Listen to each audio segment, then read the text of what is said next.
Don't rush. This is a big undertaking, and the planning and preparation for what lies ahead will no doubt take some time. Take it slowly. We need to make sure the plan is as effective as possible. He's starting to read his book again. Hey, are you even listening? Would you like me to lend you something to read?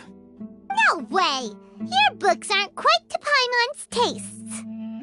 I was joking. I know my books are far too difficult for you, and I have no intention of lending them out. Ugh, you're so annoying!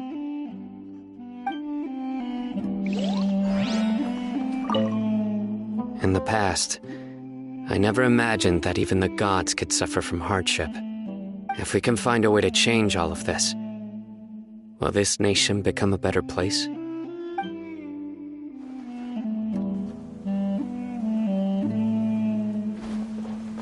The past few days have been some of the most challenging work and none of it'll earn me a single mora. I can't believe it. Look on the bright side, Dia. Maybe we'll get a huge reward after this is all over. You've got a point. Hey, what would you do if you woke up tomorrow with more money than you could ever spend? Paimon would buy boatloads of tasty snacks. That's it? And maybe some tasty drinks as well? How adorable.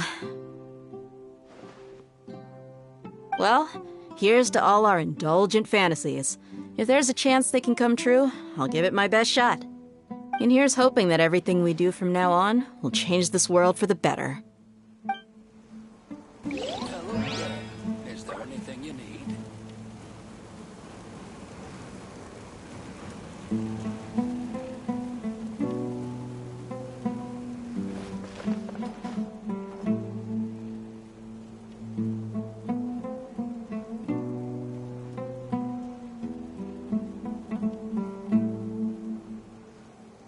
Hello there.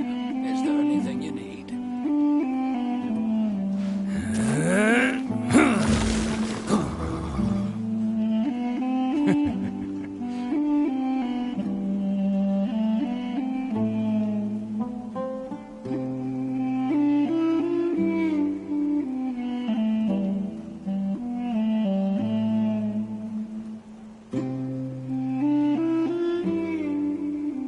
Hello there. Don't underestimate the beetle. They can be some of the toughest little guys around. Yes, you can. Yes, you can. One. You must let me know if there's anything I can... Though I cannot leave Arbor Village, I can't help but feel... stirred when I see the looks in your eyes. I've never felt as roused as this when fighting alone in the past. I suppose this must be the power of camaraderie.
Has everyone arrived?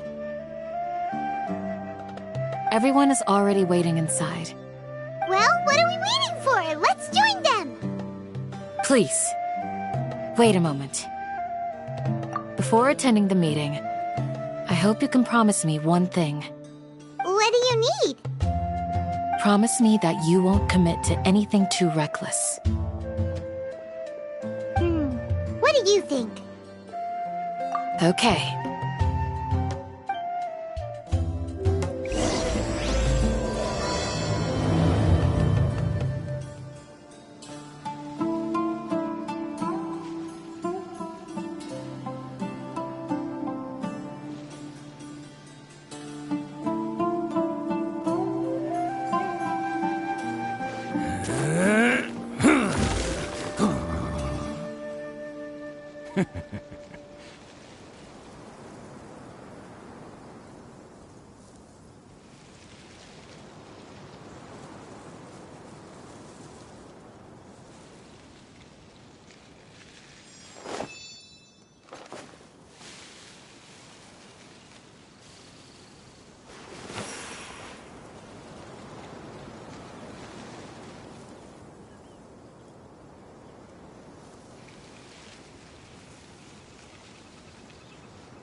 Best flavor in the world? The sweet, sweet taste of victory.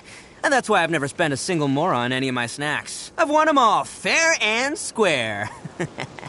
That's right.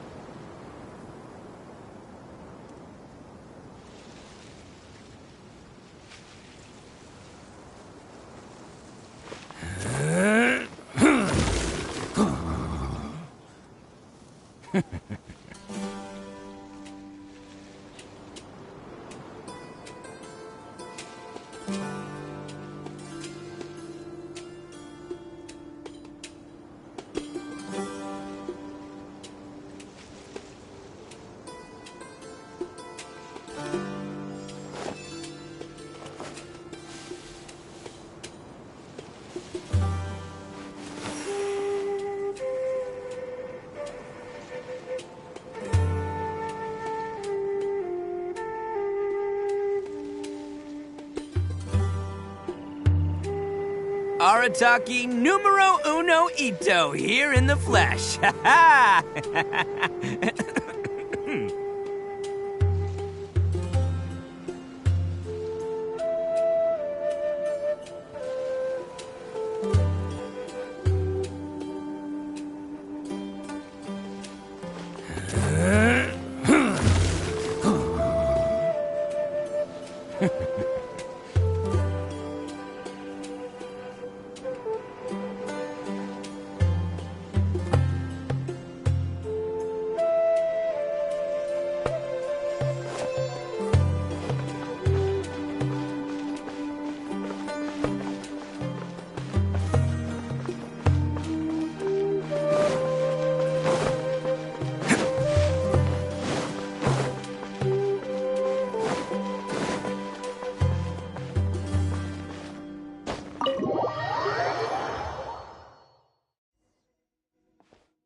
Everyone's here so early! But why isn't anybody talking? We already discussed things a bit. Hey, where have you been? I've missed you too. Are you ready? Very well.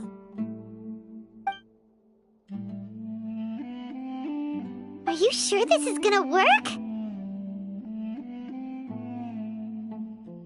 I gotta admit, it's bold. Color me impressed.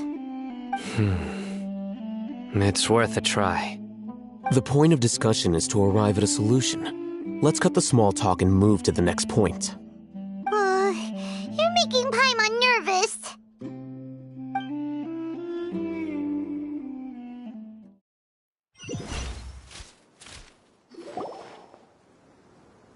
You're finally done. I have some other stuff to take care of. Catch you all later. Come on, don't give me that face. I know what you're going to say. I'll be careful. That's what I wanted to hear. Take care. Well, traveler, Paimon, judging from your expressions, the meeting must have been quite productive. You can tell? I'm not that good at scheming or strategy, but I can sense people's emotions. And based on your reaction, things must have gone quite well. Paimon's a little worried. Hopefully nothing will go wrong. To be honest, I feel the same. But you're already some of the most capable people I know. So you have my trust. Candace gave us a compliment. Your deeds speak for themselves. Candace, we stayed behind to tell you that, although you won't be coming with us, we'll be sure to remember your words. I'm very glad to hear that. I've said the same thing to everyone here today as I said to you when you arrived. Your safety is the most important thing. Only when you're safe can the plan be successful. So please, take care. You're welcome. And thank you for taking my advice. Good luck with everything. I'll be here in the village praying for you.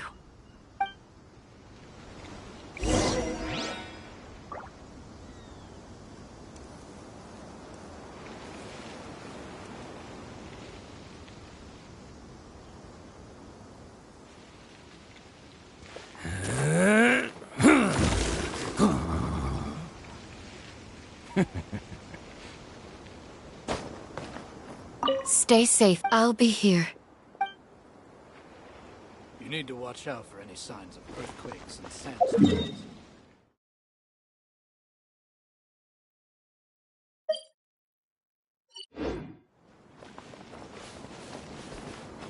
Can't catch me!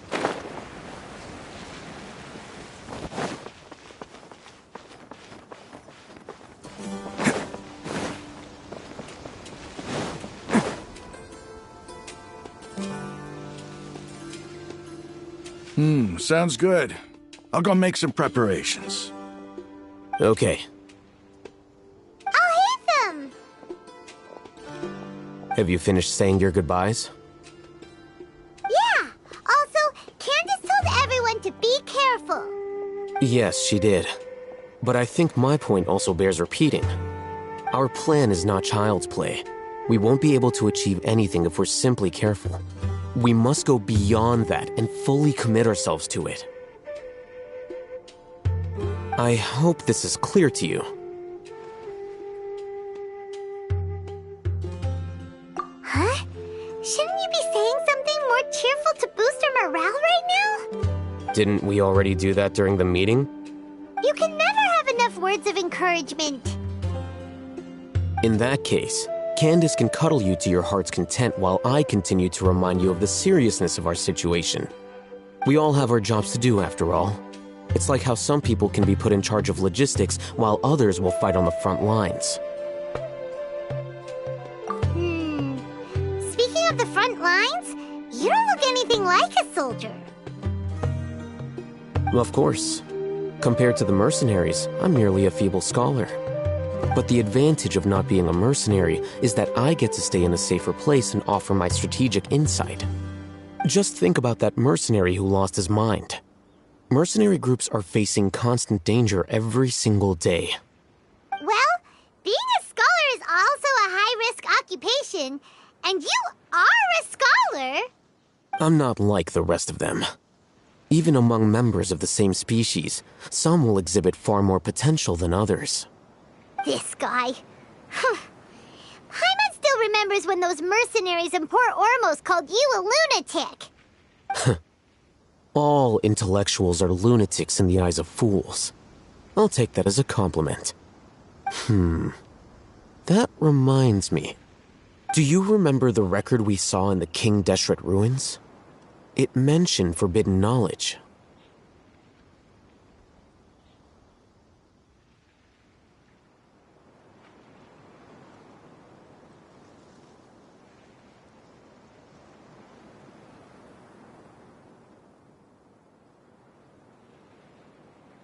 You have a good memory. Forbidden knowledge has the power to drive people insane, but this fact has never been shared with the public. Even I, who has worked in the academia for some time, was never once informed of this. I think those mad scholars and mercenaries we encountered may have all fallen victim to the corrupting qualities of forbidden knowledge. But the academia has always held a different view. They have always believed that symptoms of madness are a side effect of human contact with divine knowledge as mere mortals. Come to think of it, perhaps the academia has also never understood the true nature of forbidden knowledge, and thus always approached the issue from the wrong direction. The Withering, Elazar, and the sandstorms. Don't you think what is happening right now across Sumeru is rather similar to the forbidden knowledge pollution that occurred in the desert thousands of years ago?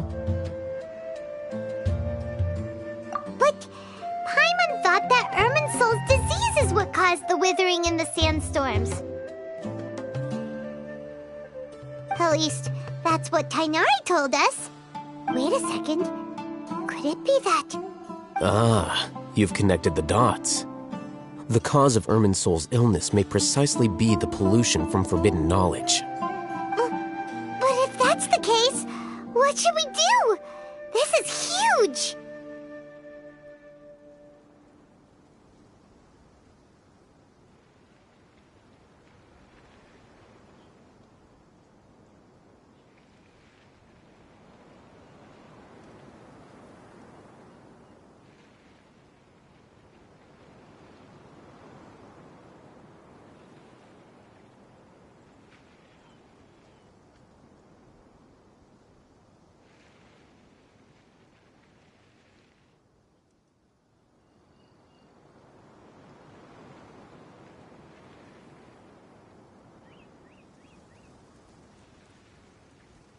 Wait. Why do you think Lesser Lord Kusanali would have a solution to this situation? You mean, it's related to the scene you saw when you passed out in the Avidia forest? That whole, the world forget me thing? In that case, it's imperative that we rescue Lesser Lord Kusanali. Only by working with her to save Irminsul can we completely resolve the problems Sumeru currently faces. To make sure we're still on track, I would like to check on the state of some of our preparatory work. Where are we going? To an Eremite base.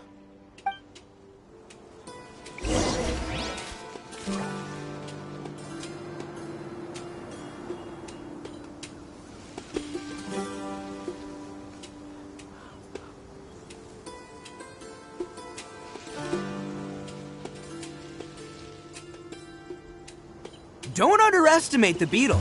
They can be some of the toughest little guys around. Yes, you can. Yes, you can. Want to know what's on this beetle's diet? Sweat and tears, that's what.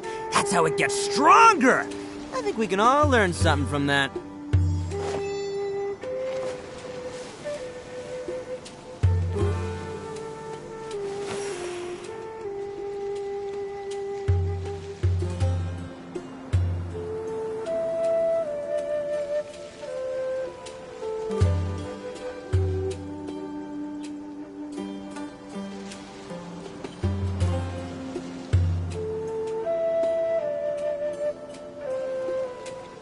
Arataki numero uno ito here in the flesh. Ha ha!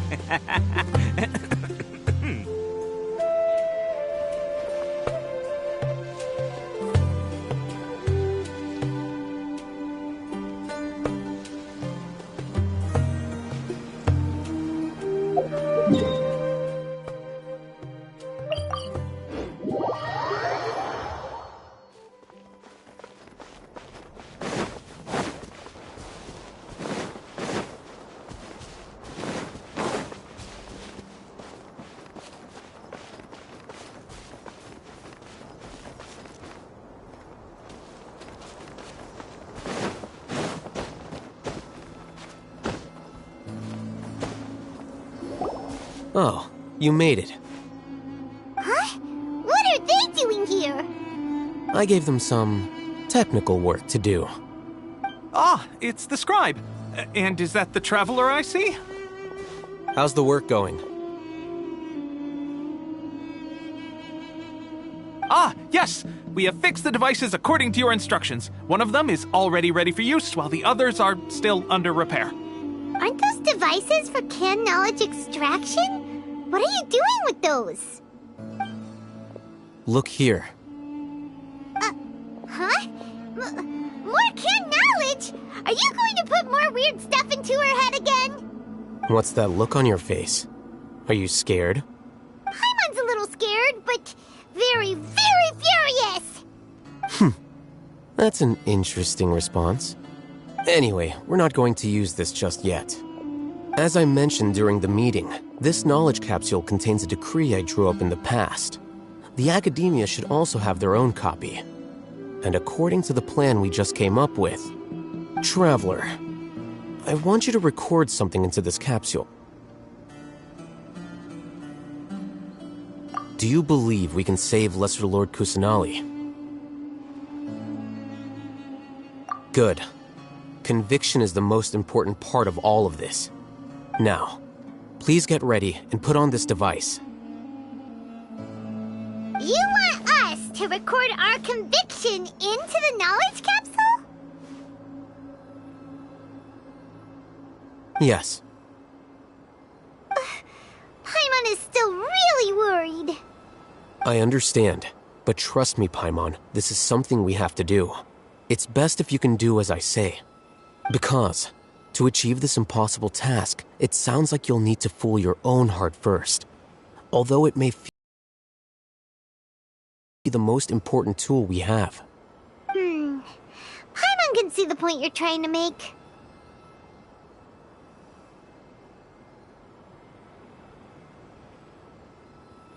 Imagine this. We have orchestrated our plan and successfully rescued Lesser Lord Kusanali. As a result, we have changed Sumeru's entire political landscape. Everything went without a hitch, and everyone recognizes and praises our achievements.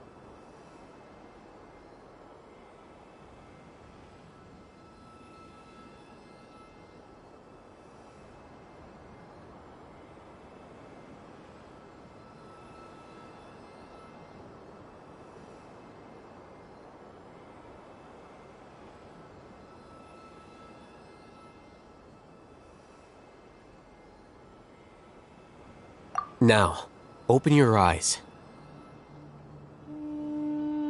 Here. What's this? Read it out loud.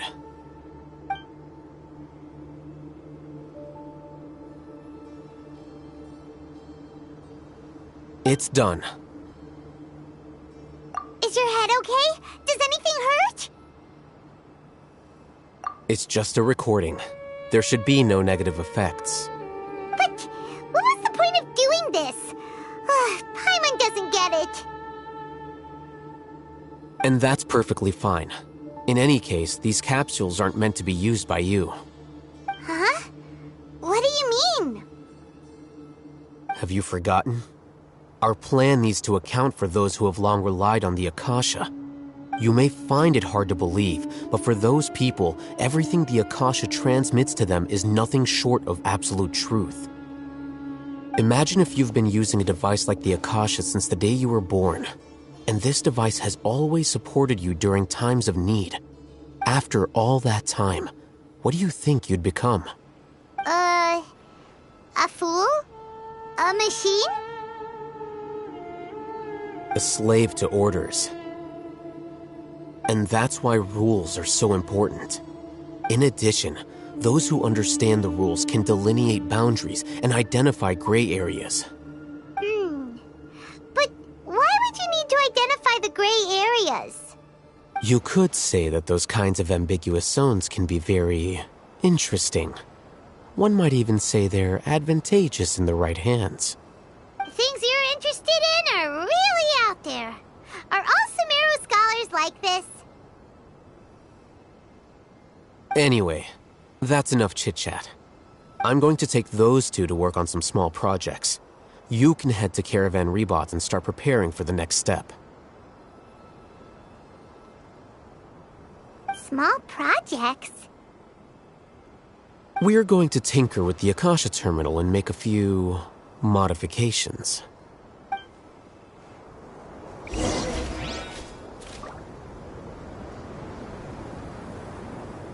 The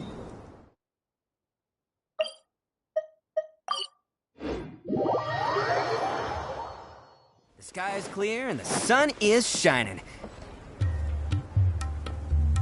I thought we agreed on a plan. How can you go back on your word? The plan is too radical and carries a high risk for casualties. I've given it a lot of thought. And in the end, I still can't agree to it. But it's still the best plan we have. As a former Matra, you of all people should be able to see the bigger picture and recognize the innate advantages of our plan. I did. And that's how I saw the danger behind these so-called advantages. Al-Haytham's plan is even more radical than I imagined. Huh? Why are you guys arguing? My friend, you're just in time. Why don't you help me persuade Sino? He's turned against our plan. We agreed to work out a plan at the meeting. As mercenaries, you're familiar with the local environment, so you'll take care of the specifics.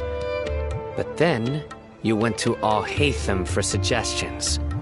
Had I known Al-Haytham would give you those kinds of suggestions, I would not have agreed to the plan. Look, you already know that we're all on the same side here, don't you? Mercenaries place a lot of importance on their bonds of friendship, but also will not hesitate to make sacrifices if they deem the situation to be sufficiently dire. I'm sorry, but as things stand, I can't accept your principles. Seems you really do understand the ways of the desert. Traveler, Paimon, this is also something you should know. Rahman's plan is to have me work with the Caravan Reebok guards in my capacity as a Matra. We will arrest the Wait! How can we work with the guards? We can't get through that wall easily, remember? Caravan Reebok would never let so many unregistered members of the Eremites enter Sumeru City. My plan will clear us of any possible suspicion, and also let us enter the city as a big group. There is no better way. That also sounds like something Al-Haytham told you. Am I right? Doesn't Al-Haytham know how dangerous this plan is? Of course he does. He told me, there is no perfect plan, but this can get the job done. He also said that with the help of Sino and the Traveler, our chance of success would increase significantly. I never blindly trust anyone, and I've always had a good eye for people. I think he made a number of valid points. It's my own choice to trust you. If I make the arrests alone, I can control myself and prevent you from getting hurt. But I can't guarantee that kind of discipline from the guards. To make the whole thing more convincing, you'll need to resist to some degree. Casualties are inevitable once push comes to shove. I'm okay with the deaths of enemies. But now that we're allies, I'm against the meaningless loss of our own. I can't believe a Matra would actually care about us. I've lived a hard life, and I can say that people like you are hard to come by. I've always treated my allies with honesty and respect. They have the right to know important things like this. Now you're making this hard for me. Hey, is there something we can do to help? I knew you would say that. We can help fight some of the mercenaries, which should reduce the number of times you'll have to struggle directly with the guards. That should help at least a little bit. Sino, on behalf of my people, I thank you for your kindness. But this is a mission we cannot turn our backs on. We strongly value the lives of our friends, but the goal we are about to achieve is even more important. We have no fear of casualties, because we crave the spoils of victory. So please, lend us your support. We will show you the determination of us desert dwellers. Well, now that you've put it that way, I can no longer refuse. But remember, you need to follow the plan and not do anything reckless. Candace made it very clear that we can only achieve our goals if we can ensure our safety. Since you and I both recognize the significance of this operation, there should be no more animosity between the followers of the Dendro Archon and those of King Deshret. Everyone's life is equally important. Okay, you have a deal. Let's do this for our shared dream. The guards should be stationed in the courtyard nearby. You can find them there.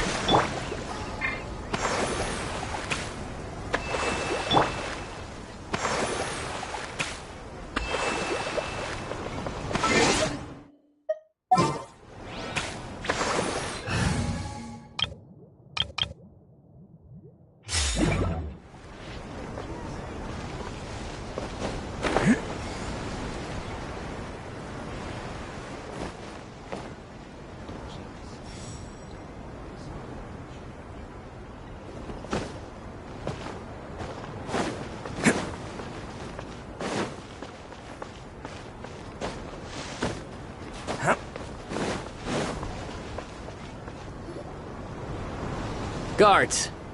General Mahamatra! To what do we owe the honor? Keep your voice down. This is a secret operation. I'm going to arrest a large criminal gang near this location. According to the Academia's Guide and Regulations on Secret Operations, I have the right to ask for the cooperation of Caravan Rebot. Ah, of course, of course. Mahamatra Sino's order is the Academia's order. Just let us know what you need. But who exactly are you planning to arrest, and how many people are you expecting? Depending on the scale of this operation, we may need to report it to our superiors. They're a squad of Eremites whose number is comparable to Ain el Akhmar in Port Ormos. They're involved in the theft and resale of supplies from the Academia. As many as Ain el Akhmar? This should definitely be classified as a joint operation. Then I suggest that you report this to your superiors as soon as possible, and treat it as a top priority desert operation. I will need personnel. Got it. Please wait a moment. I'll contact them immediately.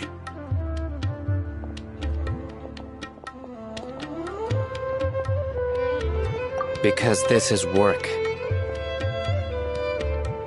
Because I trust you. Paimon can't believe you're still in the mood to chat. This whole thing has Paimon scared stiff. Aren't you even a little worried? What if these guards already know that you have betrayed the Academia and are no longer their General Mahamatra? Even if that guard doesn't know, their superiors might, right? We discussed this, remember? The Caravan Rebot operation is of great importance. But don't worry, the guards there shouldn't know that Sino has stepped down. How can you be so sure? First, the other Matras still don't know why Sino has left, which proves that the Academia has been covering up the matter. Second, this is a crucial moment for the Academia's God creation plan. If something were to happen to the General Mahamatra, it's bound to attract a lot of unwanted attention. No matter how you look at it, they don't seem interested in sharing the news of Sino's departure. A reasonable inference. I agree. Which brings us to our next issue. I'm sure some of you have been wondering if the prediction function of the Akasha will affect our operation. The Akasha is still in operation, so I must remain on high alert. Actually, considering the power of the Akasha, it's quite strange that it hasn't already tried to interfere with my actions. I've given that a lot of thought.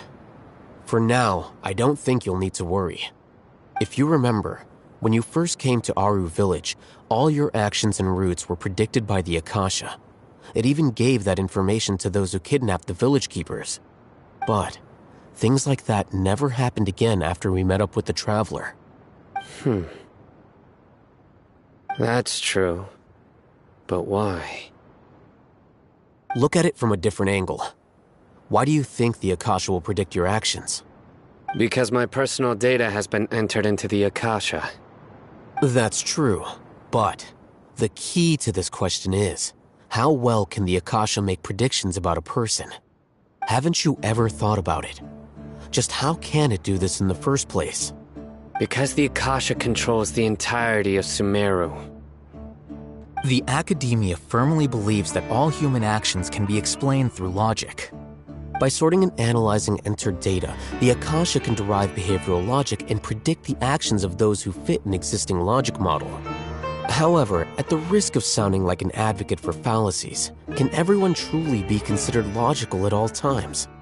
Emotions are part of our behavioral logic, but can you guarantee that every experience of the same joy or pain would be equally intense? How can our feelings and opinions be predictable down to the letter in every single instance? Sino, in the past, you've always worked alone. In the absence of another person who could sway you or your thoughts, the Akasha could produce predictions that were similar to your real-life behavioral principles. Decisive and principled, you were used to solving problems alone. That's why the Akasha could figure you out. But now, you've joined a team. And I believe the Akasha hasn't yet figured out the full composition of it. Our thoughts and logic have intermingled and weaved themselves together to become a complicated, chaotic mess. Any one of us could potentially disagree with another. The Akasha lacks data on these interactions, and it's impossible for it to predict your actions in the future based on your decisions in the past. After all, there's probably a limit to just how much we can be modeled or controlled by data. So, in my opinion, you're probably safe for now. Makes sense to me. I agree. The Akasha is not alive, and I don't think we can be completely controlled by something without a mind of its own. Is that so? I guess there are things that even the Akasha cannot calculate, and people will not be forever trapped by the past. Paimon's so glad that this is settled. Next time, pay attention during our meetings. Will do.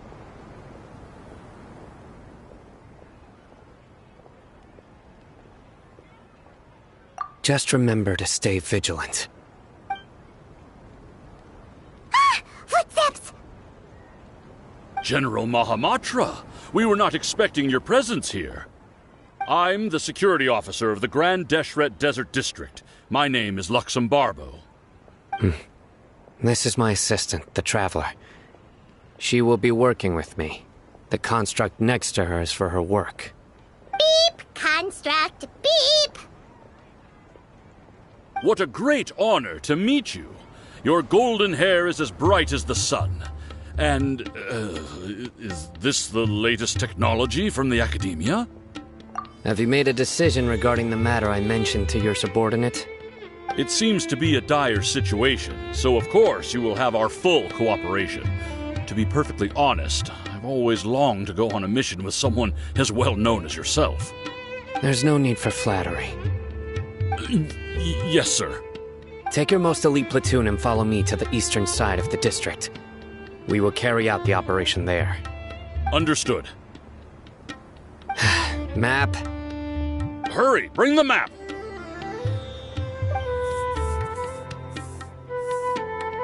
In 2 days, we will engage Rahman's Eremites and capture all of them. Any questions about the time or location? None at all, sir.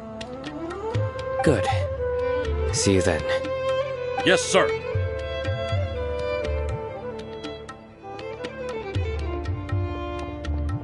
Maybe hanging around the General Mahamatra isn't so bad after all.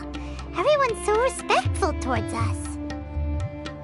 This is all due to the absolute authority of the Academia. And now, we're going to strike back against that massive pillar of power. Get ready. We will move out in 2 days.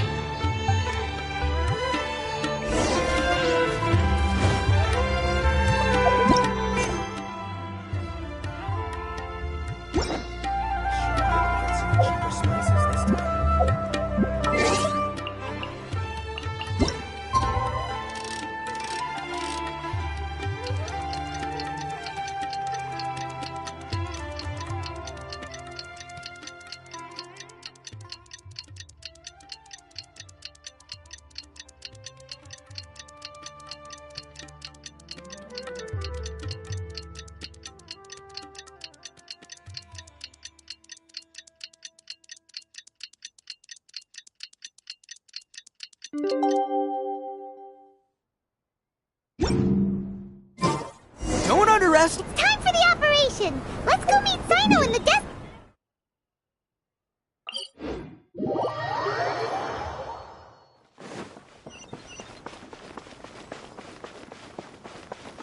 Can't catch me.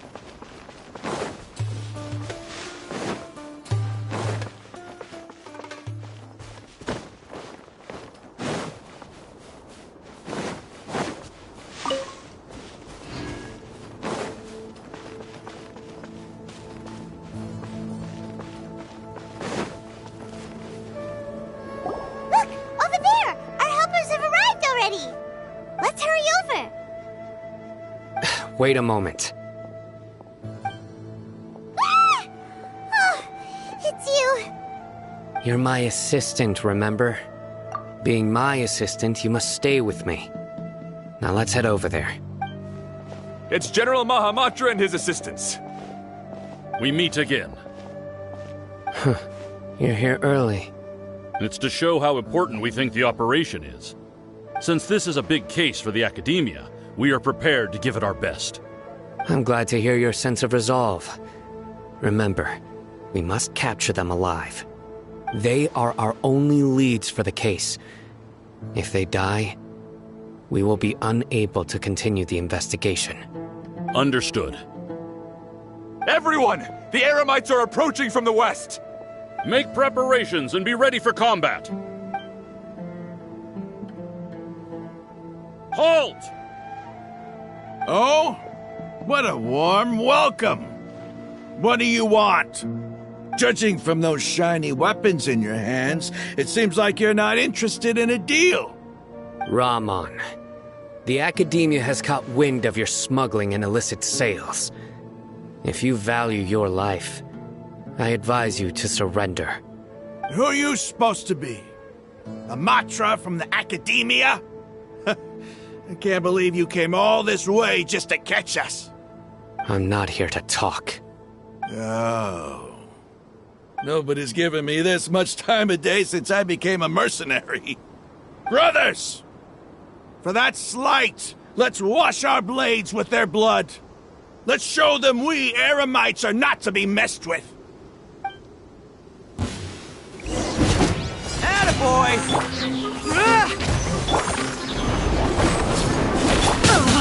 Illusion shattered! Rally! Crumble! Order guide you. Let's roll!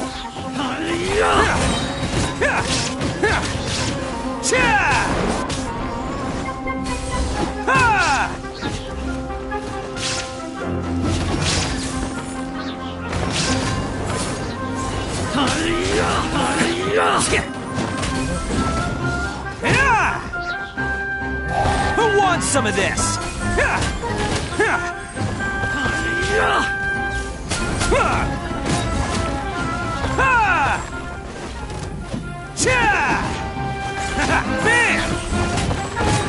Man!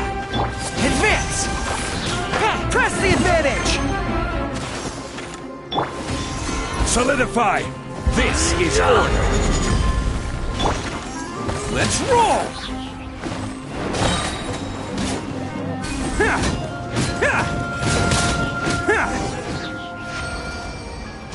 It's over. Ah! We have subdued them. The operation is now over. All Eremite mercenaries and related personnel in the area have been arrested.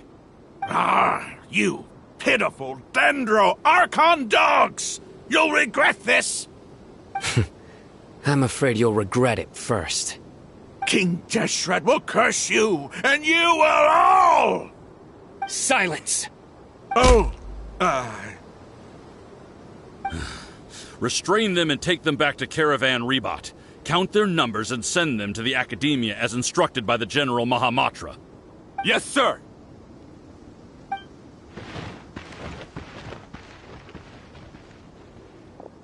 Mahamatra Sino, I will now take my leave. If you need further assistance, please come to Caravan Rebot and ask for me. Understood. You are dismissed. There they go. Let's talk elsewhere.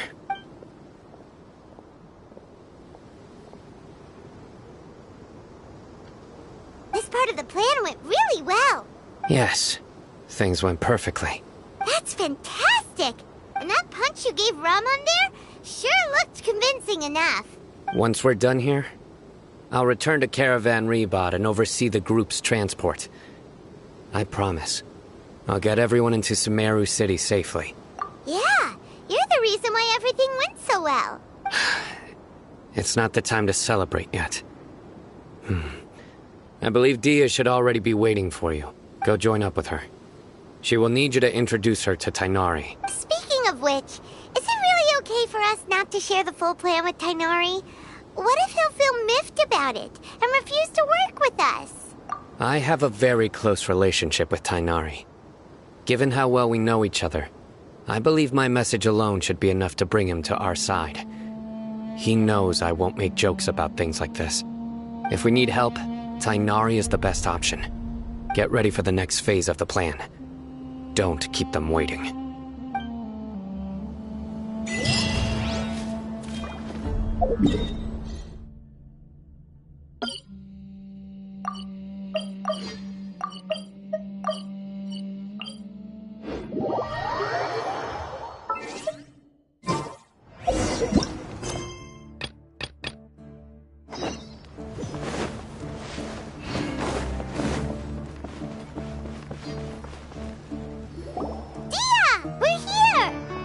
It's about time. Didn't you say our part of the plan is the most important of all? And here you come rolling in late. In the time it took you to get here, I already did 5 laps around the place, downed 7 drinks, and even did some clothes shopping. Sorry. We didn't mean to keep you waiting. I just wanted to fix your attitude and rub it in a little. After all, you took your sweet time getting here, and we've got important stuff to take care of. I just like seeing that serious look on your face.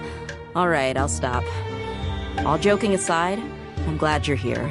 Let's get moving and take care of this. But where should we... Our responsibility is to get a status update on the Fatui Harbinger known as the Doctor. We need to make sure he won't get in our way when we rescue Lesser Lord Kusanali. Dealing with an institution that controls all of Sumeru is already hard enough. If the Doctor were to crash the party, it would be next to impossible for us to achieve our goals. Yeah, we sure don't want him showing up. Ooh, he really gives Paimon the creeps. Right? Hearing his name just reminds me of those stuffy old geezers in the academia. I'd rather not have to deal with someone like that.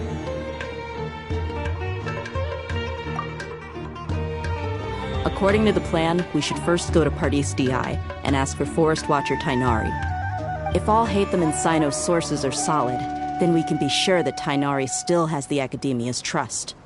So, we'll find Tainari and convince him to get us the latest intel on the Doctor. Then, depending on what we learn, we'll make any necessary adjustments to our plan. The sages have placed spies everywhere on the other side of the wall. I'll follow you as a bodyguard. You should be honored. I don't offer my services to just anyone you know. But Paimon thought mercenaries would do anything for Mora.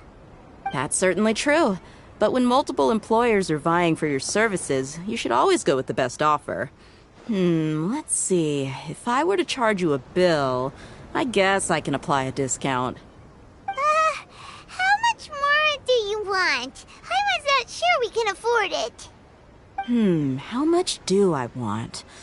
Hey, how about paying me with a smile? What do you say?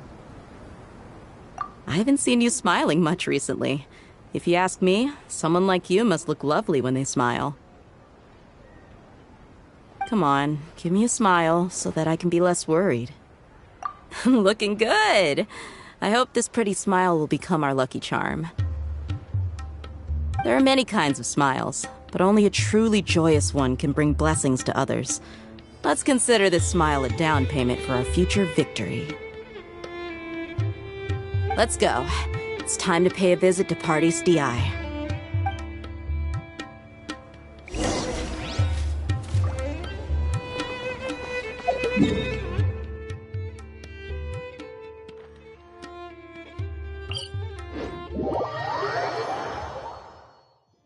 catch me.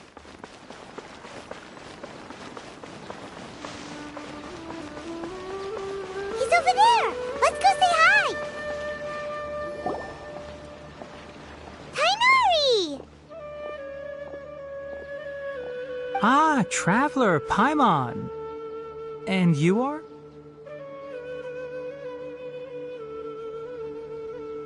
Hey there. This is our friend Dia. She's an Aramite mercenary. A mercenary? You must have some big news for me. It's something really important. Please help us out. All right, then follow me.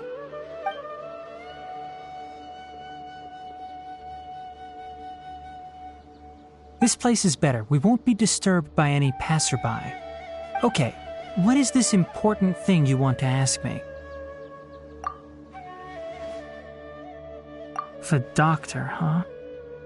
He's that strange-looking Fatui Harbinger with the mask. Paimon thinks he has blue hair. Yes, I know him. Actually, he left Party's DI just a little while ago. He left already? Yeah, he came looking for me. Can I ask what it was about? Sorry to ask you like this after having just met, but your answer is very important to us. For now, all we can share with you is that your friend Sino is working with us. Sino, you say?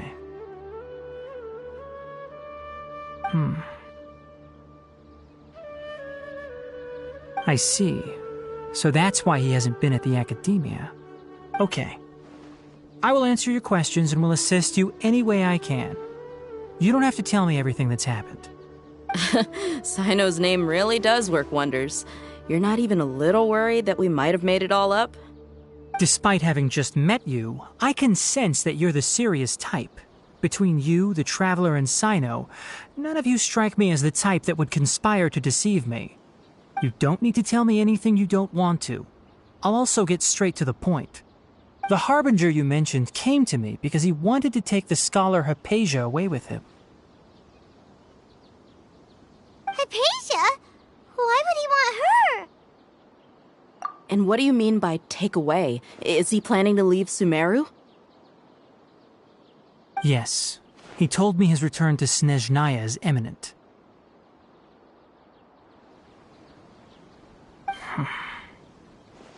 So you mean... you're leaving this place soon? Indeed. Otherwise, we could have perhaps talked a little more. I was just about to set out when I remembered something important. To that end, I made a final trip to Pardis Di. Let me ask, have you been taking care of a scholar by the name of Hypatia? Your sources are accurate. No doubt because you recruited many informants. But you're right. Hypatia has indeed been receiving treatment from me. Forgive me for asking, but how's the treatment coming along? Given the way you're asking, I assume you have something to say. Since you asked, I'll be frank. I would like to take Hypatia to Snezhnaya. It's incredibly difficult to transfer a patient. As a scholar yourself, shouldn't you at least be aware of this? Oh? I can't believe your utter lack of faith in me, to the point of even questioning my general level of knowledge. How unbefitting. Well, you're the only one who's ever made such a request.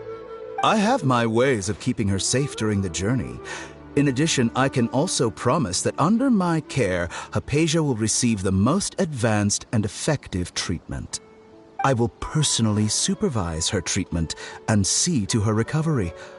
Would that be agreeable to you? Hypatia was born in Sumeru and remains a scholar of the academia. Her situation has not become dire enough to necessitate her transfer to another nation.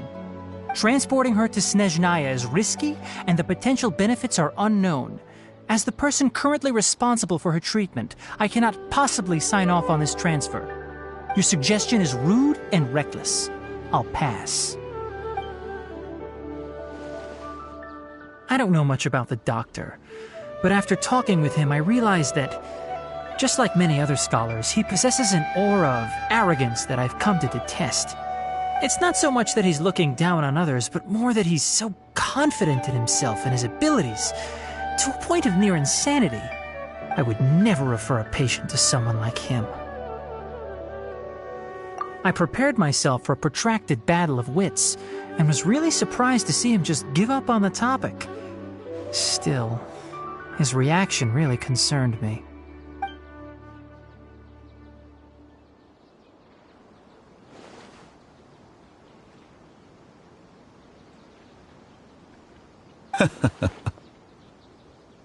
I see.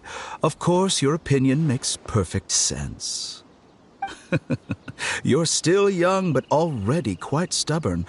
I must say, you are not like what I had expected. Under normal circumstances, I wouldn't just let you off the hook like this.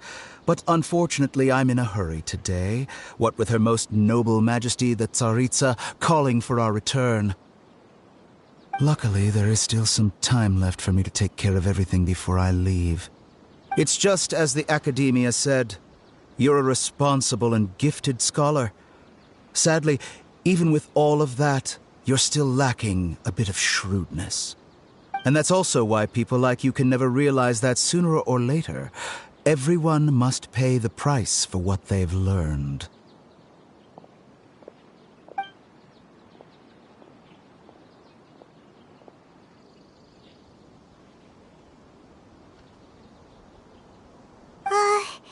Paimon can't help but feel like he's hinting at something unpleasant. He asked a question, yet didn't care for my answer. Perhaps I'm nothing but a talking rock in his eyes. He never came off as malicious, but an utter lack of compassion permeated throughout our conversation. From his tone, I can sense that he's always looked down on others. I can barely believe it myself. But if that's true, the situation will be in our favor. I don't think I missed any details. Frankly speaking, I don't want you to do anything too risky. Now that you know a little more, it should be easier for you to stay safe.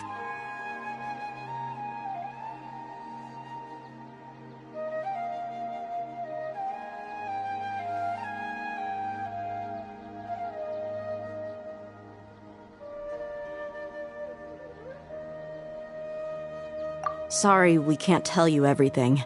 We appreciate that you helped us anyway. I won't forget your kindness. It's okay. I have an obligation to do so. To be perfectly honest, all of this may have started because of me.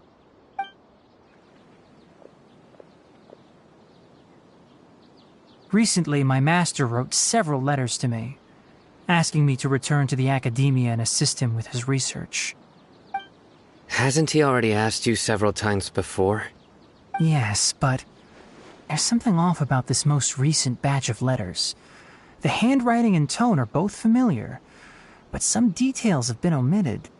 My master will occasionally leave a few dots on the back of the letter. 1 dot means that he wrote the letter on a sunny day, and 3 dots stand for a rainy day. This has been a habit of his for many years, but I didn't find any dots in his recent letters. I believe something may have happened to him. I get it. Since you are always at Gandharvaville, you would like me, someone already working at the Academia, to investigate this matter, right? I'd like to ask you to do that for me. If you can keep yourself safe, please withdraw immediately at the first hint of danger. I can do that, but I have a feeling it won't be that simple. The Academia has been working on a big project. I'm not quite sure what it is, but your master might be involved with it. If the higher-ups really are hiding something, then it will be difficult to remove myself from the situation once the investigation starts. If the situation becomes critical, I'll leave the Academia. If you don't see me there for an extended period, that's your cue. All right, we've got a plan. I'll stay at Gandharvaville to support you. If that scenario comes to pass, you must be extra vigilant. And be wary of any messages or direct requests from the Academia. I must say, I didn't expect a warning like this from the General Mahamatra. Being loyal to the Academia doesn't mean blindly doing whatever the sages say. I know what I'm doing. On that note, aren't you also being quite distrustful of your alma mater? The Academia, yes, but my master is a man of integrity. Even when I was a student, I was worried he'd get in trouble for sticking to his beliefs. I suppose he's lucky to have lasted so long. But in the end, it still caught up to him.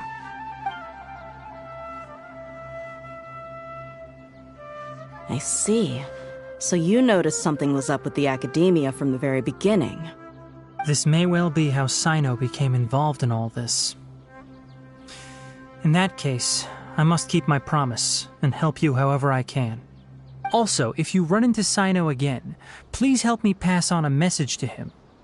Trust your own senses and experiences. I think this may be something he needs to hear right now. Okay, we'll find a chance to tell him.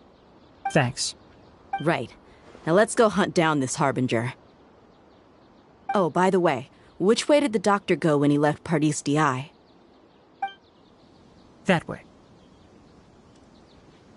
Gotcha. Thanks so much. We'll be on our way.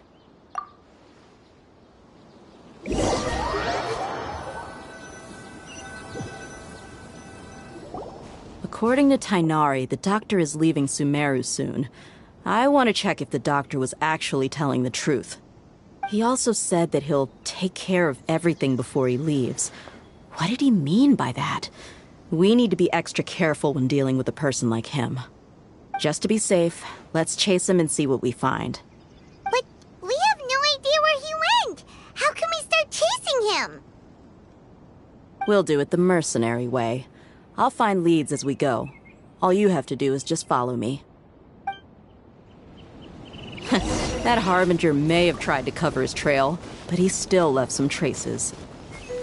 Or perhaps he never even thought about concealing his whereabouts. Maybe that's just how arrogant he really is. Yep, we're headed in the right direction. The traces are still fresh, but there's no sign of his entourage. Clearly they're in a hurry. It's just as I thought.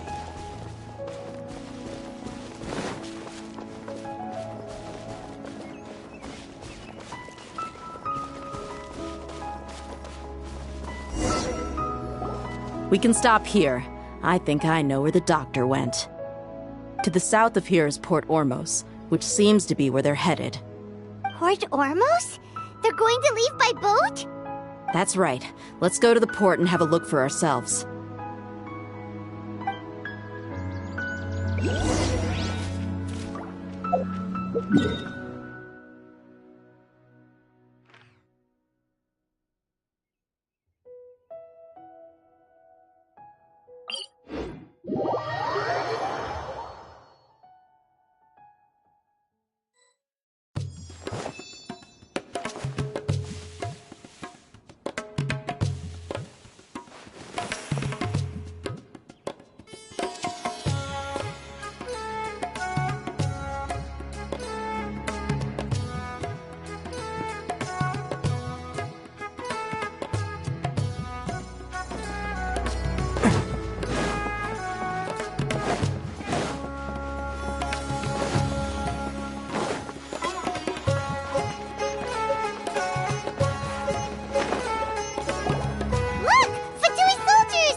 Don't draw their attention. The port is crawling with Fatui soldiers. Let's keep going and see what we can find. Now this is a proper farewell ceremony for a Snesh Knight Harbinger. The Lord Harbinger is leaving. I've still only seen him once or twice. I used to hold a position in our homeland, and back then, the doctor spoke in a very different way from the way he speaks now. Maybe the way people talk in Sumeru has rubbed off on him? It's always like that when you spend too long away from home. When he gets back to Snezhnaya, perhaps it will also take him some time to get used to the life there again. Huh? But, sir, that can't be right. Look! Fatui Soldier! Quesadilla's tracking skills... Shh! Don't. The port is... Let's keep going and... Now this is a proper farewell ceremony for a Snezhnayan Harbinger. The Lord Harbinger is leaving. I've still only seen him once or twice. I used to hold a position in our homeland, and back then, the doctor spoke in a very different way from the way he speaks now. Maybe the way people talk in Sumeru has rubbed off on him? It's always like that when you spend too long away from home. When he gets back to Snezhnaya, perhaps it will also take him some time to get used to the life there again. Huh? But, sir, that can't be right. No, I remember it like it was yesterday. Both his expressions and tones are now very different. Also, for some reason, he seems like he's all smiles now. You must be mistaken. Nobody's supposed to look happy when they're on a business trip.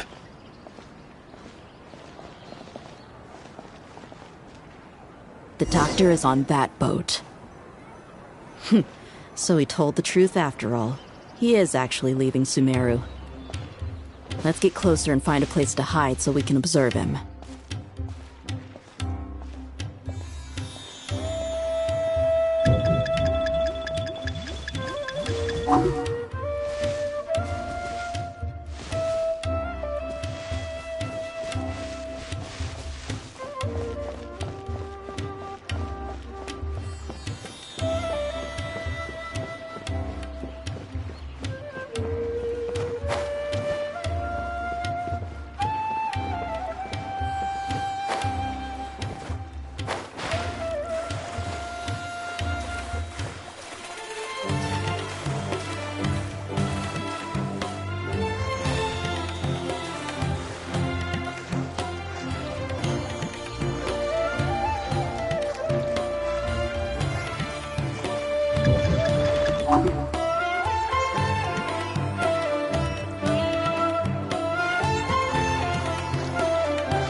This place will do.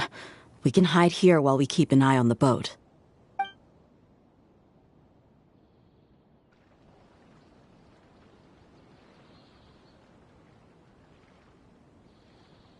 Uh-oh. He saw us.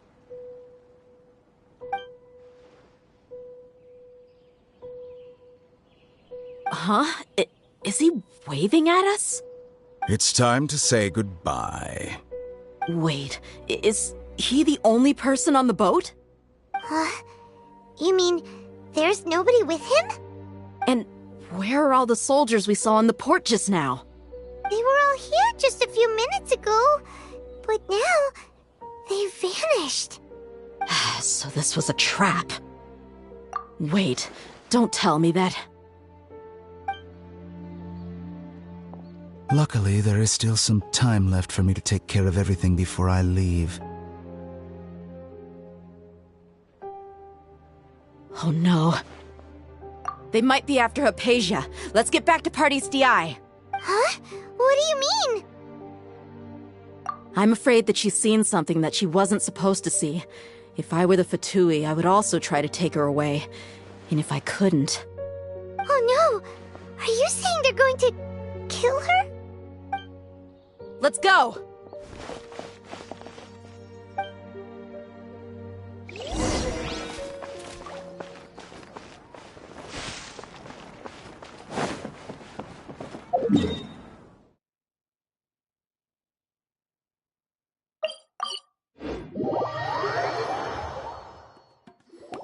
Party's DI is not a place you Fatui can just show up and do as you please. I believe we've already made ourselves quite clear. Our superior gave us permission to search for and collect medicinal herbs in Party's DI for research purposes. But you've been in Sumeru for some time already. I find it coincidental that you chose to only come here today. Even the Grand Sage himself may not have the right to question our research, much less an ordinary scholar like yourself. I've done my duty to inform you. Don't make things difficult for yourself. It would seem that my words have fallen on deaf ears. You can keep trying to deny it, but coming to Party's DI now? I'm pretty sure you're not just looking for herbs. With all due respect, your baseless speculations will only lead to unnecessary trouble. Well, you only have your Harbinger to blame. He knows nothing about keeping a low profile. I may be staying at Party's DI as a scholar, but that doesn't mean I'm no longer a forest watcher. It is still my duty to protect the peace and safety of the scholars who have contributed so much to Sumeru. Then it seems our conversation has hit an impasse. No one will lay a hand on you, Hypatia. Not on my watch. Tenali! Are you alright? I'm fine. These Fatui have really crossed the line. Time to teach them a lesson.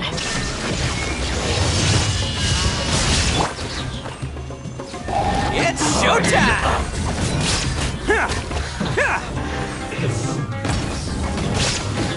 There's no use resisting! Give us Hypatia! Keep dreaming! Yeah, Tainari! Beat him up!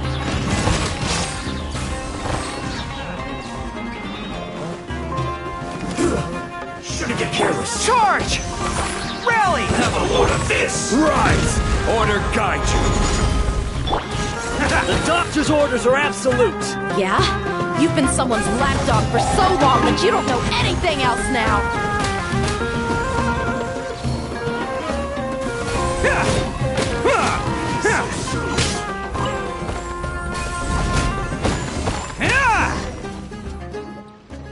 We're not getting anywhere. Traveler, Paimon, please go to Hypatia. We need to make sure they don't try to sneak around and attack from behind. Got it!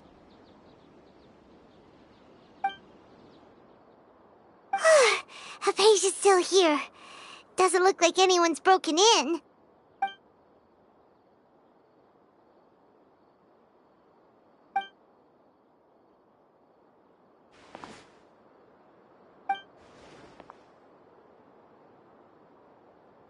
Well, how is she? Oh, that's good.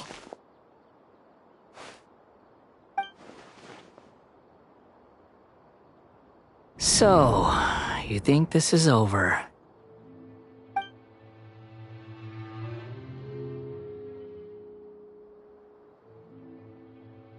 What? The Balladeer is here?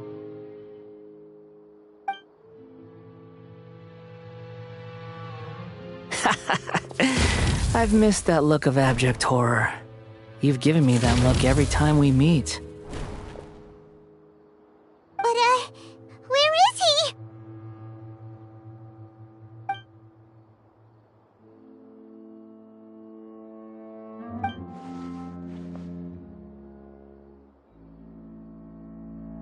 I can hear all of your thoughts, you know.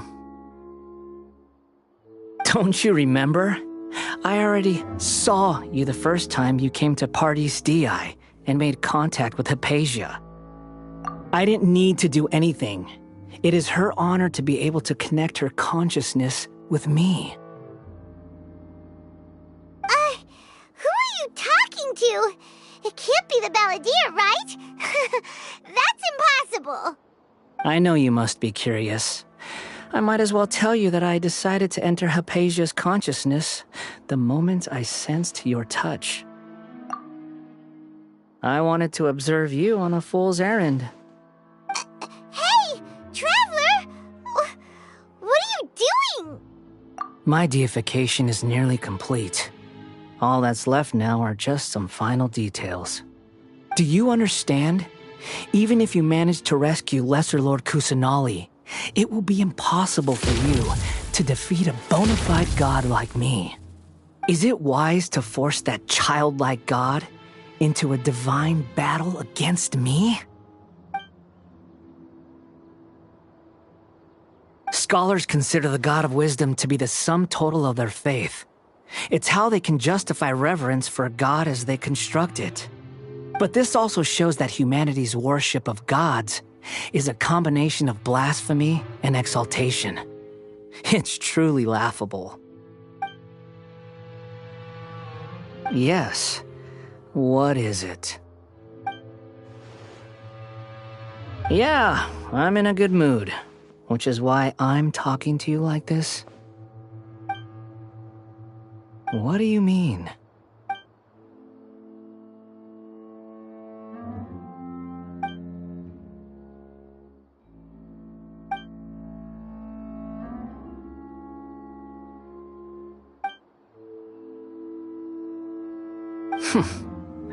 Those words almost make you sound like a friend who actually cares.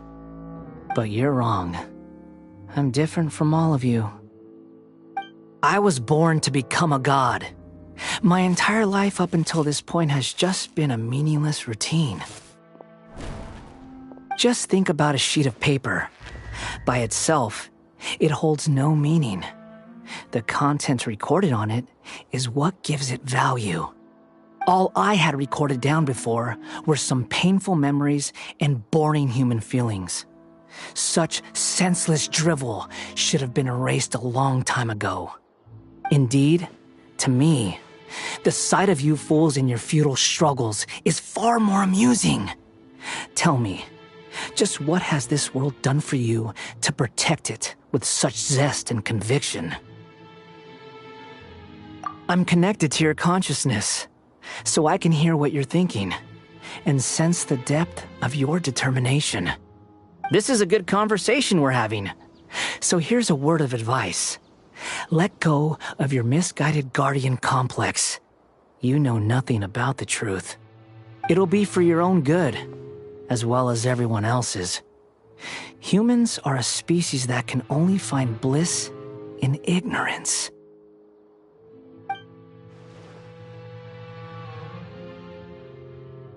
Ah, you've seen my affection for her.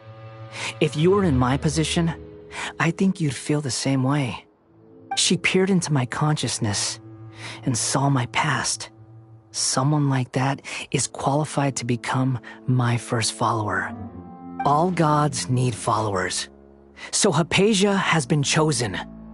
Her appearance heralds my imminent arrival at the throne of divinity, while her worship shall become my glory.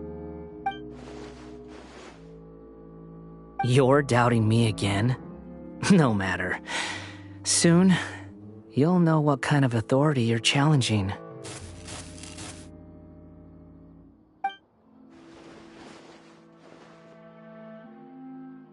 Who wants to hurt my devout follower?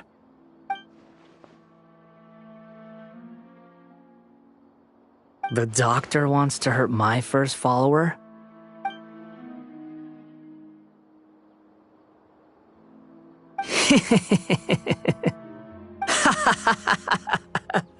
How very amusing.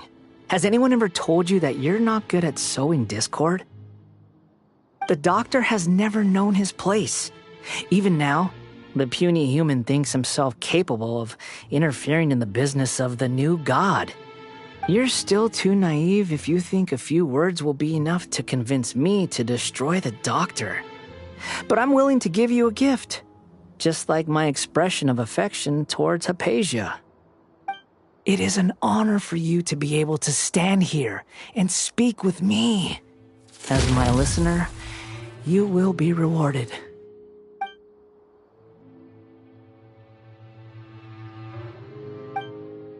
Both good things and bad things can be called gifts.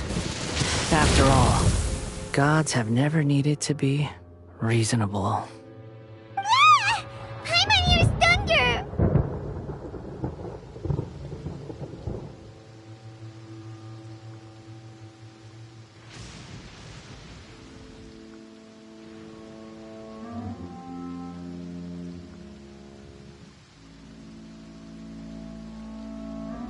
That person Paimon couldn't see was the Palantir? Oh, he sure chatted with you for a while.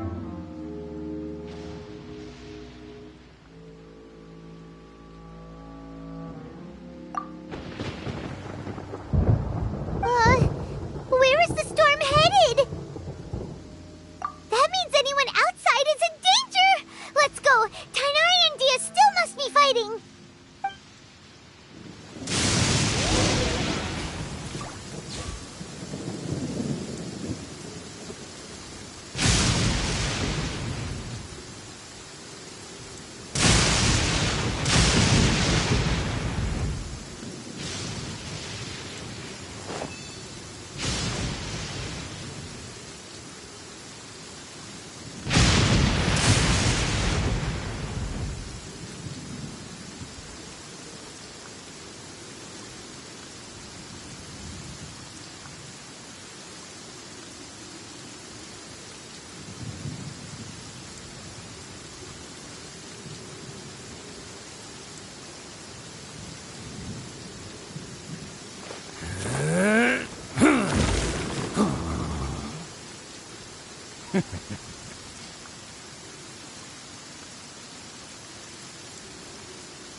Best flavor in the world? The sweet, sweet taste of victory. And that's why I've never spent a single more on any of my snacks. I've won them all, fair and square. That's right.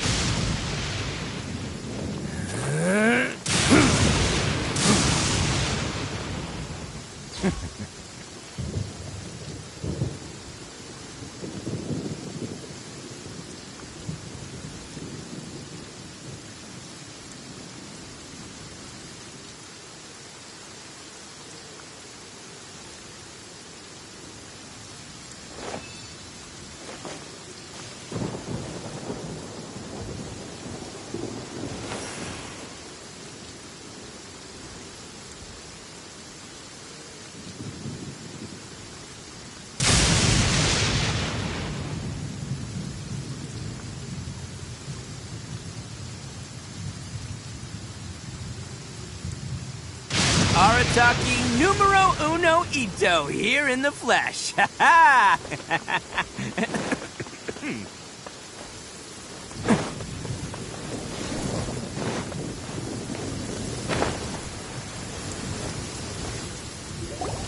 Oh!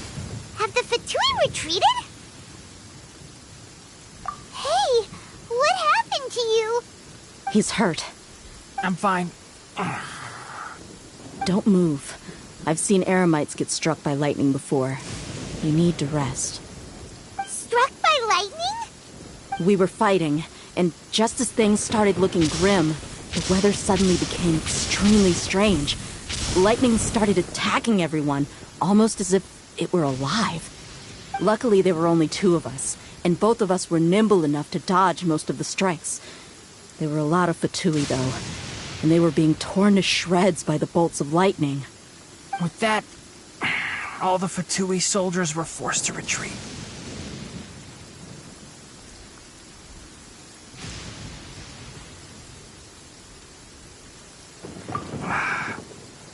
It's my wound aside.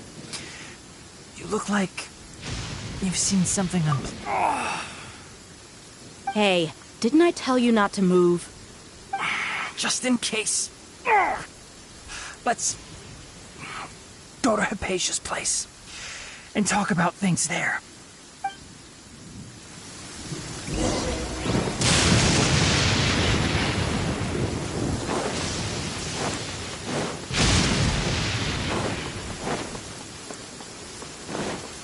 Can't catch me.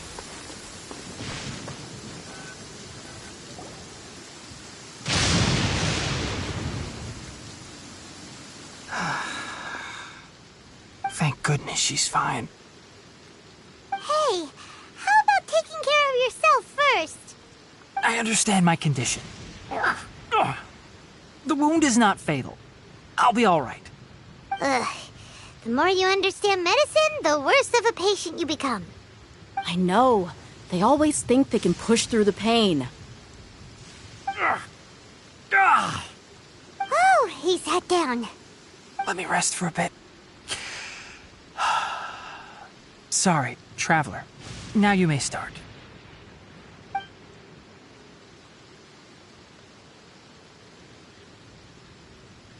So that's what you were talking to the balladeer about? Oh, Paimon can't believe what he's thinking. The Academia's God creation plan. How ridiculous. That sounds, ambitious, I guess? Anyway, this is all way beyond me. As long as I can enjoy every day with a drink in my hand, tasty food in my stomach, and a good night's rest, that's enough. I'll only work when I have to.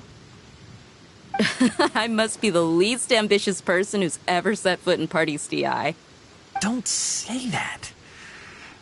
I haven't even thanked you for your help back there. Don't mention it. Well, if nothing else, all this proves that the doctor really did have some urgent matter to attend to and left Sumeru in a hurry.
Maybe the Fatui want to cover up some secret of the balladeer.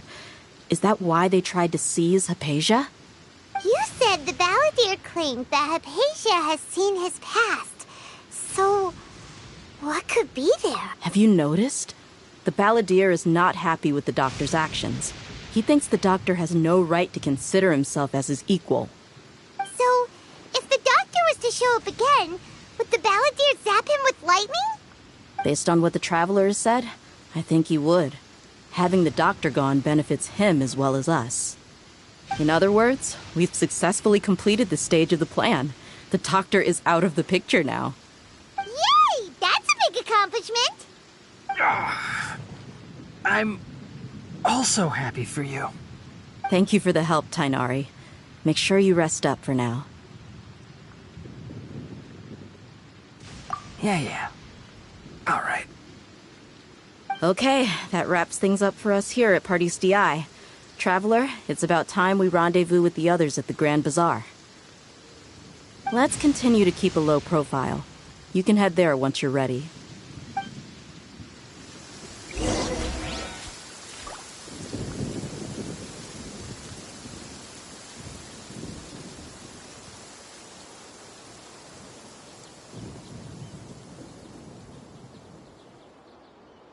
The sky is clear and the sun is shining. Time to get the Yoni Kabuto out for some training. Come on, little guy, let's go.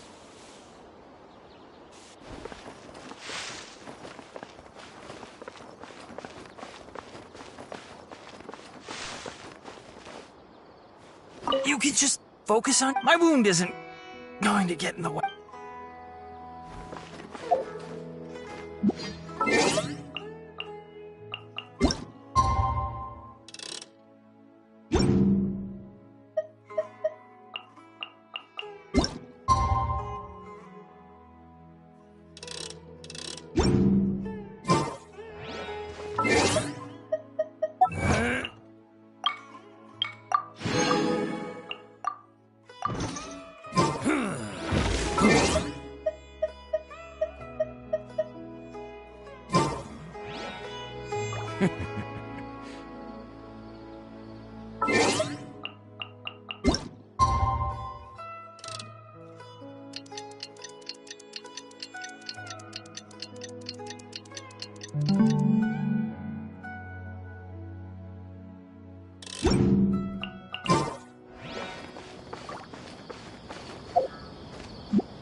Can't catch me. All right, everyone is here. How did everything go? Any luck with your missions? Let's report back one by one. I'll start first. We've made the necessary modifications to the Akasha terminal. In addition, the props required are also ready. I'll go next. The Traveler and I went to Party's DI. The situation was a bit complicated, but we found Tainari. Unfortunately, he was wounded during a fight. Who was behind it? Well, that's the tough part. What should I say, Traveler? The Fatui or the Balladeer? After some back and forth, we confirmed that the doctor has left Sumeru by boat. He has something urgent to attend to back in Snezhnaya. So, we've successfully removed the doctor from the picture. Also, Tainari's already resting, so he'll be okay. Good. Oh, Tainari also asked us to tell you this message. Trust your own senses and experiences. Alright. I'll remember that. Everything also went smoothly on my side. The Eremites should have arrived at their destination by now. To avoid alerting the quarry, they will stay there for now. I can't believe you actually got so many Eremites into Sumeru City.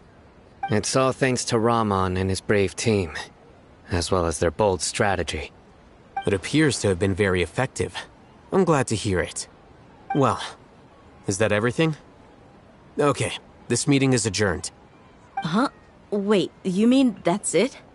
Well, what else is there to discuss? Shouldn't you end with some words of encouragement? You know, to fire us up now? Personally, I'd rather we all go home and get some rest. I'll hate them, Ugh.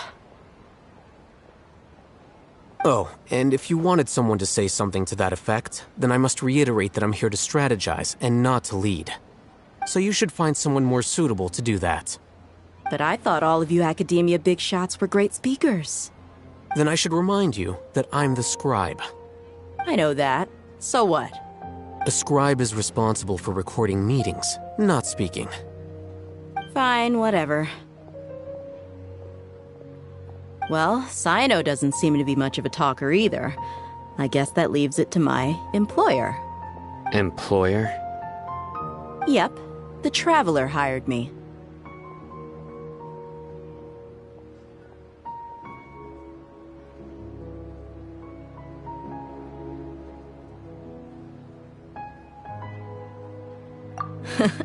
That's right.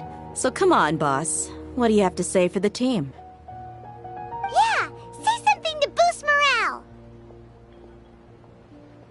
Huh? What are you all doing here?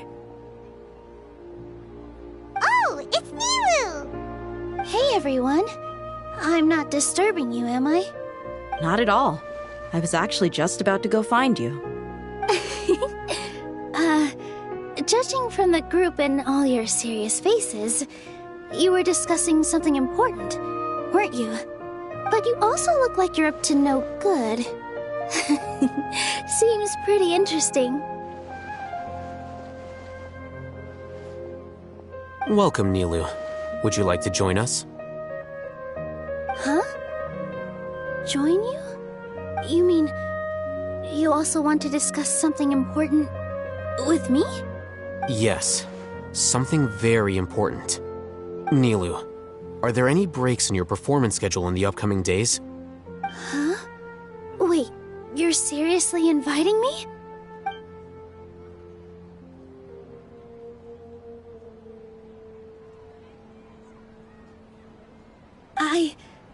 I can't believe my ears. You are truly the bravest and most passionate people of Sumeru, well, that I've ever met. Oh, right. The Traveler and Paimon are not from Sumeru, but you are awesome as well. That's right. I must admit that I'm a little scared, but I'll try my best for Lesser Lord Kusanali. If I can somehow use my abilities to help you, then count me in. Remember, believe in yourself. Okay. I'll get my friends at the Grand Bazaar to help us tomorrow. Just remember not to say too much. Be discreet. Yep, you got it. All the preparations are done. Now, can we finally conclude this meeting?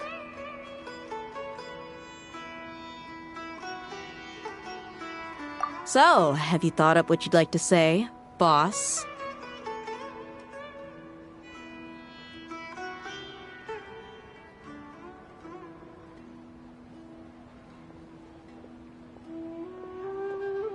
Yep, it's a grand plan and we're all super awesome!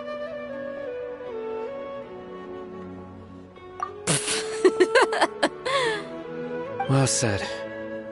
A good night's rest before an operation can be the difference between success and failure. Thankfully, I've had my place to myself recently. It's been nice and quiet. Huh? Oh, nothing. Alright, let's all go home and get a good night's sleep so we can be up early tomorrow. Okay. So I guess that means it's time to say goodnight now. Yep! Good night, everyone!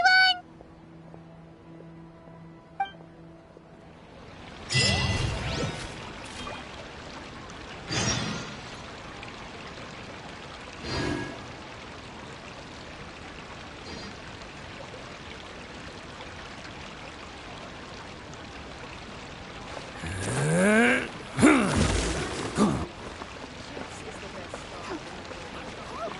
let me magic dance. Work as on the stage, one must act with gumption.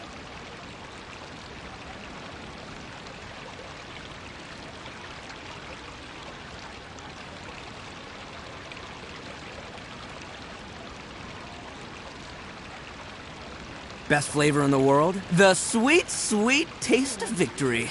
And that's why I've never spent a single more on any of my snacks. I've won them all, fair and square. That's right. As on the stage, one must act with gumption.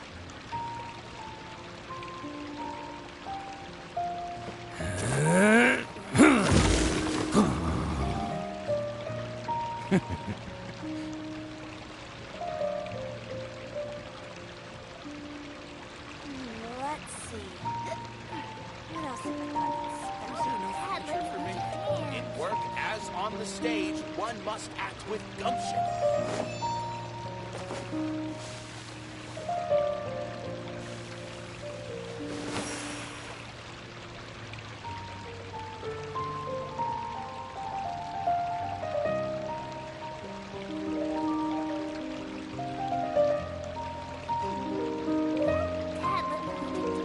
Don't underestimate the beetle. They can be some of the toughest little guys around. Yes, you can. Yes, you can. Want to know what's on this beetle's diet? Sweat and tears, that's what. That's how it gets stronger. I think we can all learn something from that.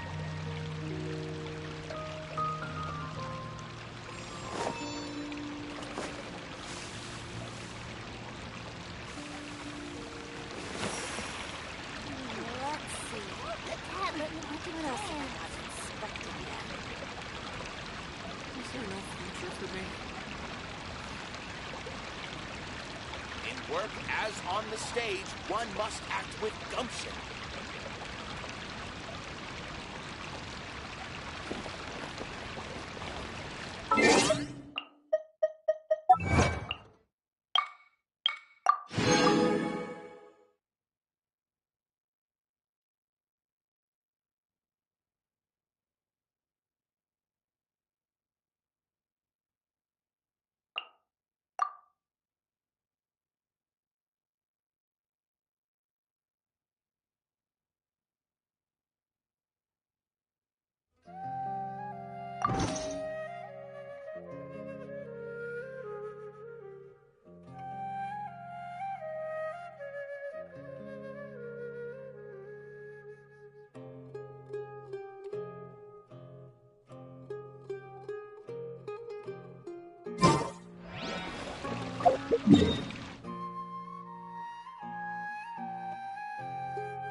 Today's the Academia's Nia Garbaha Day. We can finally put our plan into action. Let's see. Oh, Hatham should be...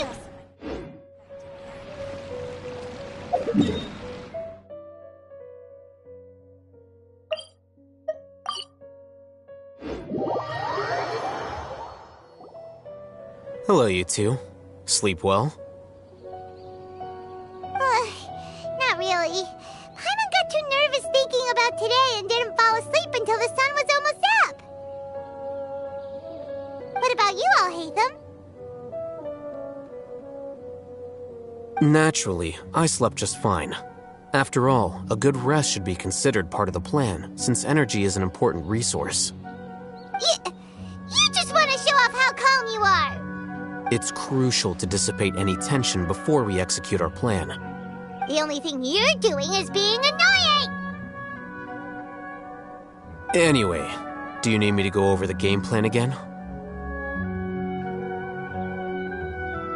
Our target is Grand Sage Azar's office. Everyone in the Academia knows that's where the Grand Sage's console is. Only they can operate it.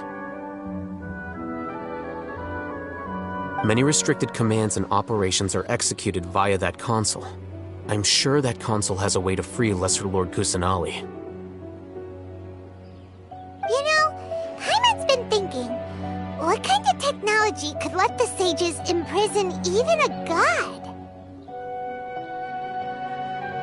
That isn't something they could have accomplished with their scholarly talents alone. In the sanctuary of Surasthana, there's a device of Greater Lord Rukkhadevata's that she once used to isolate herself while meditating. 500 years ago, the Grand Sage at the time modified the device so that it can no longer be controlled from the inside. They were effectively trapping one god with the power of another. So, how are we gonna get to the Grand Sage's office? Don't forget, today is Nyagarbha Day, arguably the most important day to the Academia. The sages and core Academia personnel are busy loading the latest batch of research developments and legal decrees into knowledge capsules so that they can be entered into the Akasha. All the Darshan's researchers have their noses to the grindstone, and the Academia's grounds are flowing with all sorts of people. It's the perfect time for an infiltration. When the Grand Sage leaves his office to supervise the entering process, that's our cue to access the console and free the Danger Archon.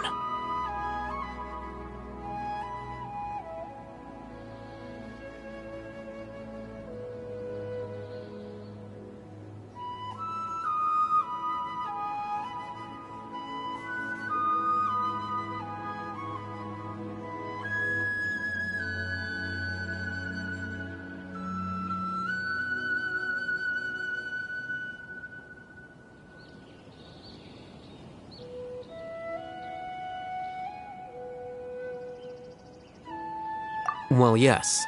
That's just the visible side of our plan, after all. If precedence holds, the Academia should have already started preparing for Nyagarbha Day. Everyone should be in position. All that's left is for us to lead the charge. Let's go. So are we just gonna walk in through the front door, or...? Yes. Were you expecting a stealthier approach? Paimon can't think of a good comeback. Alright, it's all on Alhaitham if things go south.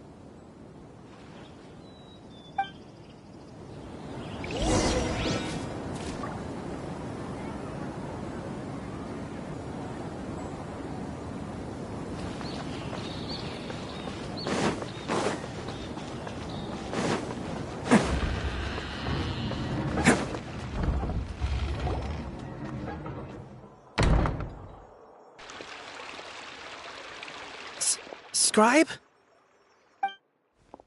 Please, wait. Are you Scribe Alhaitham?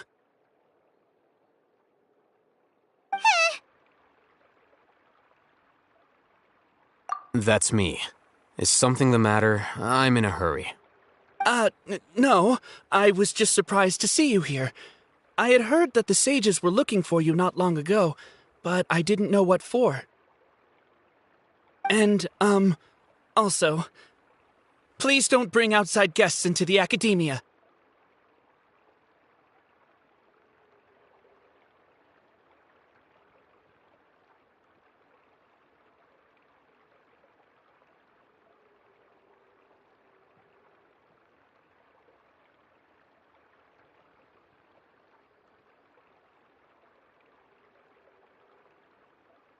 Outside guests? How did you arrive at such a conclusion? Your groundless inference shames the Haravatat Darshan. What did you say? I'm the top student in Haravatat, and I earned 3rd place at the last Inter-Darshan debate. Don't look down on me! That wasn't my intention. As your Haravatat senior, I just assumed that you possessed a greater aptitude for critical thinking. Look, based on what you already know, the purpose of my return and the reason they're here should be obvious. Is that so? Wait a moment. Let me think. Don't tell me the answer. The sages search for you. A blonde-haired traveler. Outside guests.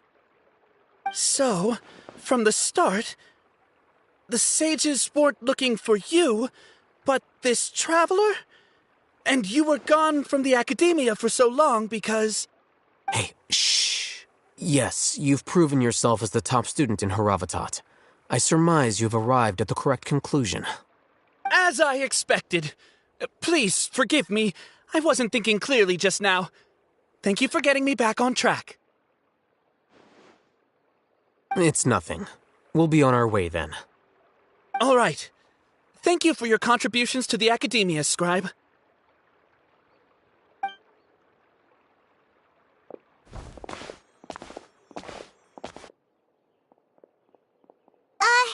What the heck just happened now? What did he just guess?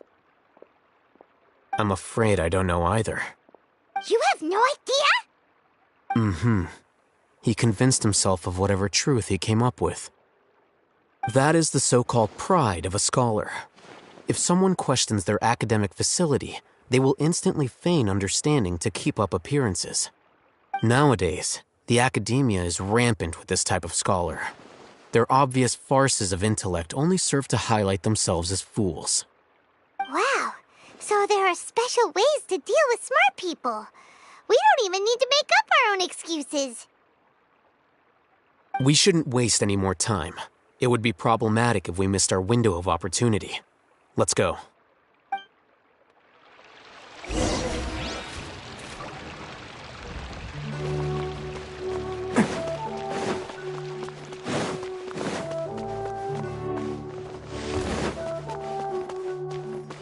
Can't catch me!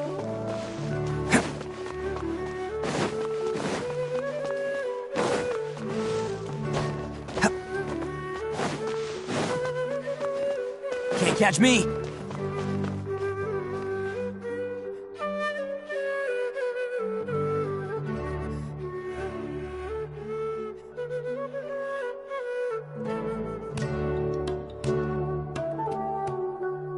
Arataki numero uno ito here in the flesh. Ha ha!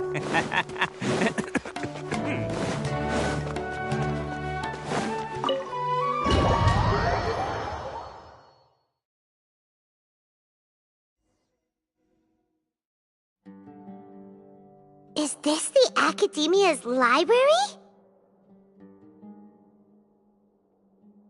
Indeed. Known as the House of Dana, it is quite possibly the most extensive special collections library in Teyvat. There are a lot of students going through here. Is it really okay just to waltz right in? The Academia marches to a fast beat, especially since it's Nagarbaha Day. They're all occupied with their own matters. Just act natural. Now, hurry along.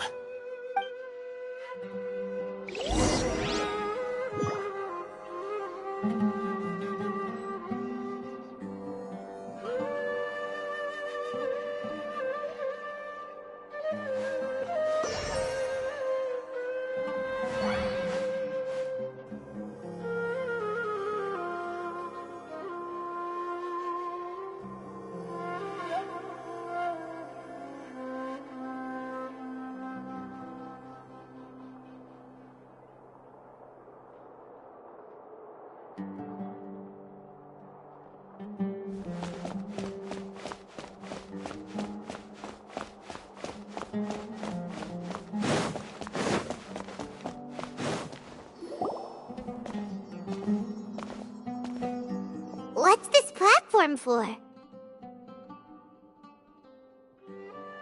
It's a lift that Academia personnel use to access higher floors. Are we gonna take it then?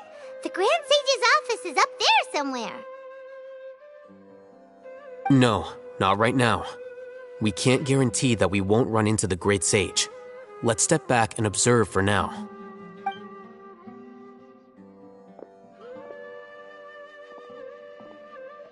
You think the Grand Sage will exit from there? And after he does, we'd sneak past him? Oh, Paimon thinks that's really dangerous. Who knows? However, if we can confirm Azar's current location, our operation will be much safer if we... Allow me to offer you a hint. If you wish to know his location, look behind you.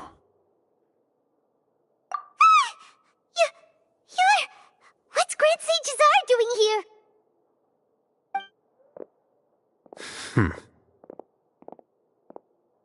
Do not tell me you believed the Academia would not grow suspicious of you after such a prolonged absence, scribe.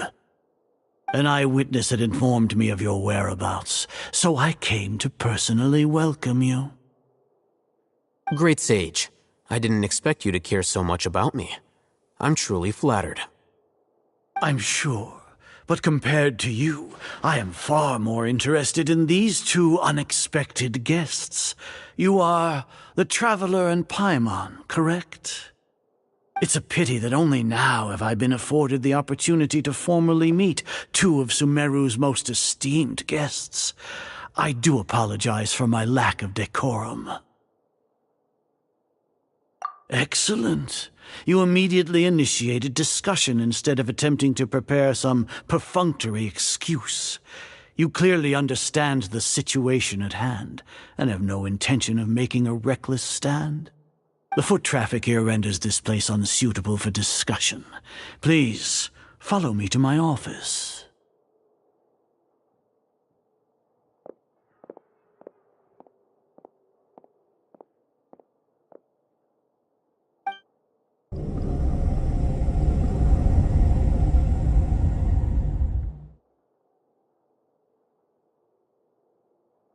This place is crawling with guards. There's no way out for us. All right then, Traveler. What did you wish to discuss with me? Today is Niagarbaha Day, so I still have many responsibilities to attend to. There is little time for idle chit-chat before I detain you all.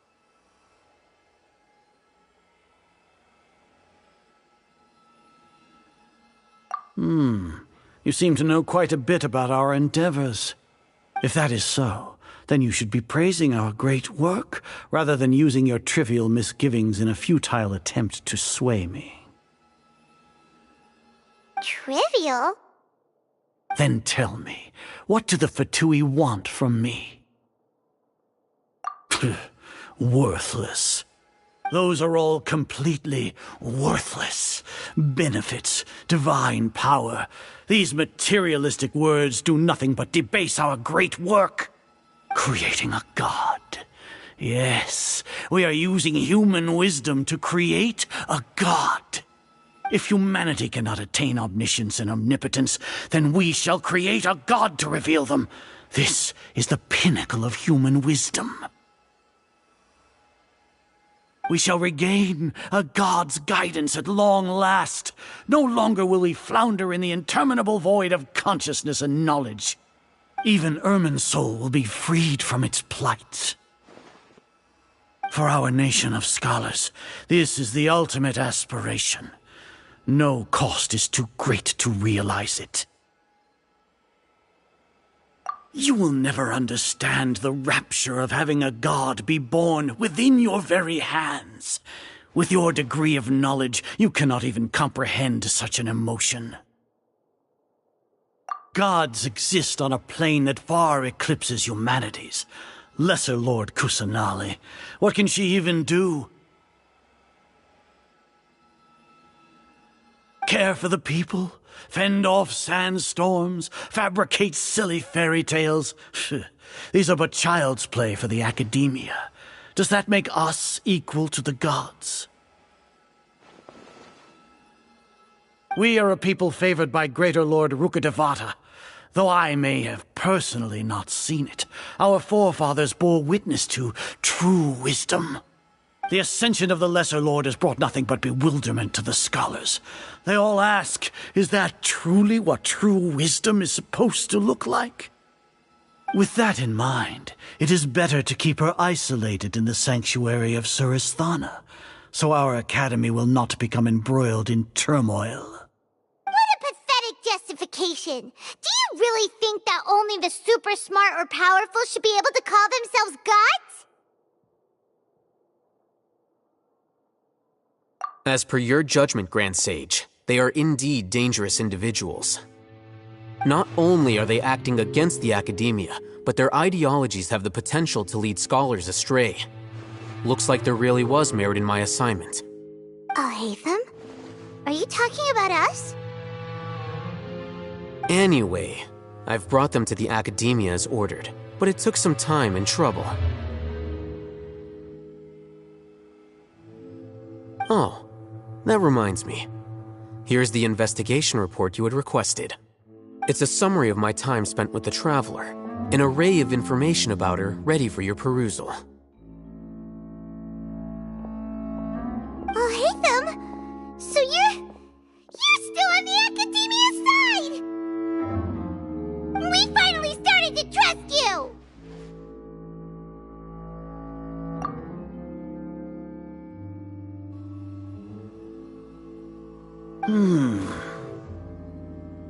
Excellent. Detailed contents with no errors. I would expect nothing less than an immaculate report from the scribe. As it is Niagarbaha Day, I'll enter the information on you into the Akasha. Surely you know what that means. We'll be monitored, just like Sino.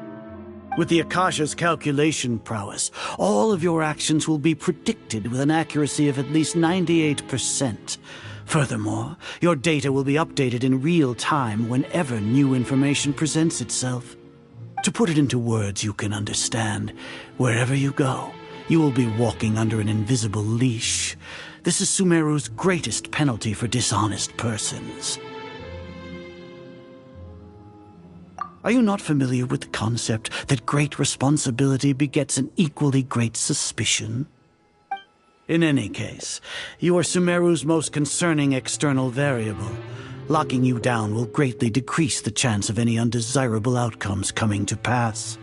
You're despicable! Despicable?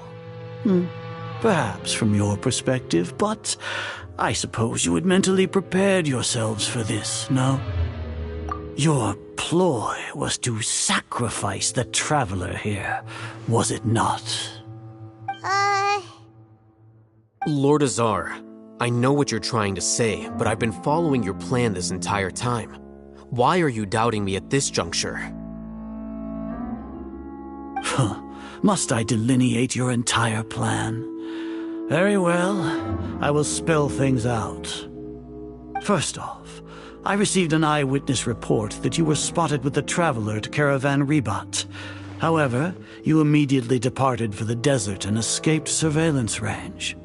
Judging by the time, you all likely encountered the truant General Mahamatra in the desert. Am I correct? Maybe Paimon shouldn't have mentioned Sino just now. The Academia had not received correspondence from its scribe for a prolonged time. You were also in the company of the Traveler, a close associate of Lesser Lord Kusanali and General Mahamatra Sino, who had defected from the Academia. With their instigation, what was the probability that you would betray the Academia? Rationally speaking, 50%? 70%? What do you think? Regardless, that's only a guess. The facts are that I've brought the Traveler right before you, and I gave you my report. Indeed, your boldness deserves praise. To think that despite status as an outlander, the Traveler is still willing to sacrifice for the sake of your plan. If I'm correct, you have a contingency plan to save Lesser Lord Kusanali and ruin our great work. Sneak into the Academia on Niagarbaha Day, using Alhatham's status as the scribe. for there is a good chance that an opportunity to save the Lesser Lord will arise. Should your intentions be discovered, Alhaitham will turn traitor and sacrifice the traveler, thus proving his innocence. He can then stay inside the Academia and continue searching for a way to proceed forward. As for Sino, according to the Akasha's calculations, he will soon return to the Academia and confront me in person. I suppose this is also a part of your plan?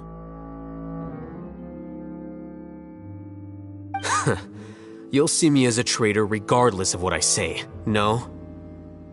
Even if you impugn me, it would have little effect on you all. You misunderstand. Losing our scribe would irreparably damage the Academia's regular operations and the development of Sumeru's future academic systems. However, under the current circumstances, even that is trivial compared to what we stand to gain from our great work. You said that I betrayed the Academia, but you, Azar, you've betrayed all of Sumeru, betrayed its Archon. So flight has turned to fight at long last. Guards!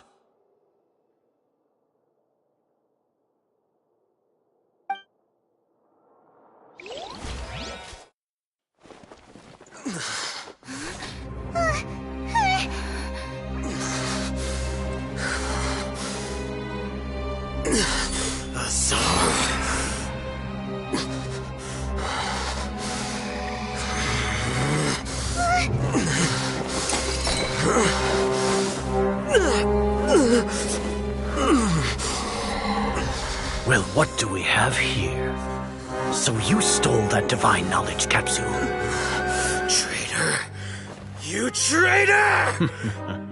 Even the most rational scholar will yearn for the power of a god in a moment of desperation. Aren't you doing the exact same thing as me, Alhaitham? Unfortunately for you, no god will lend you their power. Azar!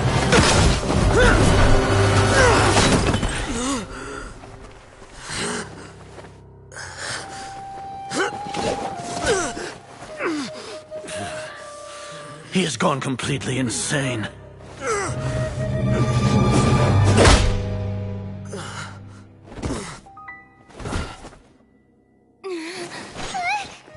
Take him to the Matra and exile him to Aru village. Then find someone to take these two to the confinement room. I'll deal with them later. Grand Sage, we've finished all required preparations for Nyargarbaha Day. We may begin to enter the capsules now. Excellent. You may begin.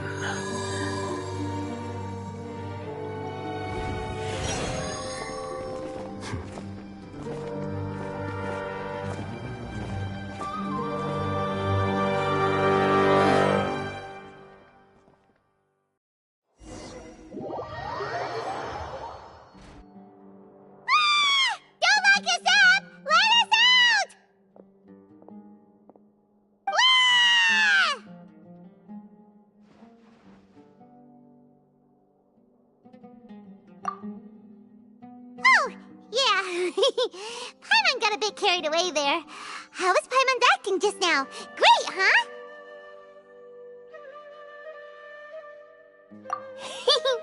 Everything's going according to plan so far. We made it into confinement, and Alhaitham's probably done with his part too. We even managed to trick Grand Sage Azar. Alhaitham sure knows how to cook up a plan. What are we doing next? Paimon has trouble remembering things when she's worked up.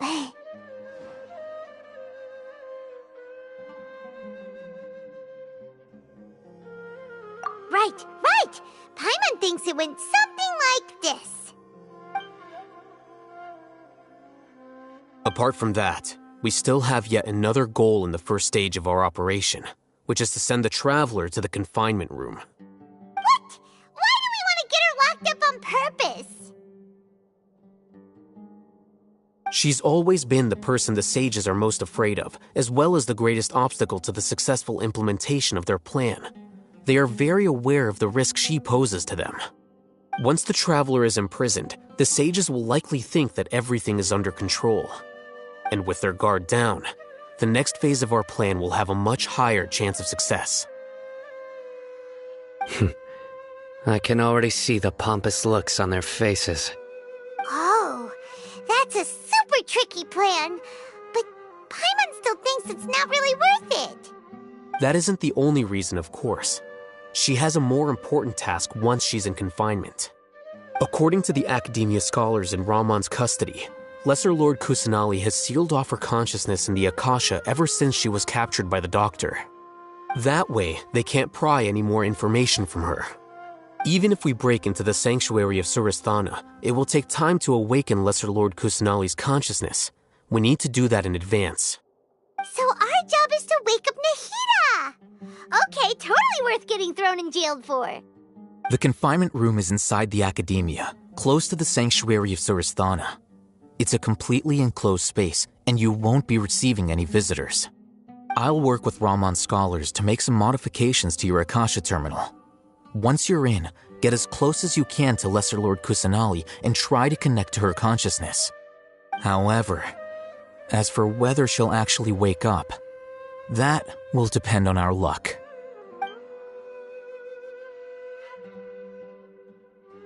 Oh, no wonder you've been wearing your Akasha terminal today. It's the one that Al-Haytham modified. Paimon thought they'd take our Akasha terminals when they locked us up in here. Were they being careless?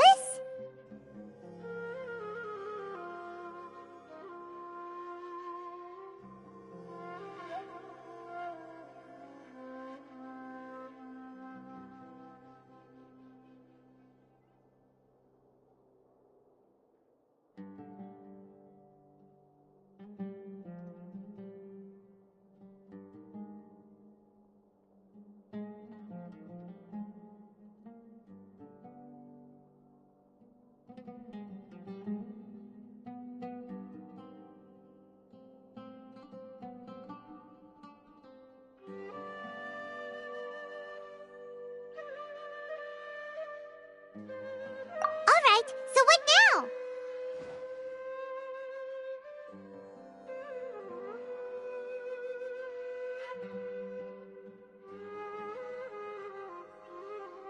Sounds easy enough. We can finally talk with Nahida after all this time. Let's do it. There's a light flashing on your Akasha terminal. It's almost like...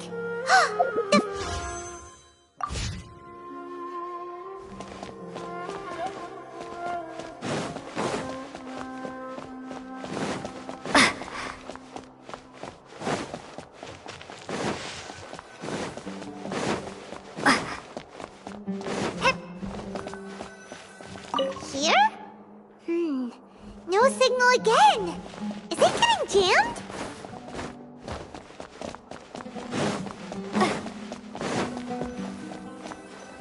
Whoa, it's Mora! Ooh, Mora! No, Paimon, we're not here to hunt for treasure.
When did it first start? Oh, right. It started from the moment I was born. I want to become a worthy Archon. So I've kept studying. Kept listening to my people and their hearts. Kept looking for a way to save Irminsul. So I can catch up.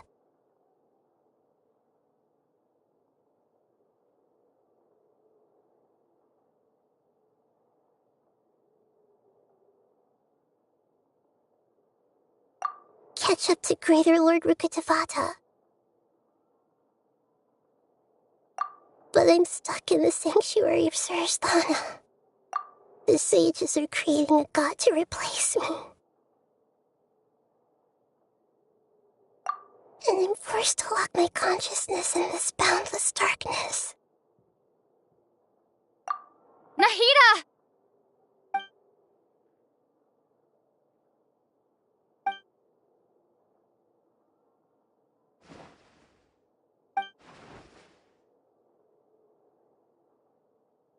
Nahida!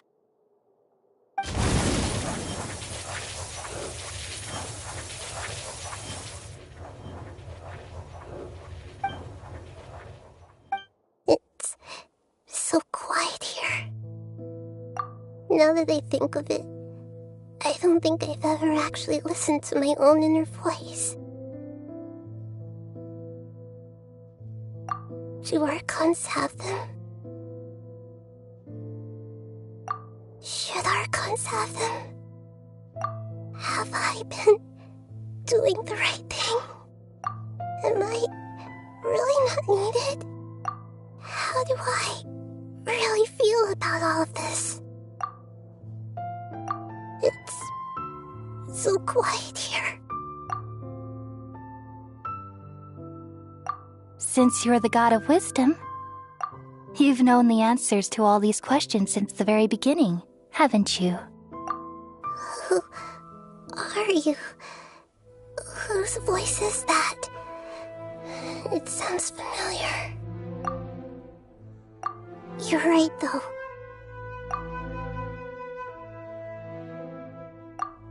I won't ignore my own voice anymore.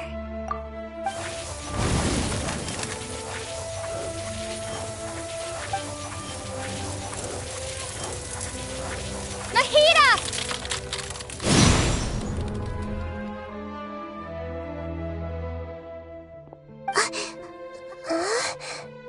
Nahida? Did you wake me up? Thank you. Why are you here? We're here to rescue you. Are you alright? I'm fine.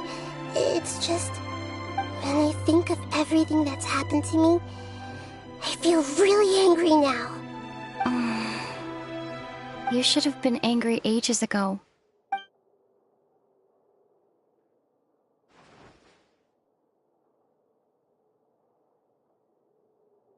Huh? Oh, you're back! How's everything? That's wonderful news! Great! We weren't locked up for nothing! When you went to wake up Nahida, Paimon was listening for any sounds outside. You were out for a long time. There are fewer and fewer scholars going about now. You think everyone's done with their Nyargarbaha day stuff? Yep, so that means our next act is Nilu's performance!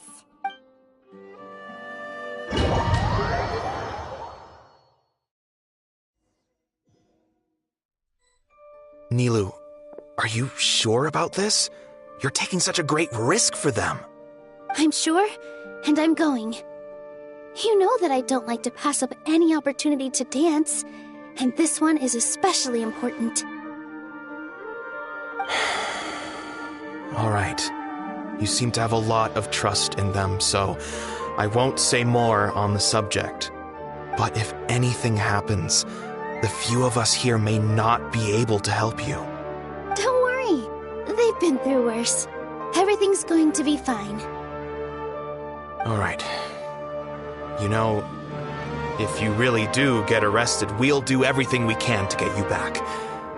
Be careful, even if it's only for our sakes. Thanks, Mr. Zubair. You're so very kind.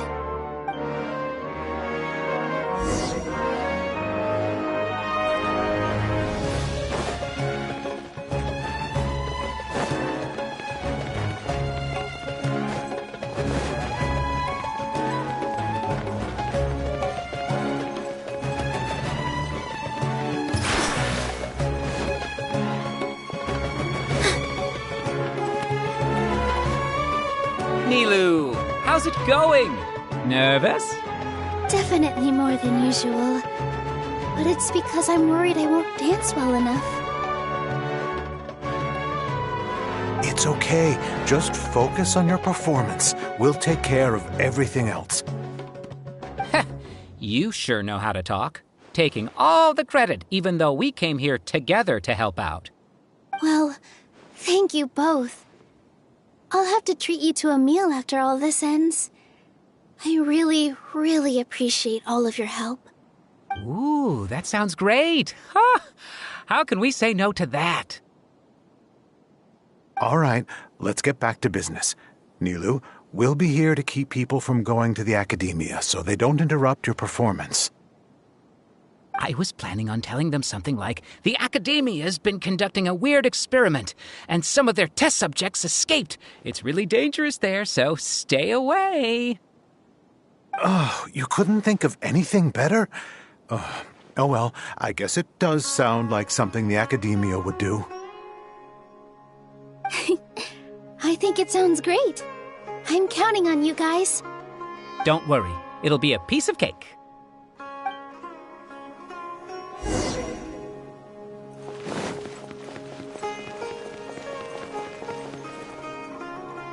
Hey, Nilou! Sorry, it's great to see you, but I'm really busy right now. Our Bait People Away with Yalda Candies plan is working beautifully. Do you want some candy? We have more than we can give out. Vihar, thank you so much for doing all of this. And even dressed up as the Knight of Flowers, no less. I'll pass on the candy, though. I cut back on sweets in the period leading up to a performance, and I'm about to start one. You have a point. The stage is cleared and everything's ready, so you can start your performance at any time. Yeah, thanks to you. I'm really grateful. All right, time to hit the stage. You're welcome. The honor's all mine, since I'll have such a great view of the show.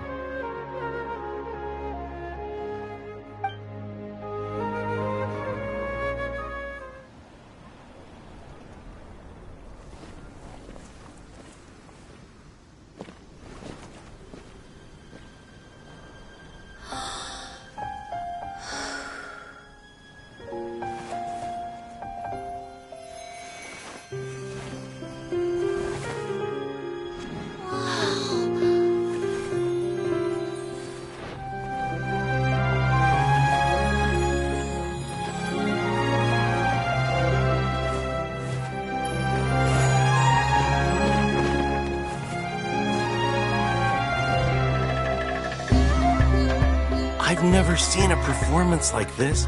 This is incredible. Yeah, but I heard that public performances like these have been banned. I can't believe she's doing this here.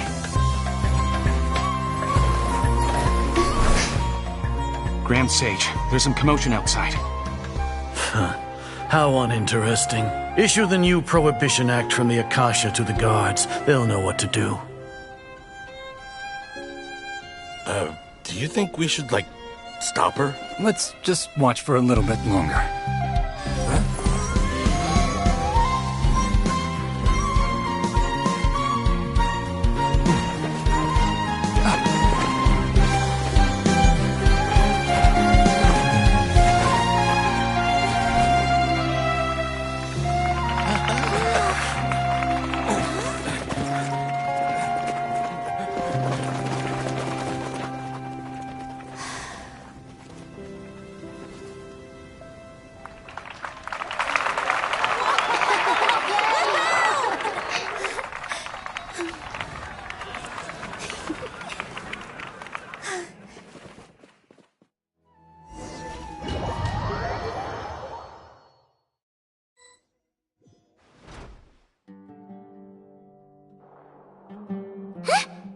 you hear that? It sounds like a lot of guards just ran by. Does this mean the plan has moved on to the next stage?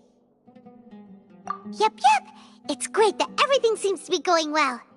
Come to think of it, when did Alhaitham replace the knowledge capsule that was about to be entered into the Akasha?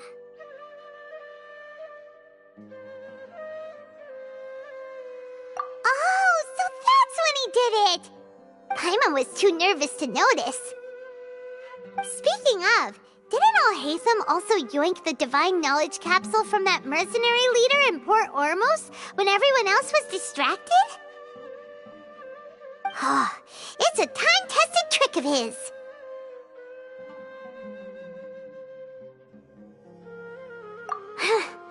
Why are we complimenting him? Yeah, he's smart and all, but he still makes Paimon's blood boil. Let's review our plan for this stage again. It's not like we have anything else to do right now anyway, and it'll help us feel more confident. Paimon remembers that Nilou's task was supposed to go a bit like this. Now that Lesser Lord Kusanali's consciousness has been forcefully sealed, the core figures of the Academia and their guards have started to wear their Akasha terminals again. With the Doctor's technological support, they think they have nothing to fear. How despicable of them to rely on such a person. But this is also our chance.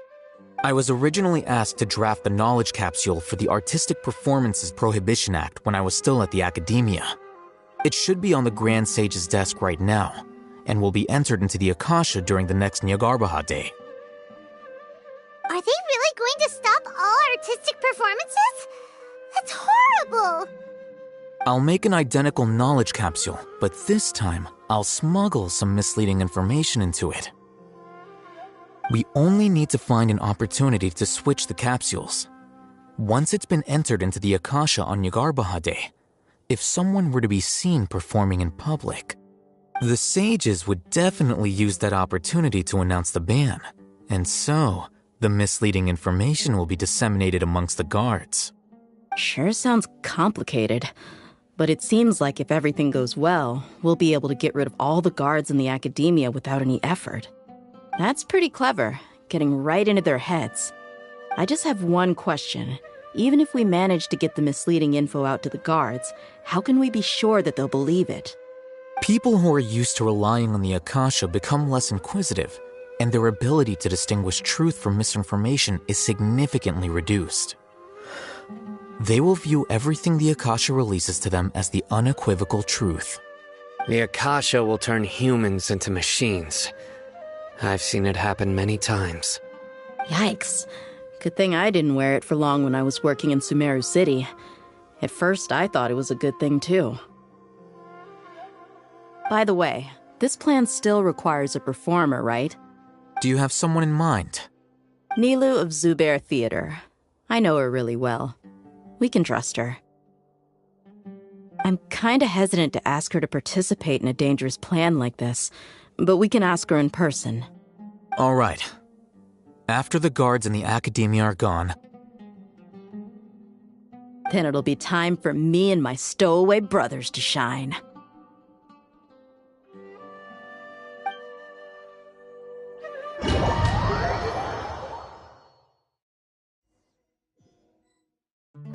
Here they come. Did you see that, Raman? They came out from the Academia in droves.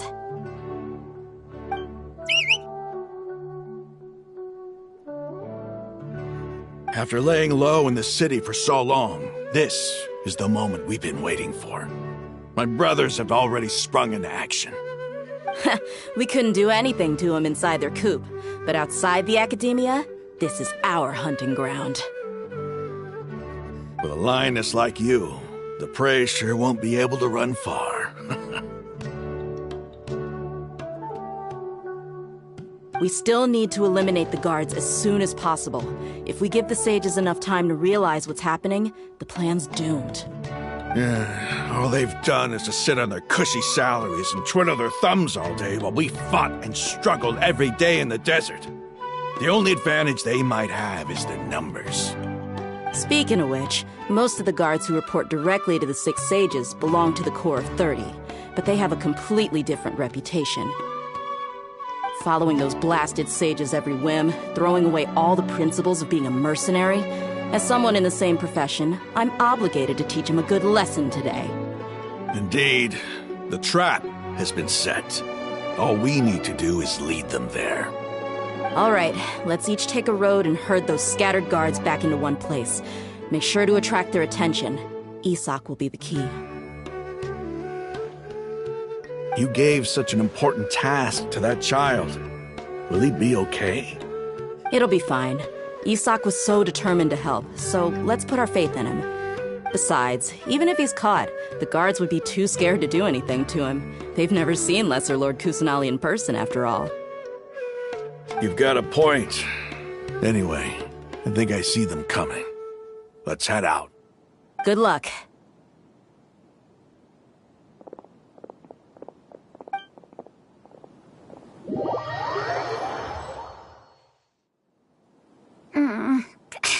This outfit. Hey, do you remember what you need to do, Isak? When the guards get here, you'll pretend to be Lesser Lord Kusanali and run away from them. Oh, yeah, I remember. Of course I do. I'm just a little nervous. Relax. Don't think about getting caught. Even if that happens, we won't leave you behind. You only need to think about getting the guards' attention and leading them to the Grand Bazaar. Leave the rest to us. Okay, got it. I'm here to pay back Lesser Lord Kusanali for helping Grandpa. I won't get cold feet. Hey, they're here. I can see the Academia guards.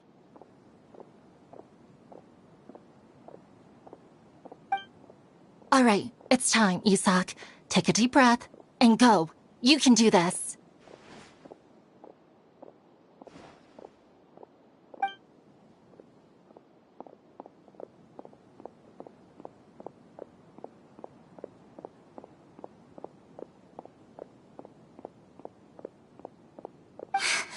Why is there a guard over there?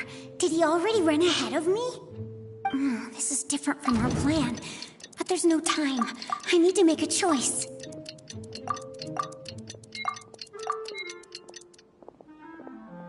Huh? Did I just see something dart by? I'd better go have a look.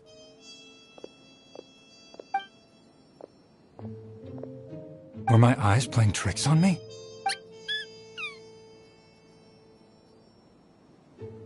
I should go check to see if someone's hiding over there.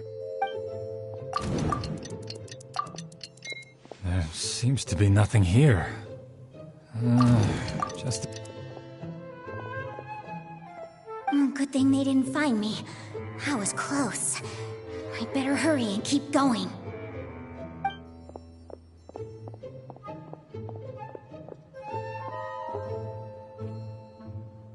Hey! Lesser Lord Kusanali's over there! Stop! What? Lesser Lord Kusanali? How did I not see anything just now? Oh no, they found me. Where should I go?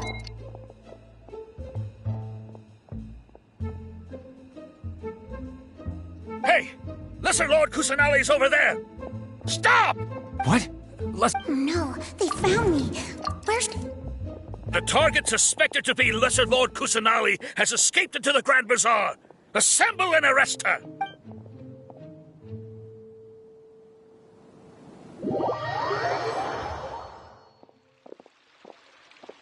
Where did she go? How did she disappear?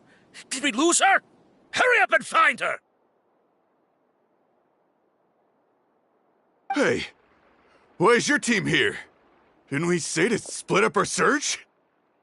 Hurry! Hurry! This place is... Why are you all here? Yeah, isn't it one heck of a coincidence? Everybody's here. What on earth is going on? I suppose that's all of you? Who are you? Did you set us up? What are you planning? Phew, that was rough. I almost got caught. Little brat! So you're not actually Lesser Lord Kusanali. Who exactly are you all? Eremites from the desert? just some colleagues. Think of this as a business competition, or a personal grudge. After stepping into our traps, stop thinking of yourselves as hunters. Behave like the prey you are.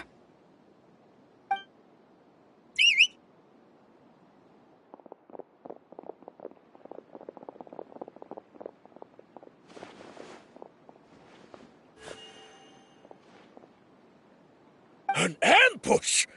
How's that possible? This is Sumeru City, but mercenaries from the desert somehow ambushed us! You've spent all your time hiding away in the academia. This place has long since become our hunting ground. Brace yourselves!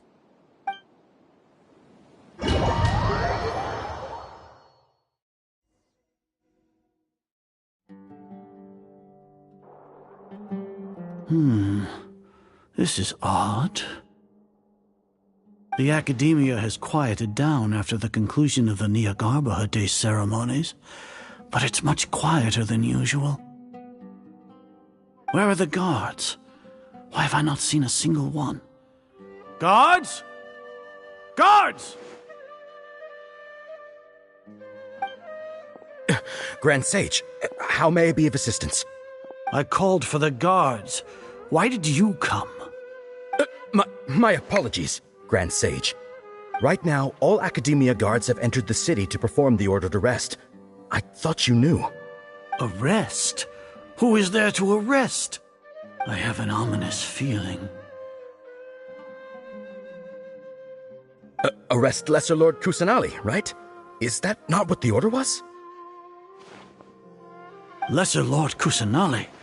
You mean she has disappeared? Yes. I wouldn't dare make up something like that. Right now, everyone is in a panic, and many are saying that Lesser Lord Kusanali will take revenge on us. What happened? Just what is going on? Lesser Lord Kusanali somehow escaped? Was it Alhaitham and his party that freed her? That's impossible. The Academia is heavily guarded today, and any order to release Lesser Lord Kusanali would be strictly confidential. Besides, Alhaitham and the Traveler are already in our hands. What manner of trickery did they employ? How could Lesser Lord Kusanali disappear into thin air? Disappear? Wait. How was the arrest order distributed to the guards? It was issued by the Akasha earlier today. Only you have the authority to send messages like that, so I thought it was your order. Let me check.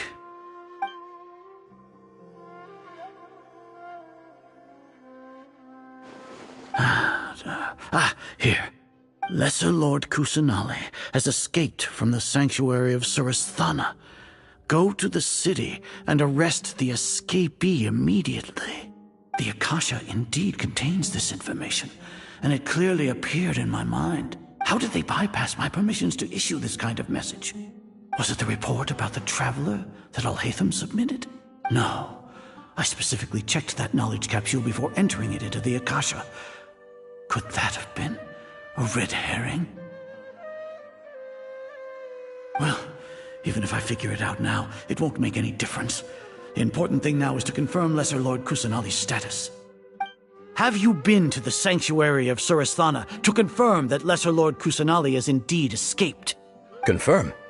No, I haven't. It may be a bit offensive to say this, but Grand Sage, what you're saying doesn't make any sense. How can the information in the Akasha be inaccurate? What the Akasha decrees is fact. That is common knowledge to all of us. If we have to confirm the information and knowledge from the Akasha ourselves, then how is that any different from us learning that information ourselves? Wouldn't Greater Lord Rukkhadevata's legacy lose its meaning that way? In the beginning, it was I who asked you to believe in the Akasha, to believe in the legacy left by Greater Lord Rukkhadevata. Are you trying to use my words against me? No, Grand Sage. I'm merely confused because I believe in you. I never meant to refute you. Stay here and see if there are any suspicious people around. I'll go to the sanctuary of Surasthana on my own. Yes, Grand Sage.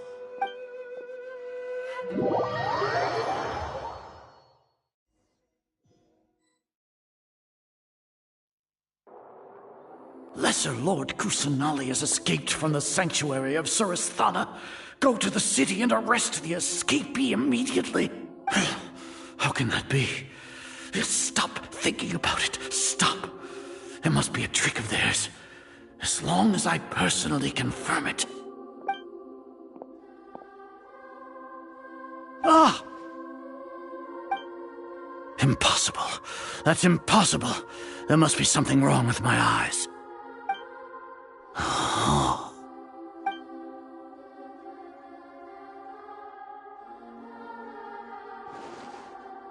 What a comical sight, Azar. Once the Akasha has put certain thoughts into your head, even the Grand Sage can no longer see what's right in front of him. You all can only see the world in your mind, the one you think you know. And precisely because of this, you disregarded Lesser Lord Kusanali's existence. She has been a wise and worthy Archon. Sino, have you been waiting for a chance like this? The Akasha predicted that you would return to the Academia to confront me, but I didn't expect it to turn out like this. I was careless. No, you were blinded. Your faults stem from your reliance on the Akasha. You're still the same as always. I truly did not expect a proud person like you to cooperate with Alhaitham and the Traveler. People change, Azar. Admit it. The Akasha can't predict my actions anymore. Then tell me, what have you found during your investigation? You want to buy time? This is the sanctuary of Surasthana.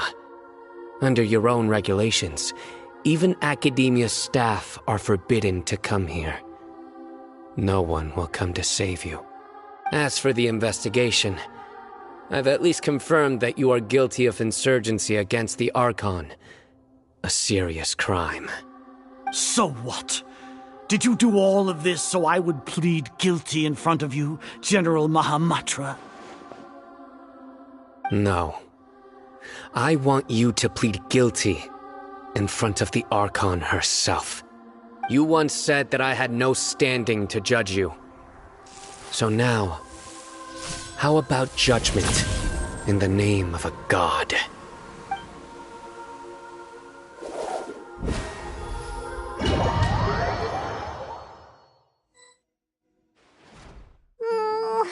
How long do we have to wait? Paimon wants to know how things are going out there. Paimon hasn't heard any sounds outside for a while. Hopefully something bad didn't happen. Yeah, but aren't you scared that we might be locked up in here for the rest of our lives? Thinking about it, at least Paimon has you. We could still chat like this. When Paimon thinks of Nahida being imprisoned alone in the sanctuary of Surasthana, Paimon can't help but feel sorry for her.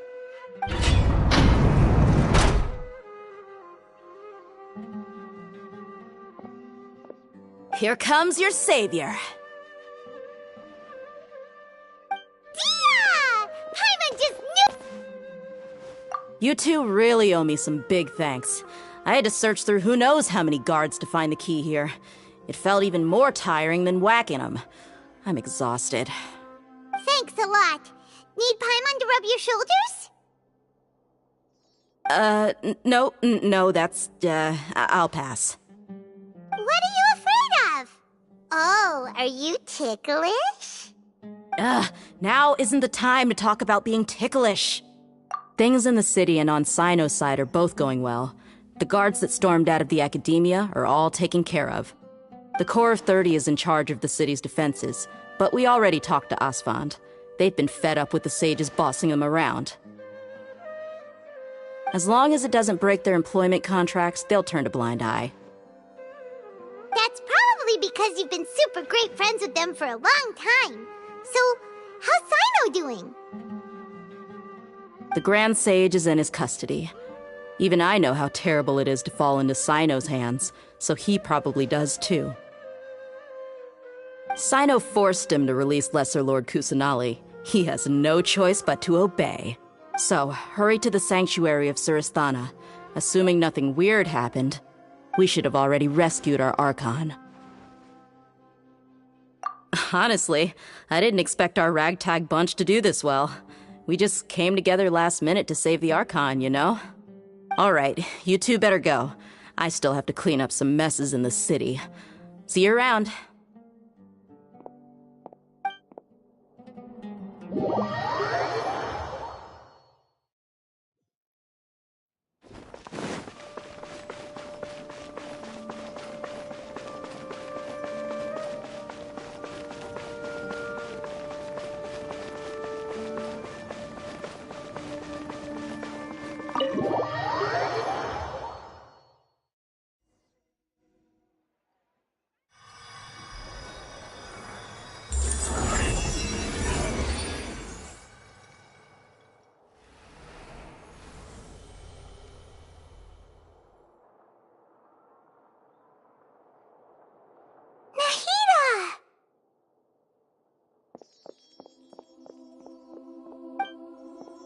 Should I say it's nice to meet you? This is the first time we've met in real life. Before, we've only met in dreams, consciousness, or when I was in someone else's body.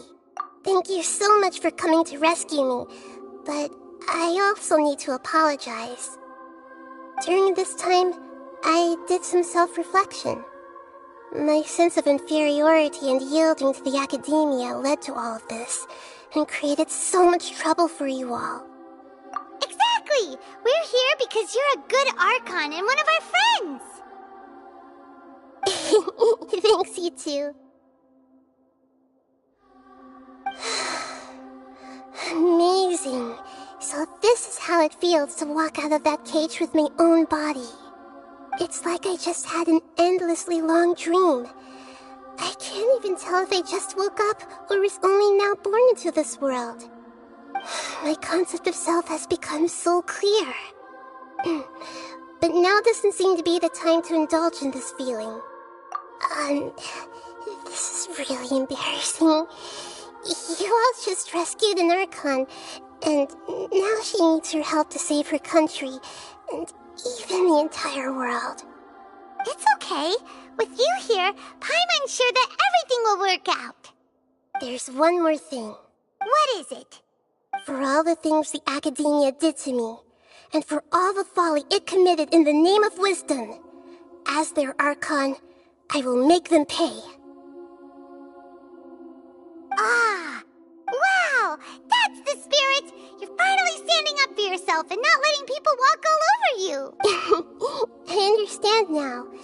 To be a better Archon, I first need to better myself. If you haven't even figured out how to be a caterpillar, how can you be a butterfly?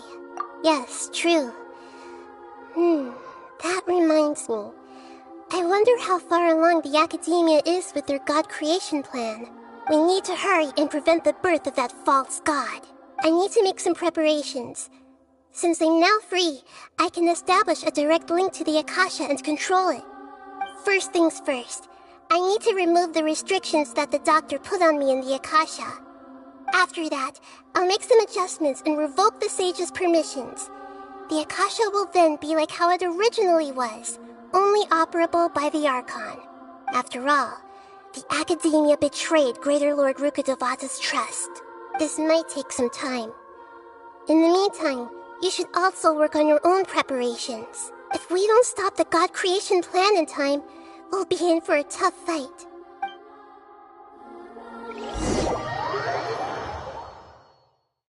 Might as well prepare for a fight. When we're done, we can take a walk around. After all, we missed out on a lot of stuff when we were locked up.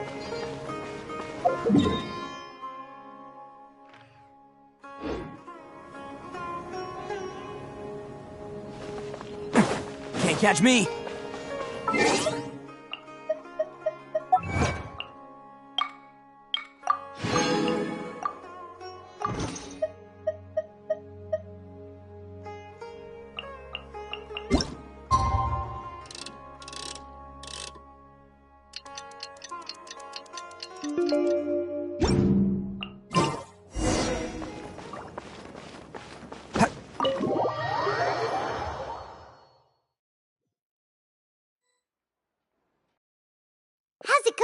Nahida?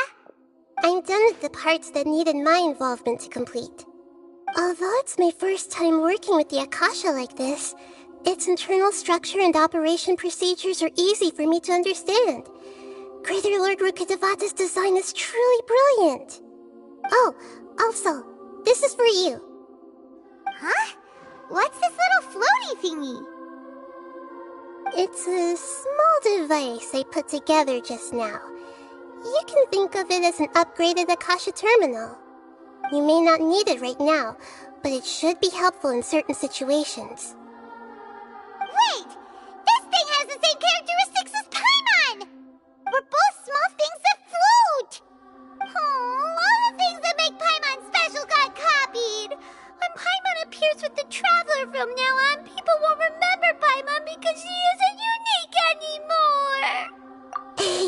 It's alright, Paimon. It can't replace you. It's only a flying device, but you're the Traveler's irreplaceable friend. You're so good at comforting people, Nahida. If only the Traveler was as smart as you. I was simply telling you what I feel to be the truth. I wasn't trying to comfort you. Nahida, you're natural at this. What you just said made Paimon even happier. By the way, there's something I need to confess. Even though I'm the Archon and in control of myself again, I'm not very good at fighting. You may have heard that an Archon's power is derived from their people's faith. However, I'm not as well loved as Greater Lord Rukkhadevata. If we get into a situation where combat is our only option, I'll have to count on you, and I'll do my best to provide support. I'm glad I can rely on you. So the God of Wisdom isn't good at fighting? That actually sounds about right. I've located where the false god is. Time is of the essence, so let's skip to it.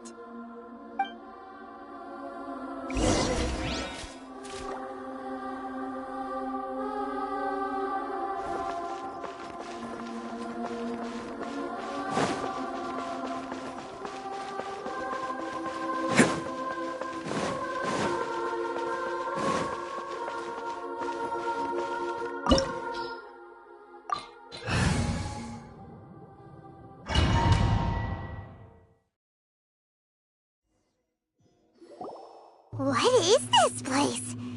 Is this really the way we need to go? Wow. Who would have thought there'd be a place like this hidden right slap bang in the middle of the city? The sages wanted to realize their god creation plan without being discovered. The safest and most convenient way would be to build within the academia itself. That's true. They were already hiding one god, so why not two? Judging from the structure here, the project is a huge undertaking. The sages really saw the god creation plan as their ultimate goal. But this place doesn't look like it could have been constructed by the academia alone. The Fatui under the Doctor sure didn't hold back. They provided a lot of technological support. Yeah, or else they wouldn't have been that generous. Is that it, though? I've always felt that this doctor is different from the academia sages. He doesn't seem to share their sense of urgency. Instead of being interested in the end product, it's like he's enjoying the experimental process. The Fatui Harbingers are all such weirdos. So, the doctor being weird is actually normal. So, this Fatui that they're trying to turn into a god is called the Balladeer? We had previously come into contact with his consciousness. He harbors particularly strong obsessions. One is the desire for a gnosis, since he was created to be the vessel for one. The other obsession is probably related to his past. I can't quite explain it. Paimon knows that he was a prototype puppet for the Raiden Shogun before he became a Fatui Harbinger. That's why he wants a Gnosis so badly. There's no way he'd willingly be a test subject. Not with that temper and ego of his. It sounds like you know the Balladeer quite well. I see. Tell me more about him and what he's like. The more we know now, the better we can plan for and react to any future situation.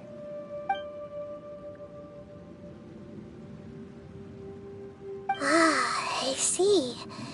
How fascinating. Alright, time to go. Let's get through here and meet him in person.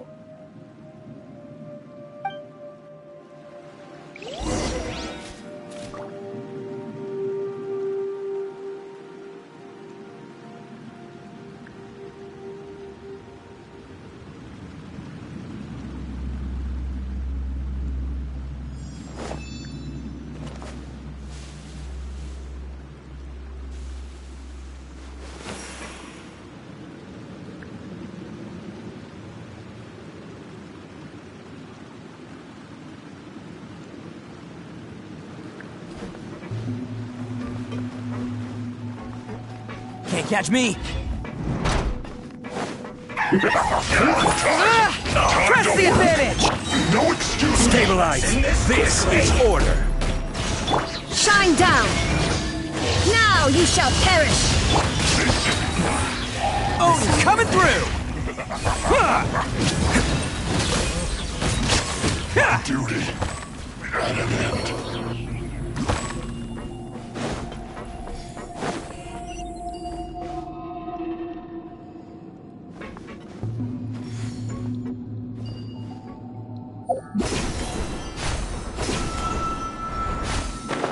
It looks like we can climb up these pipes.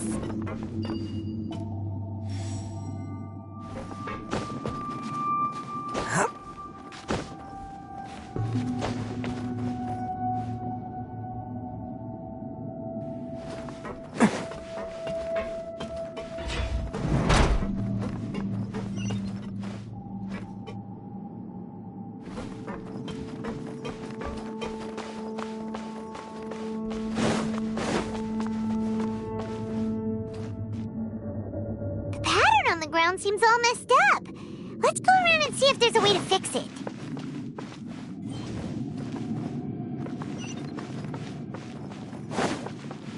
Can't catch me!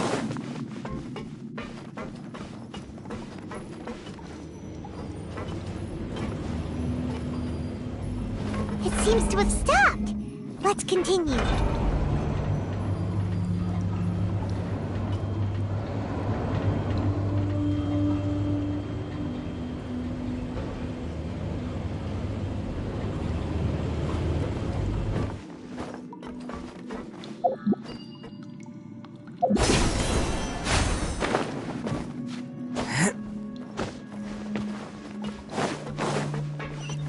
Let's roar! Convince! Rally! Solidify! Illusion shattered! I will end you.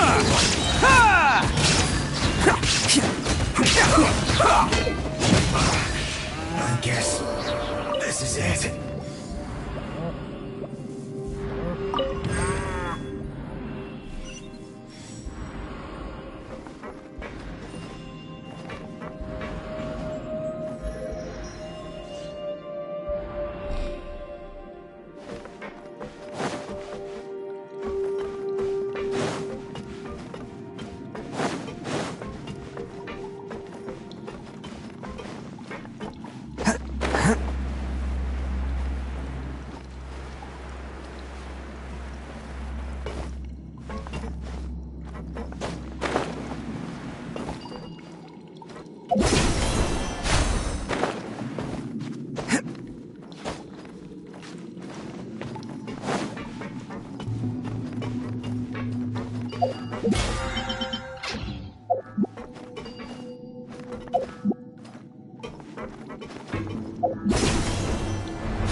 You'll get frostbite. Stabilize! Order guide you! There is no escape! Freshness preserved. Cooked. To see us do.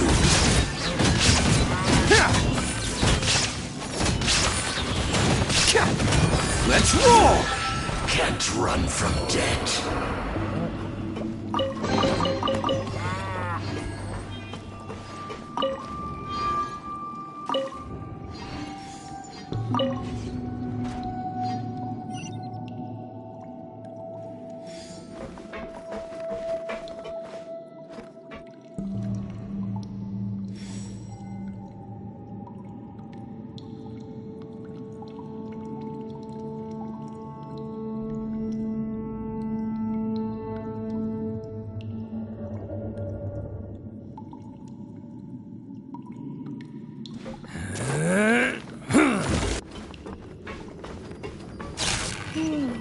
The cart is stuck. Maybe there's something wrong with the tracks. Let's try adjusting the direction of the device to clear the tracks.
Best flavor in the world? The sweet, sweet taste of victory. And that's why I've never spent a single more on any of my snacks. I've won them all, fair and square. That's right.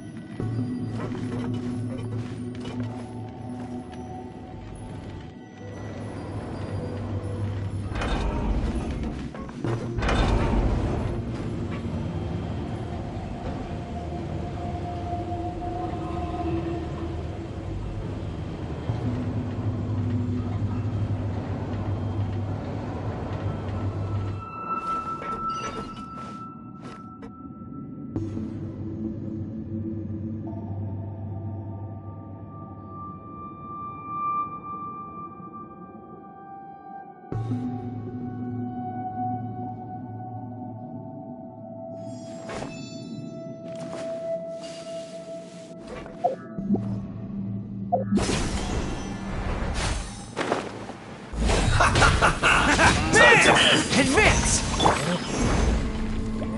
Shine down!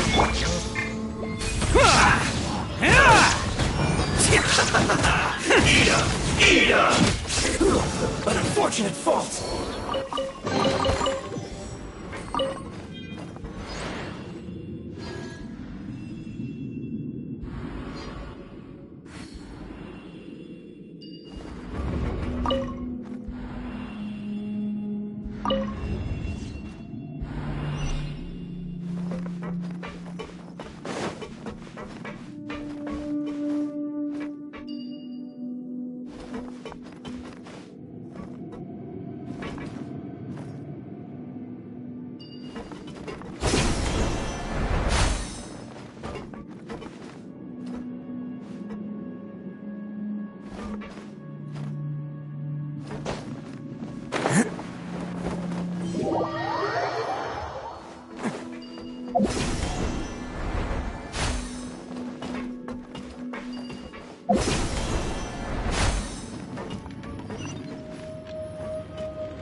Arataki numero uno Ito here in the flesh. Ha ha!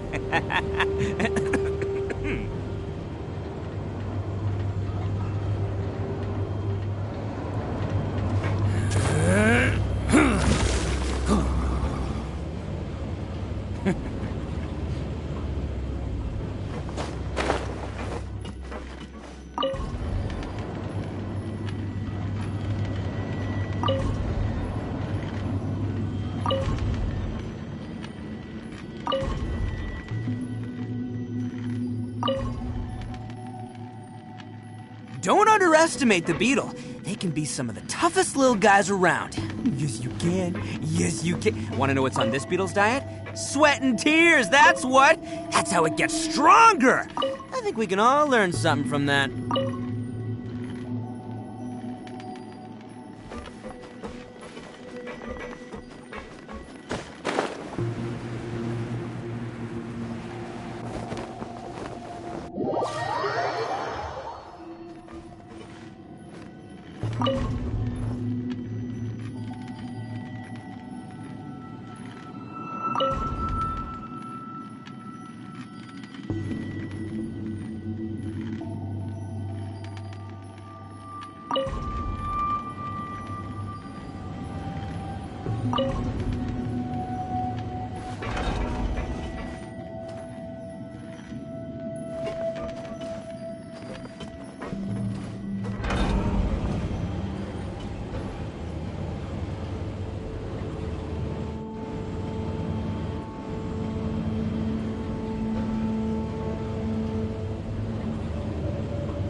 Let's roar! No more words. Charge! Gather! Let's end this quickly! First! Ha! Attaboy! I will Bam!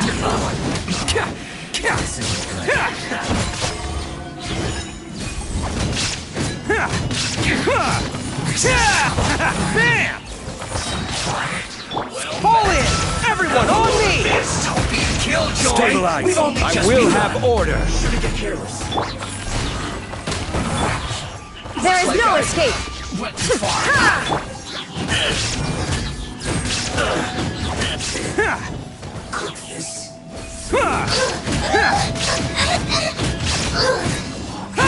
Let's roll!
Looking at its operational status, we must prepare for the worst. The god they wanted to create is likely close to completion or already completed. Oh no! What should we do? Paimon can't imagine how hard it would be to fight against a Fatui Harbinger with a Gnosis! Are you nervous, Paimon? If you really want to know, of course Paimon's nervous! Aren't you too, Nahida? Yes, I am. This is probably the first time I faced with a calamity of this degree since my birth. I feel not just nervous, but curious as well. Curious? Curious about what? Curious about our fate. To me, everything we perceive in this world, everything we learn, and everything that happens to us is considered knowledge. And if it's a form of knowledge, then it can be understood. However, only fate is about that which has yet to occur, so it has always drawn my curiosity. So to me, fate is the ultimate knowledge. That's also why I love observing humans and all the things that happen to them. It all brings me great satisfaction. And now, at long last, I'm not just an observer anymore. I will personally experience my own fate with you by my side. Isn't this such a wonderfully exciting thing? Ah, so that's what you mean. Paimon thinks she understands what you're feeling. Agreed. Okay, let's continue on. I can sense his aura from here.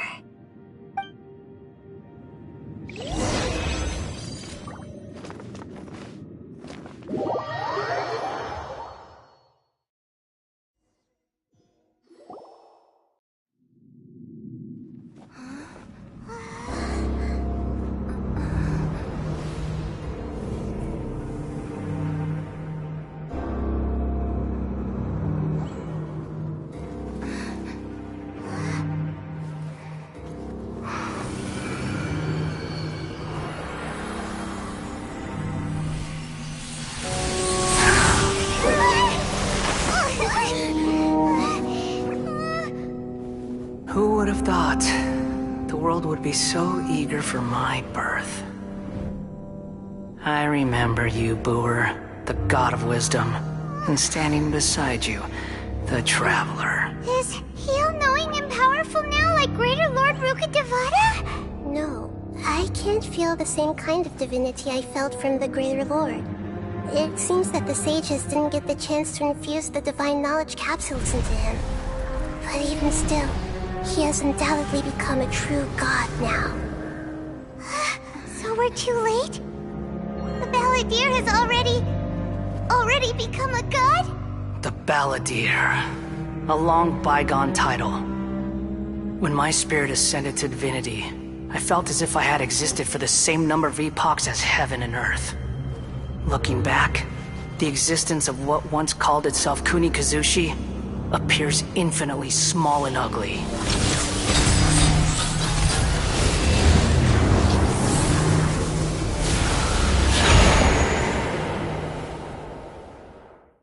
This imposing aura, it really feels like the gods!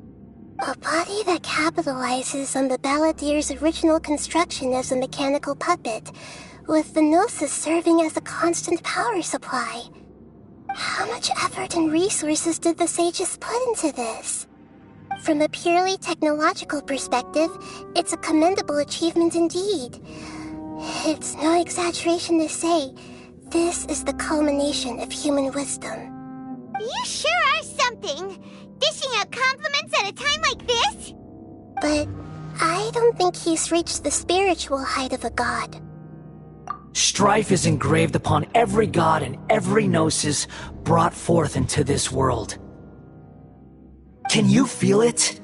The exhilaration of such power, and the thrill of anticipation for our contention. Nahida wouldn't feel the same things as you! Do you not realize that you are interrupting a conversation between gods? Lowly creature, know your place! The strife engraved upon a gnosis. You're talking about the Archon War. Tevat's current peace was not easily won. I didn't personally participate in the Archon War, but the way I see it, all those losses were meaningless, driven by the demands of the laws. There's no point in bringing it up again. Is that so? Yet I am deeply disappointed that I was never allowed the fortuity to personally participate in the Archon War. This is a first. Encountering a god in this world who does not crave power. No wonder your own people have abandoned you, God of Wisdom. Your judgment is as your existence, unsubstantial. This is where everything ends, Booer, the God of Wisdom. You should know that wisdom cannot solve every problem. Like now, where your only option is to face me in combat.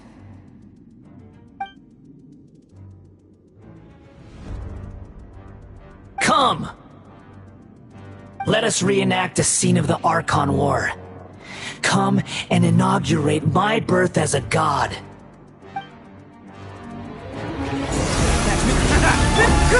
Charge!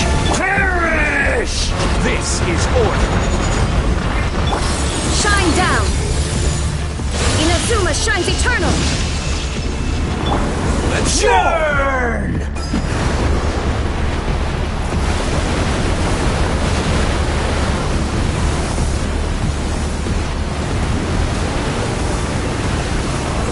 Insignificant past!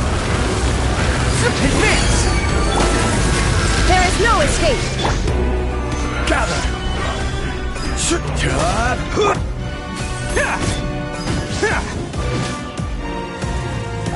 Who wants some of this? At my command, you shall fall!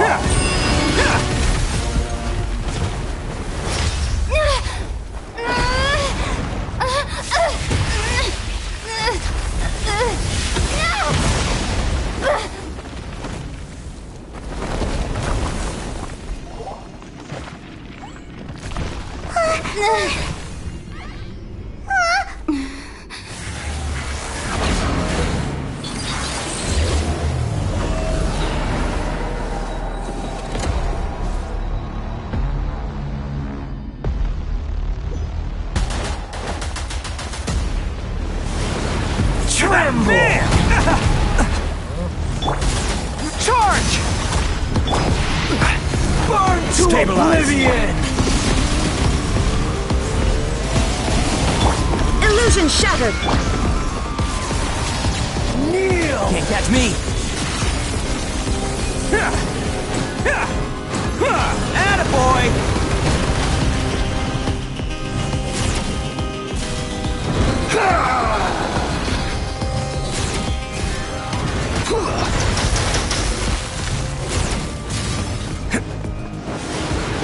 Tremble! Let's roll!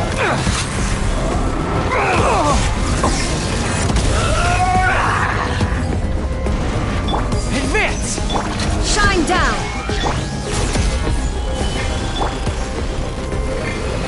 Reality is pain!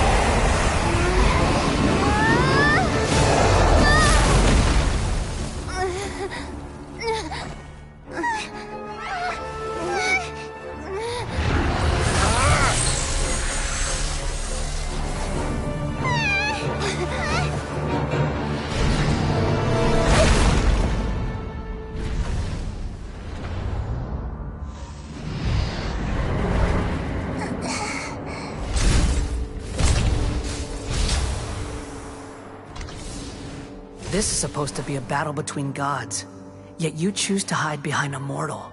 And now, you're acting like you'd sacrifice yourself for a human. Are you having fun proving a false sense of heroism to yourself, Boor?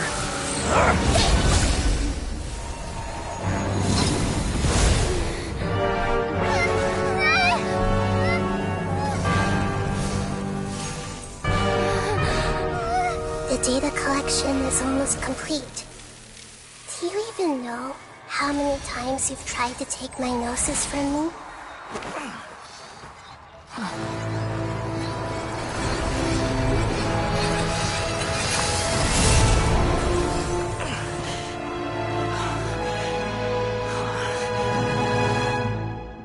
We just concluded the 168th loop. Did you know that in the effort to create you, the people of Sumeru were forced to live through the exact same number of Sub-Zerus festivals and Samsara cycles? The power of dreams. When did you use it on me?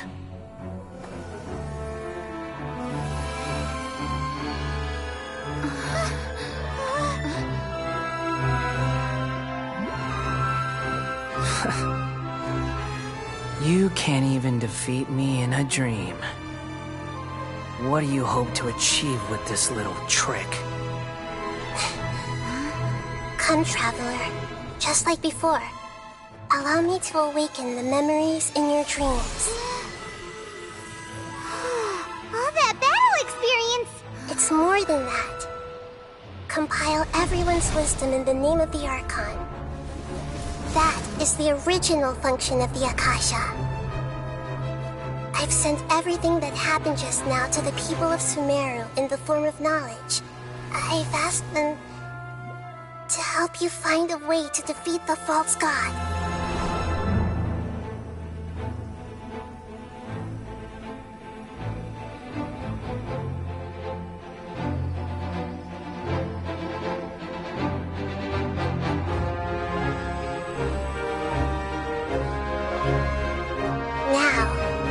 All of Sumeru's wisdom is at your disposal. Meaningless tricks won't save you.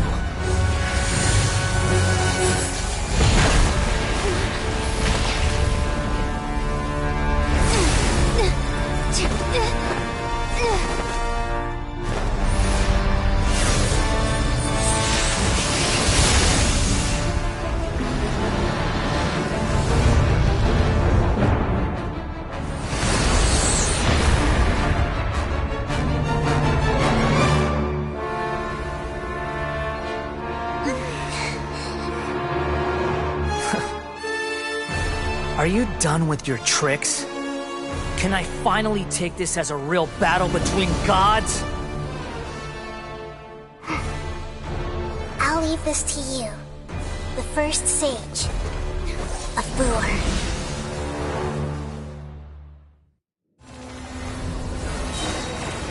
I am the all-knowing God!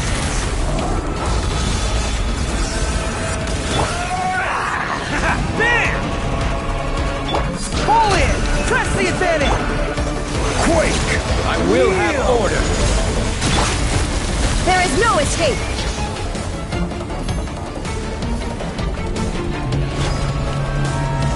Now you shall perish! Burn to oblivion! Let's roll! It's showtime!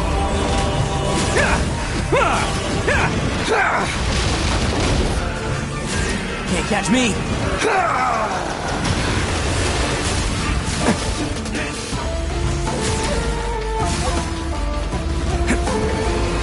Reality is pain!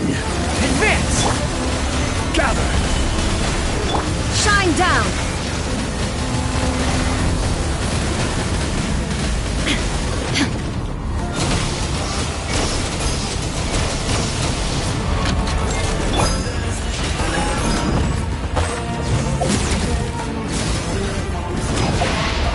Burn to oblivion!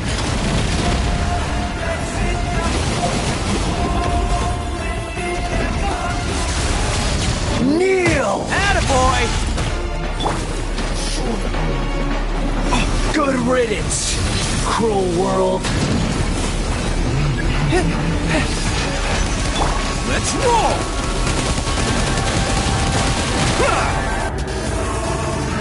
There is no escape!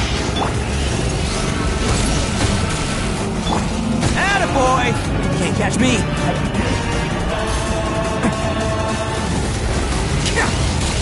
Can't catch me!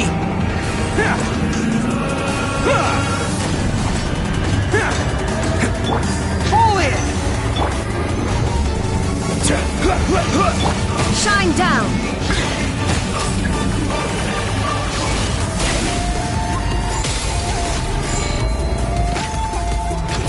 Your new god awakens! The mortal plane of fleeting joy. God is mine.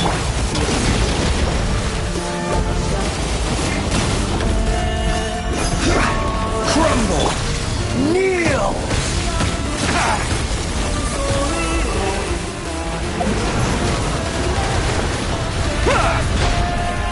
Let's roll! Tremble!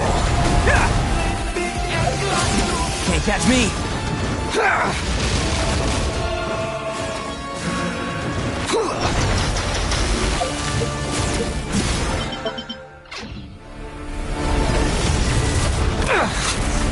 Attaboy! Can't catch me!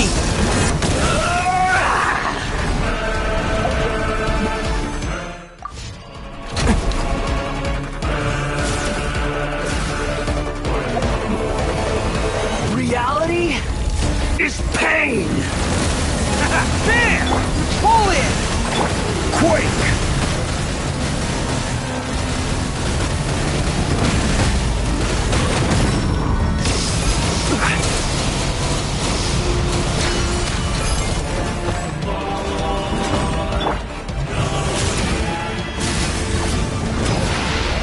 Burn to oblivion!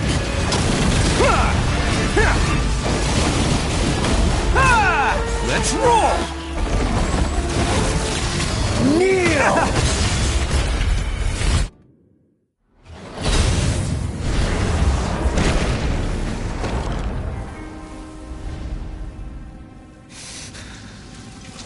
Humans. Filthy humans.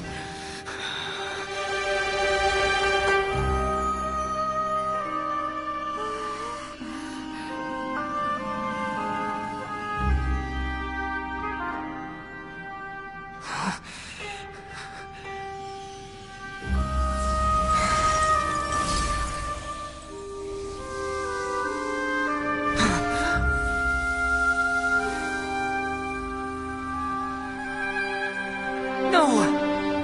Wait! Please! Anything but the Gnosis!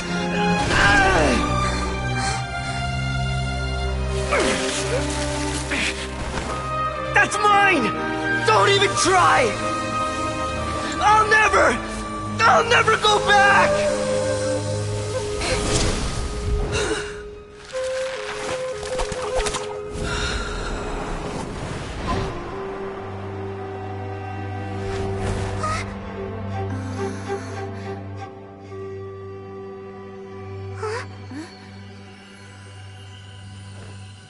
We haven't yet found the answer to the most important mystery. Irminsul is still waiting to be saved. With the power of another Gnosis, we may now finally understand the last memory of Greater Lord Rukkhadevata.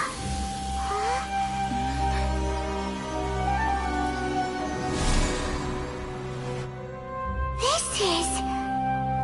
That's right. This is the last memory of my predecessor.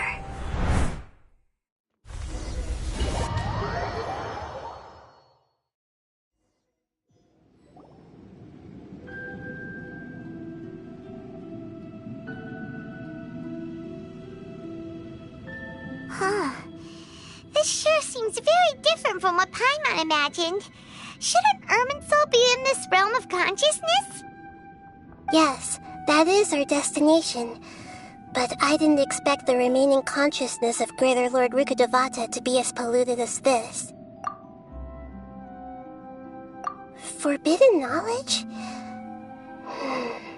It seems you know about a concept that even I don't completely understand. Could you tell me what you know?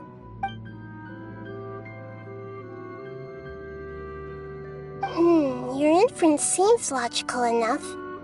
Forbidden knowledge once polluted the desert thousands of years ago, but was successfully repelled thanks to King Deshret's self-sacrifice, and Greater Lord Rukkhadevata nearly exhausting her power. Then, a second instance of forbidden knowledge pollution occurred during the Conria Cataclysm 500 years ago. But I'm afraid it is much more serious this time, with Irminsul itself already in danger. So, if we're in the remaining consciousness of Greater Lord Rukkhadevata, and it's also been affected by forbidden knowledge pollution, then does that mean, in order to save us, Greater Lord Rukkhadevata? Yes.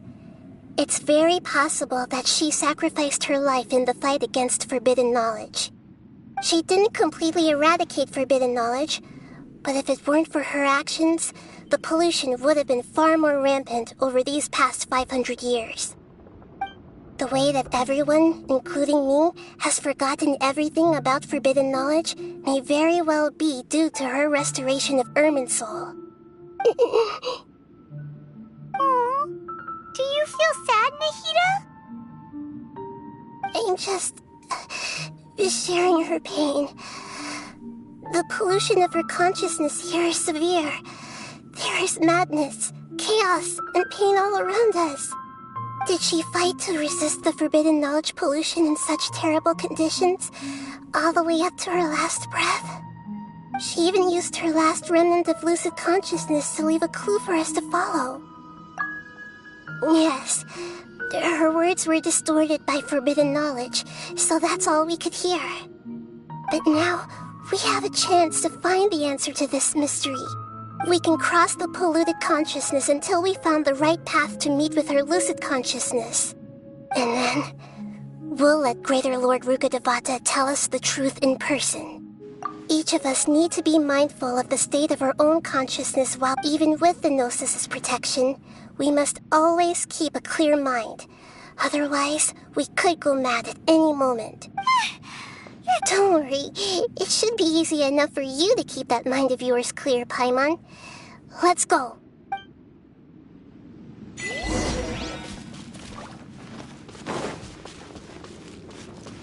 Are we in the air? And why is there a huge boat? That's the boat of consciousness, which symbolizes reason here. Its course is the direction our consciousness is traveling to. Wow! What are these? The monsters seem to have been affected by them. Been shattered.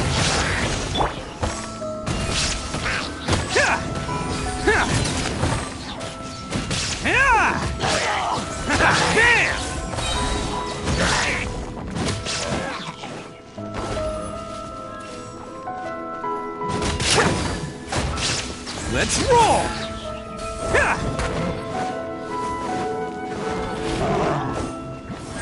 Who wants some of this? Bam!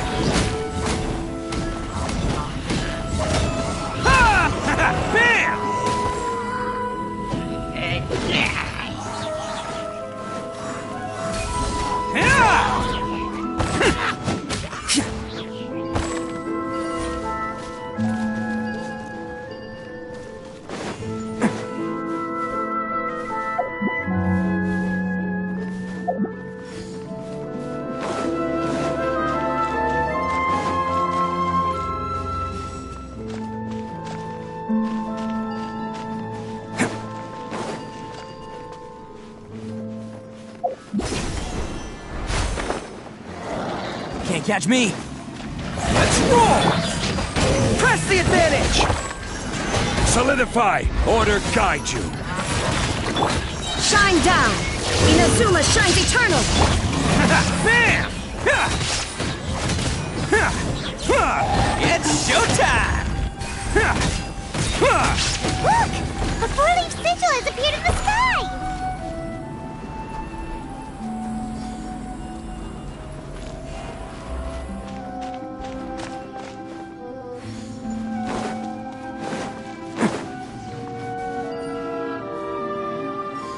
Attaboy!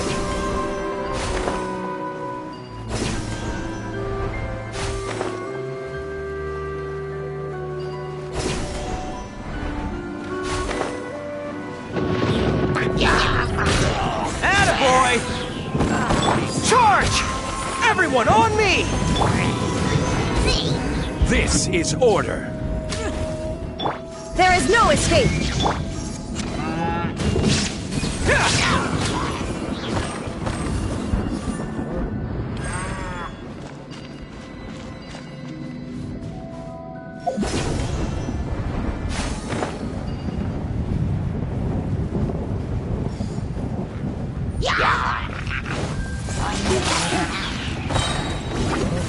Advance!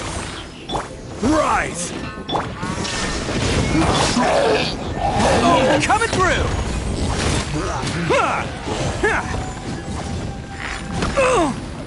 Let's roll!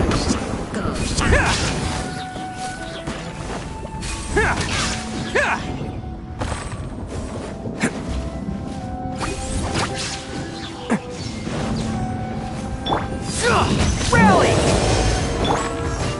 Stabilize! Order guide you! Illusion shattered! Torn to oblivion! Attaboy! It's showtime!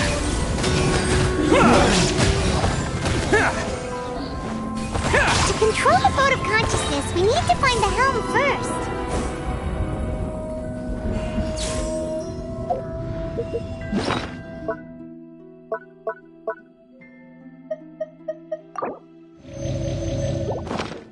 Can't catch me!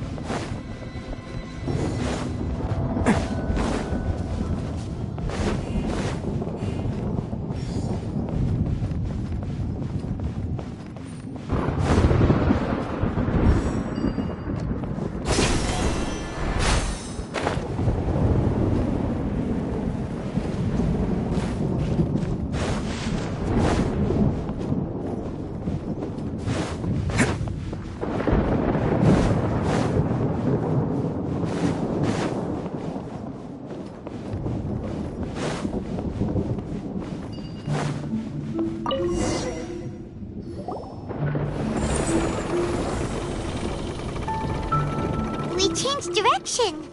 Are we still going the right way, Nahida? Judging from the current route, the boat of consciousness will soon take us out of here.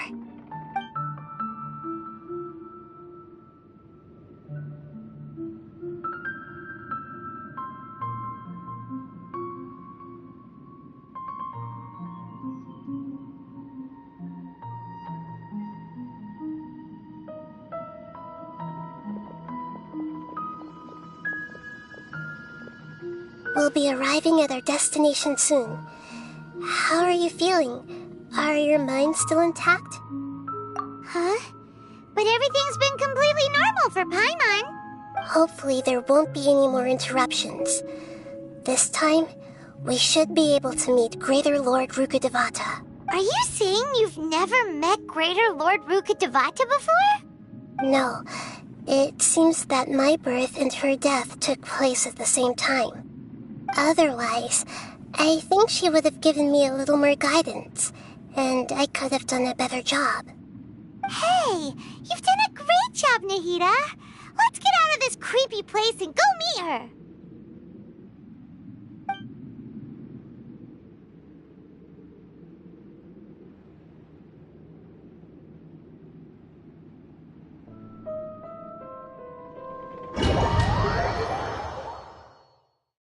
So, is this the place you were talking about? The base of Irminsul?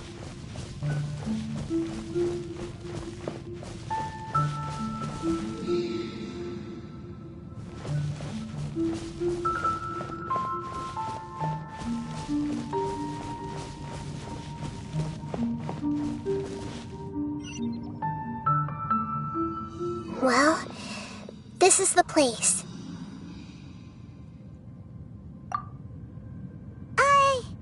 We're here to find Greater Lord Rukkhadevata, right? But the one standing over there is Is that me?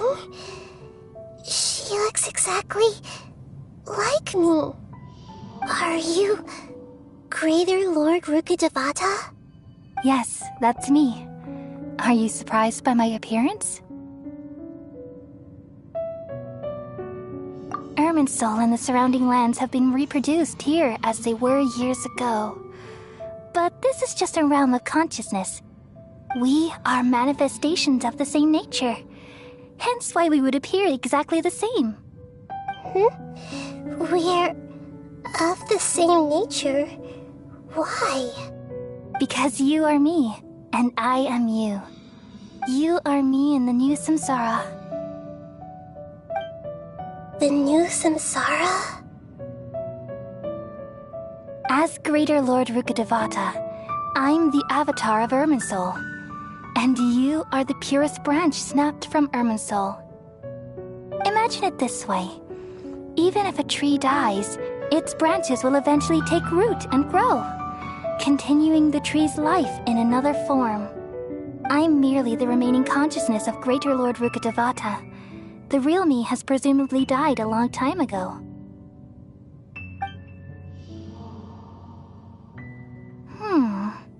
Judging from your appearance, I've probably been dead for 500 years. But you're finally here. My new self in the samsara.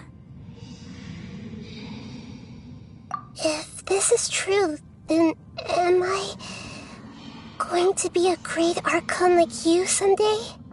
Though we share the same nature, our fates are bound to be different. All things have their own fate. When a branch grows into a mature tree, it won't be the same as the original tree. That's why fate is the ultimate knowledge, isn't it? That's a great insight. Yes, very good. It's also precisely why you won't become like me. Really? But perhaps you may become an even greater Archon than I. I already see a determination in you that I didn't possess in my time, and the future that it leads you to will be yours alone. Along with the blessings from your past experiences. Don't worry. The growth of wisdom is like that of a plant. You only need to wait quietly for the flower to bloom. Come to think of it, the sages never had the faintest inkling of the meaning of wisdom. Thank you. Nothing makes me happier than discovering that the Archon I always admired was in fact myself in another fate. It's so nice to speak with you, Greater Lord Rukkhadevata. I've always wanted to meet you. The feeling is mutual. From the moment I snapped the branch off Irminsul and created you, I've also looked forward to talking with you. Could you tell me why you wanted to create me? And what exactly happened when you died? Ah, I see. You're here seeking answers, right? Everything that day, even the sky itself, changed into a color like this. At that time, the seven were all summoned to the nation of Conria. Except for me. I had a more important task to attend to. I had to protect Irminsul. The disaster occurred together with the pollution of forbidden knowledge. At that very moment, with my consciousness connected to Irminsul, I sensed something was wrong. The pain started to torment my mind. By the time I reached Irminsul, it was already displaying signs of corruption. Had I not repelled the pollution of forbidden knowledge with King Deshret thousands of years ago, I might have felt even more hopeless and lost. So what exactly is forbidden knowledge? It's a kind of knowledge that doesn't belong to this world, and a form of truth that can't be understood. It came from the very bottom of the abyss. Even I could never understand it. The world is constantly rejecting it, leading to all kinds of bad phenomena.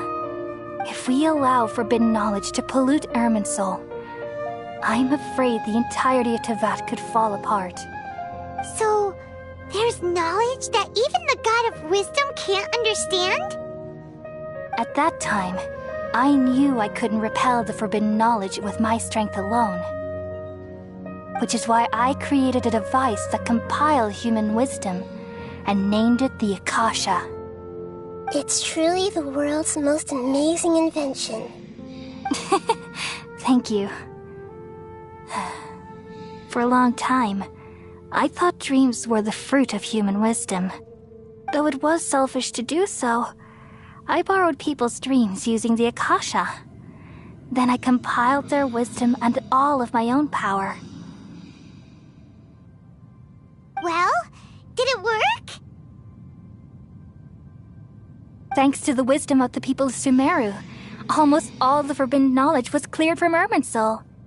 But things didn't go as smoothly as I thought. I had a terrible headache, which gave me an uneasy feeling. And then I remembered that my consciousness was also connected with Irminsul. It brought me knowledge and wisdom, but vile corruption as well.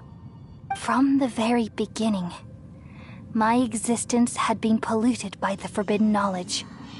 Oh no! How could that happen? I've experienced that pain in your consciousness. It must have been a horrible experience. Yes, but my feelings weren't important. The important thing was that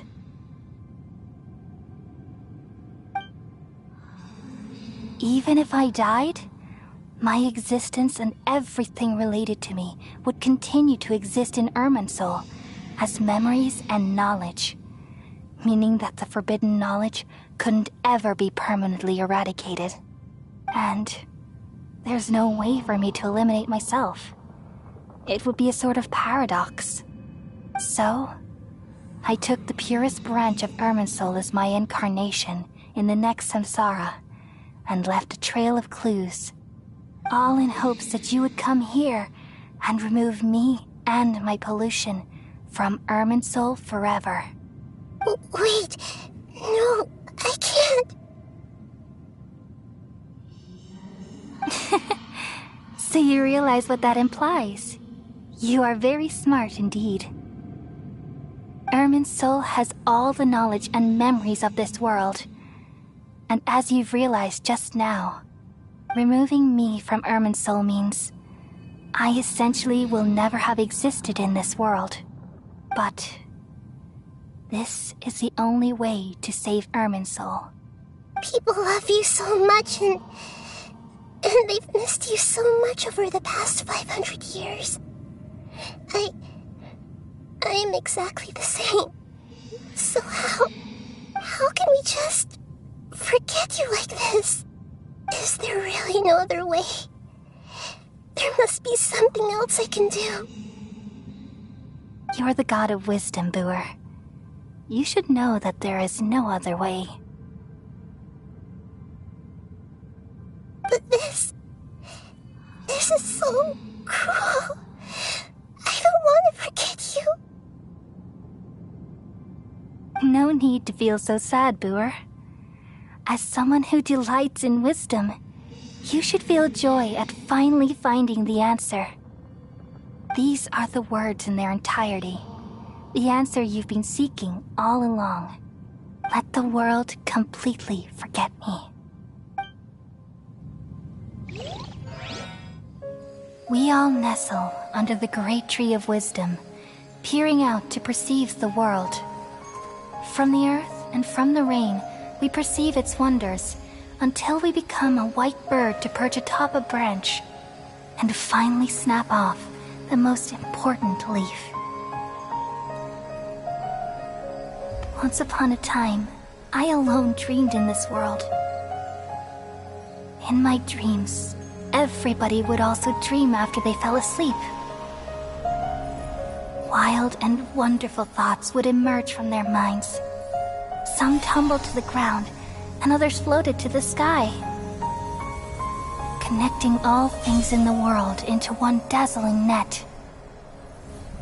Among a plethora of worlds were numerous smaller worlds, all of fate, finding within the tapestry their brilliant glow. I gradually understood that these indescribable and constantly changing things are the most profound things in the world. Only they can completely repel the madness. Only dreams can awaken consciousness from the deepest darkness.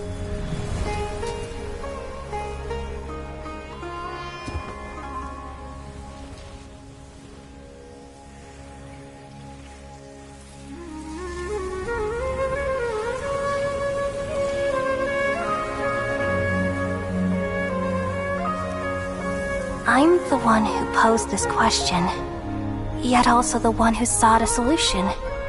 Saving the world with the dreams of the people used to be my answer. And now, you've also found your own answer, and I shall return all the dreams to the people.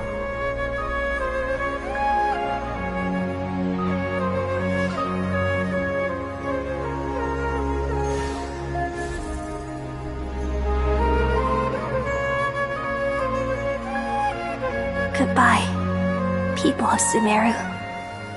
May you be blessed tonight with the sweetest of dreams.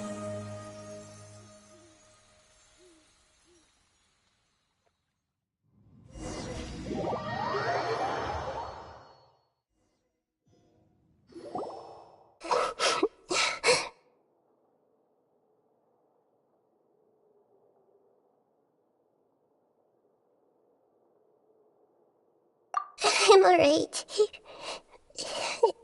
I'm just a little confused. We've just saved the world, right? So why am I crying? I don't know where this feeling inside of me is coming from, but I feel very sad. Just now, we used the power of two gnosis to successfully connect with the Ermin soul consciousness from 500 years ago. Then, we removed the remaining pollution from Merman soul. Yeah, what's wrong? Weren't you there just now?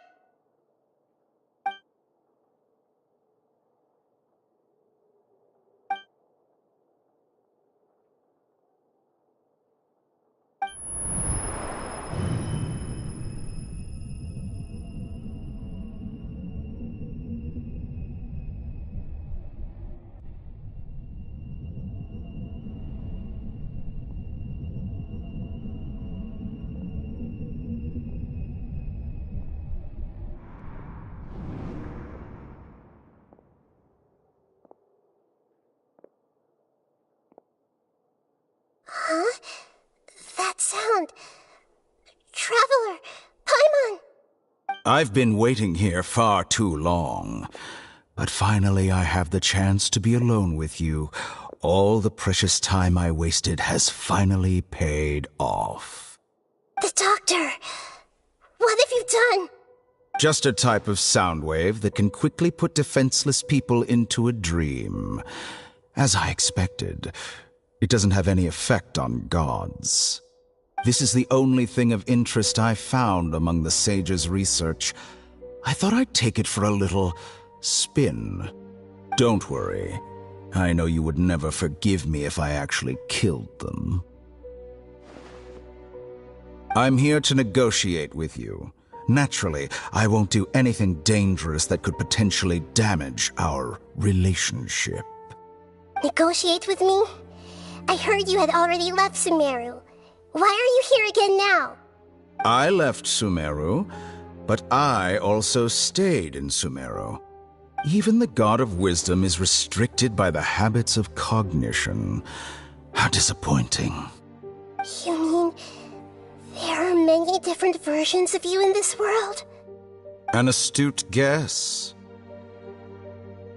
Even the same individual will have different cognitions at different ages. A long time ago, I made a major decision in hopes of preserving all my perspectives of how I observed the world. Observation is the first step of any experiment, But observing the current world doesn't satisfy me. It lacks an important dimension, that of time. So I saved segments of all my ages and made them into independent individuals. That's all there is to it. Indulge me. How does the God of Wisdom find my method of seeking knowledge? It's an insult to the very concept of life. Life inherently has many rules and restrictions, each with its own significance and reason to exist. It can't be broken on a whim. Good. Amazing, even. Indeed, it's difficult for humans to make peace with themselves, not to mention oneself from a different period. Since you're in the academia, why wait until now to show up? You could very well have stopped us and helped that fake god. Simple. Let me ask you this. Would any staff member ever help the subject in the middle of an experiment? It was my experiment. So why should I interfere with the results? The academia saw the plan to create a god as their ultimate goal, yet you only saw it as an ordinary experiment. You really are crazy. If the experiment succeeded, you would have had a new god on your hands. How would you have faced your own god then? Would you still take the same stance? Would you still hold the same view of yourself? I'm first and foremost a scholar. These results should be left to the judgment of the hypothetical me confronted with that outcome. But you're right. And that's exactly why I'm disappointed with the conclusion of this experiment. As an individual, you don't have any sense of belonging. You seem to have even fewer convictions than a typical scholar. Oh no, I certainly have my own convictions. They just don't fit your standards, that's all. All right, that's enough conversation for today. The experiment is over, and it's time to tidy up the equipment and reclaim any useful materials. For example, the Gnosis. Lesser Lord Kusanali, you're an intelligent Archon. I'm sure you understand the disparity in our combat abilities at this time. Besides, you have no way to use that Electro-Gnosis in battle. Didn't you say you were here to negotiate with me? Somehow, it's starting to seem now. I'm merely stating a fact. After all, I'm also a scholar. Naturally, I hope to show proper respect and dignity to the God of Wisdom. Your hypocrisy is built on absolute confidence. I understand your scheme, but... what if I were to destroy the Gnosis now and awaken the heavenly principles? Awaken the heavenly principles? Do you think that's really possible? The heavenly principles have been silent for many years, but the Gnosis are symbols of their control over Tevat and all the laws. Will the destruction of a Gnosis attract the attention of the heavenly principles? And if so, how do the Fatui plan to deal with the consequences? Do you dare to gamble such a possibility with me? Gamble? How surprising. I thought you would show evidence or use rigorous reasoning to prove your point. The word gamble is the last thing I expected to hear from the God of Wisdom. But this is a clever move. You must have seen through me when I first captured your consciousness. As a scholar, I respect all possibilities. This has always been my principle and is an essential trait as an experimenter. Indeed, I can't ignore this possibility. So tell me then, what are your conditions? This foreign Gnosis will only lead to disaster if it stays in Sumeru. But this Electro-Gnosis is the prize I obtained after defeating one of your fellow Harbingers. Now, as the one who initiated this cascade of events, shouldn't you pay the corresponding price? Price? Interesting. What price would you have me pay? How about erasing all your other segments? So this is how you wish to restrict me, the most threatening opponent of the Nation of Wisdom. What you request of me is like plucking out the eyes I have placed in the dimension of time. Segments are extraordinarily difficult to make. They require extremely rare resources and enormous amounts of time and effort, requiring me to destroy them all here and now. Bravo. A suitably wise decision on your part. Yes, how very interesting. Can I assume that you have long been wary of me? Among all the versions of me, this segment you see now is the most selfish. If it weren't me, your idea wouldn't have worked. What did you see when you were imprisoned? You were observing me, and that's how you know I've long grown tired of their doubts and endless arguments. Like you said, it's difficult to make peace with yourself. Being as smart as you are, have you managed to do that? I see. If you think all those versions of me are worth a gnosis, then deal. You sure didn't hesitate much. Is the relationship between all the versions of you really that bad? I don't think there's any need to dwell on that. The surplus versions of me can be exchanged for a gnosis. Do you think anyone can offer themselves at a higher price? Besides, with my abilities, it's only a matter of time until I find better perspectives. Perhaps it's best to say, you're just temporarily ahead.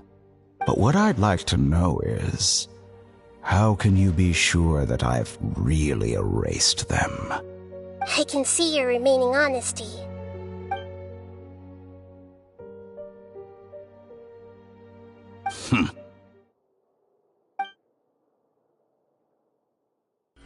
What a ridiculous decision! You can't be serious! How could I have been so short-sighted? You think this is the end? Wait, I'll have my revenge! You'll make this moment count. You will regret this! Well, have you confirmed that it's complete? Here, take it. The future of Sumeru City will be in my hands alone. I will shut down the Akasha and let curiosity and the thirst for knowledge drive the realm of academics once again. There won't be any further gaps for you to exploit. It truly pains me that my academic achievements have never been appreciated in my homeland. Of course, I have no interest in being rejected by this city for a third time. Another chess piece. And where is your dendronosis? Don't be greedy, Harbinger of Snezhnaya. No, this is a different transaction. If you intend to turn off the Akasha anyway, then there's no further use for the Gnosis of Sumeru, is there? Besides, isn't it the Archon's duty to deliver what's desired of the Seeker? Oh, judging from your expression, you don't seem to find the idea very agreeable. Then let's think of it this way.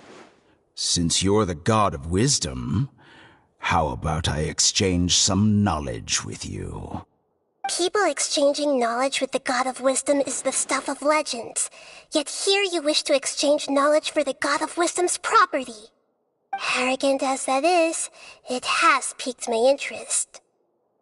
Let me ask you, have you in all your mighty knowledge ever heard the rumor that the skies of Tevat are fake? Huh? That's the secret hidden by Ermin's soul concerning the truth of this world.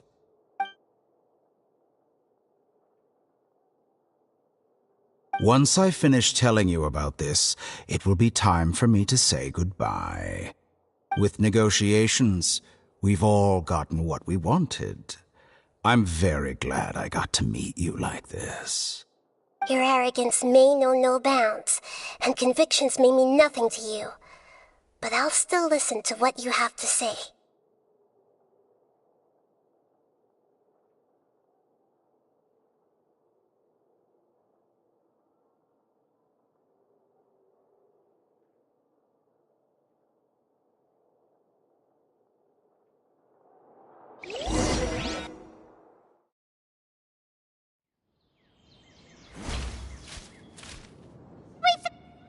Together!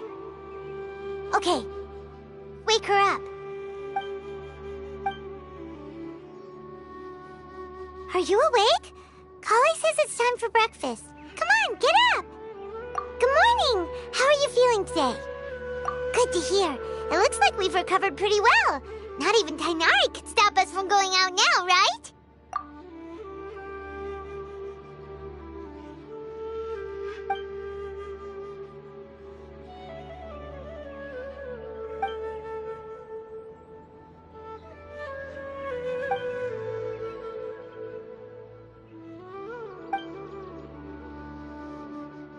Come on, Traveler, let's go!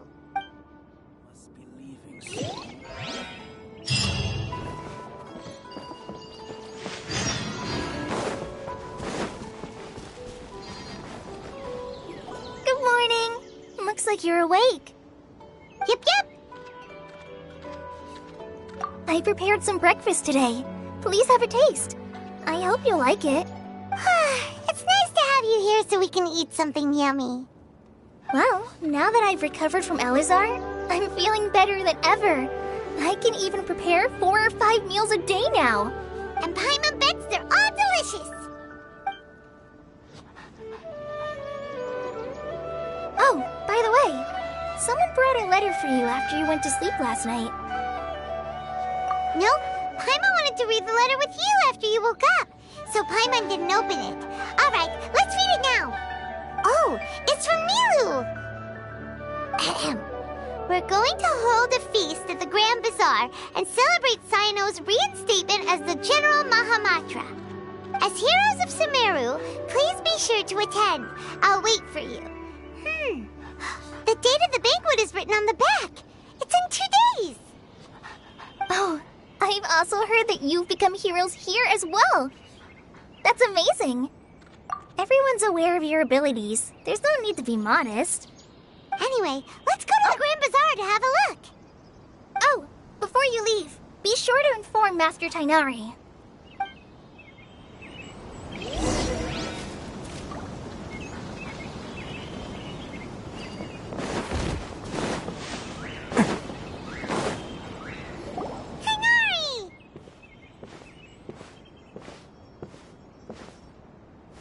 Good morning. How do you feel today?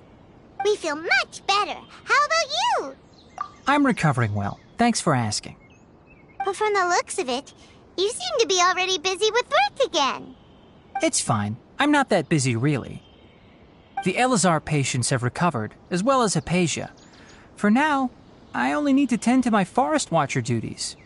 It seems once Irminsul started getting better, everything else started to recover too. Yes, but there are still some residual effects. The withering is one example. Though it won't spread anymore, the existing zones won't just disappear. By the way, we have some good news. Cyno got his position back. This news is hardly new. He had already mentioned it to me before. Huh? You mean he was already here? Why didn't he come to say hi to us? He visited once, but he was afraid of disturbing you while you were resting. He just asked me a few questions and left. Then you probably already know all about the celebration feast. Celebration feast? No, I haven't heard anything about that. Huh? But didn't Nilu say in her letter that they would celebrate Cyno? He didn't tell you? Perhaps, or alternatively, he doesn't know about it either. Come to think of it, Cyno doesn't seem like the type who'd enjoy a celebration feast. You and Kale are both Cyno's close friends. Why don't you come to the feast with us? Kale has taken over some of my tasks these days. I don't think she'll have time for it. Not to mention me. You see, some VIPs have come to the forest recently. Huh? VIPs?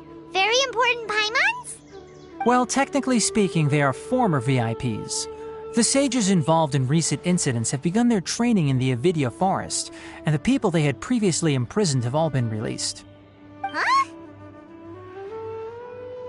Yes, he's a little weak, but he isn't injured and his condition is stable.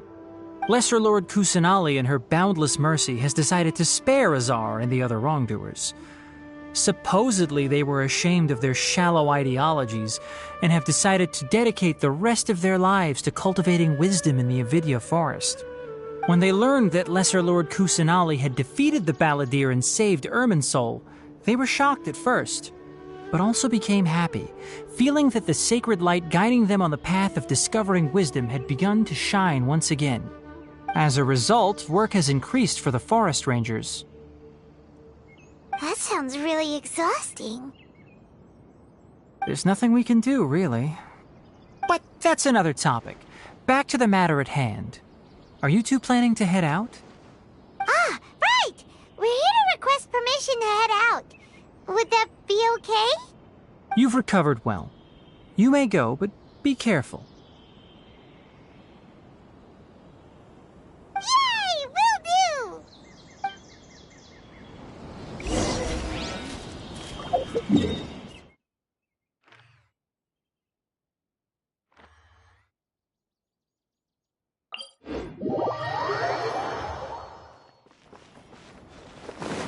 Can't catch me!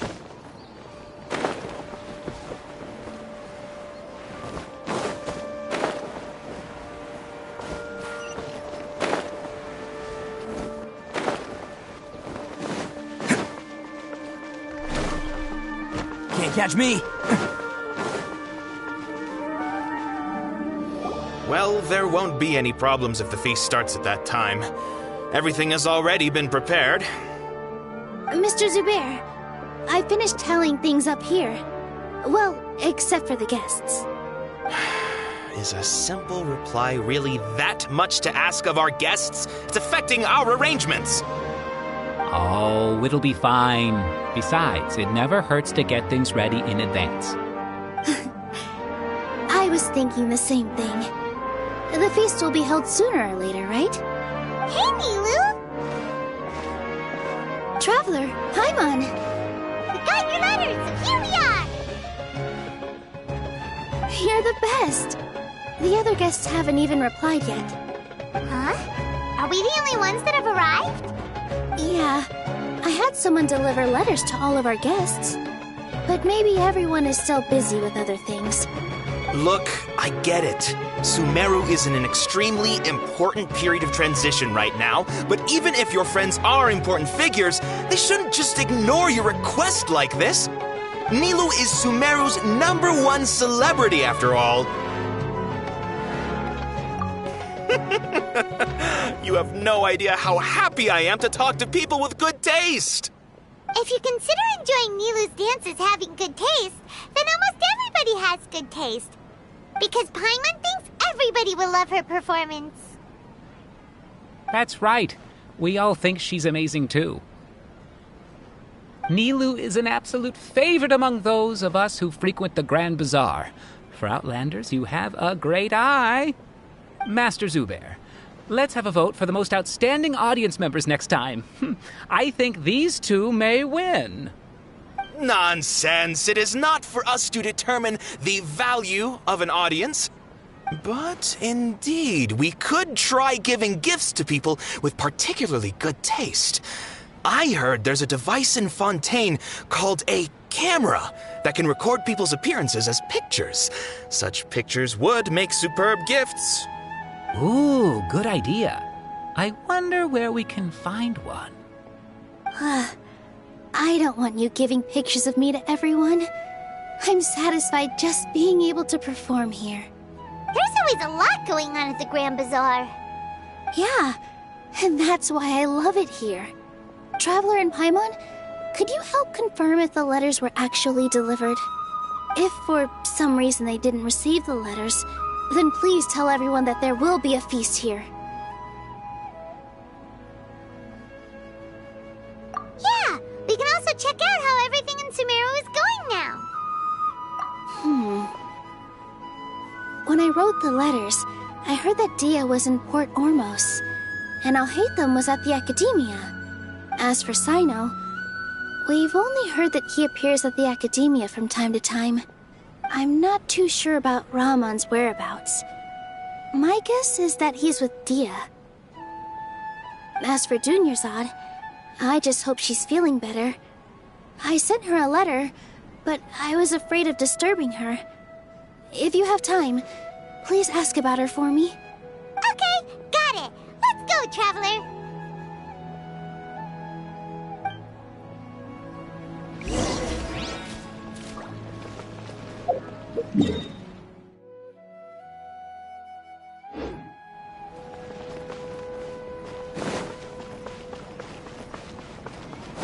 Can't catch me!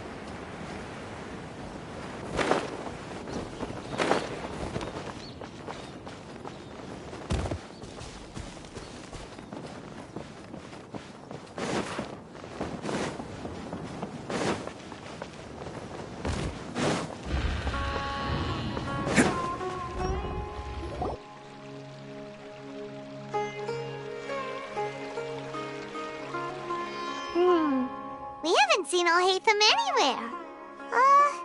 Let's ask that person over there.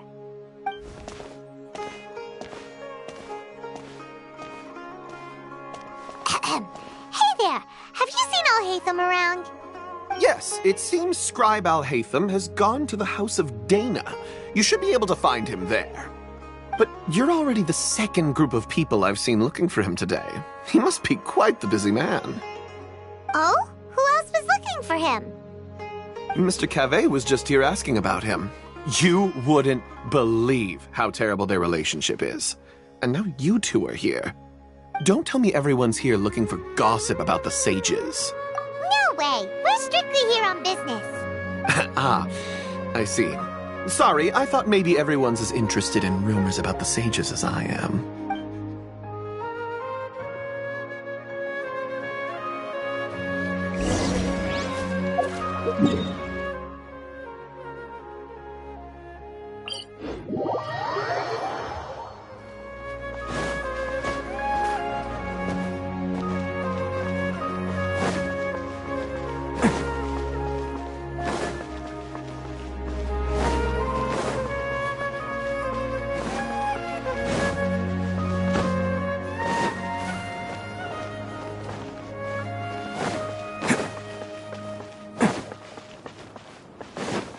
Can't catch me!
Can't catch me!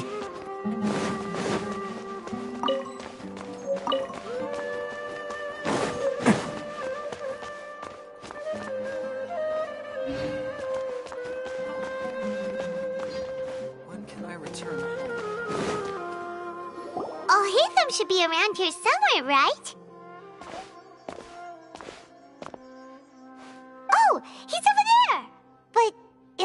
he might not have time for us. Just put down that worthless book and tell me what happened in the academia. This is not just some worthless book. Do you have any idea how difficult it is to find a physical book like this in Sumeru? It doesn't matter. It's probably just another thing that you used your authority to get your hands on anyway. Just put it aside. Listen, I came back today only to hear that the sages have disappeared. Oh? You sound surprised. I thought you would already know the inside story. Would I be here asking you if I knew? You're the scribe, not me. So just tell me what you know already. Well, I almost became a sage. Huh? Oh, don't sound too surprised now. You're the renowned Kaveh, light of the Ksharawar. Besides, as a master builder and craftsman, chances are you'll be appointed as a sage too. Why do I feel like you don't really mean it? Huh. What makes you say that? Why would you question my heartfelt sincerity? Maybe it's because you've never said anything good about me before. Yeah, well, I share a similar sentiment, and anyone who knows you as well as I do would surely do the same. Oh, you... See? This is why I hate discussing anything with you. Your ridiculous and arrogant attitude always gets in the way. It seems that you really can't stand my personality. Ha! What was your first clue? Well, then you might as well move out of my house. Are you threatening me? Stooping to a new low, I see. Ugh, and don't change the subject. You, a sage? What a joke. The academia might as well just close tomorrow. Are they having a fight? Forget what's going on with the academia. Haven't you been busy with your construction project? Tell me, when are you going to build yourself a mansion? Don't get me started. I get angry just thinking about it.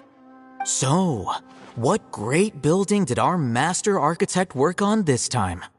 Like I need to tell you. Keep your nose out of my business. No, I think we deserve to know. Where were you when Sumeru needed you most?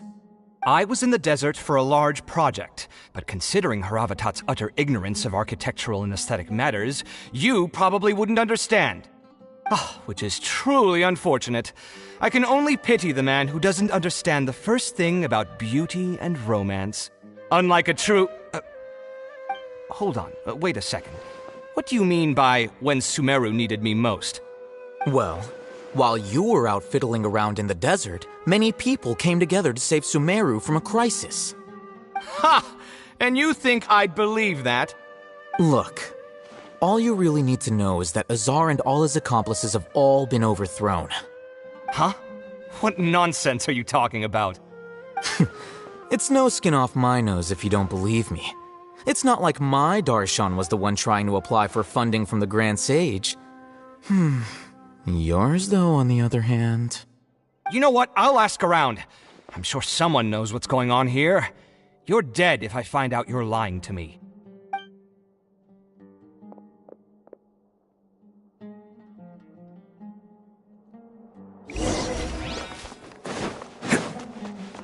Can't catch me!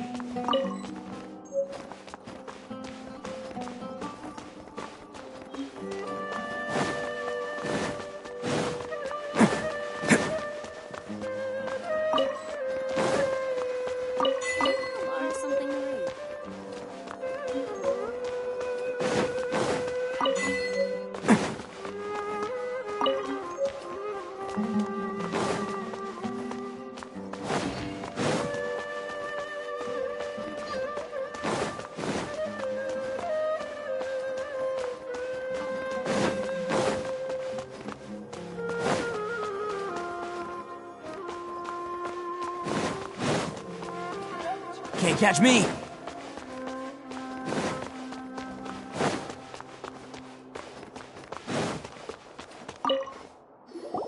Hey, Alhaitham! Oh, it's you two. What's the matter? We're running some errands for Nilu. Have you received her letter? Letter? Nilu said she sent out a letter inviting everyone to a celebration feast in 2 days at the Grand Bazaar.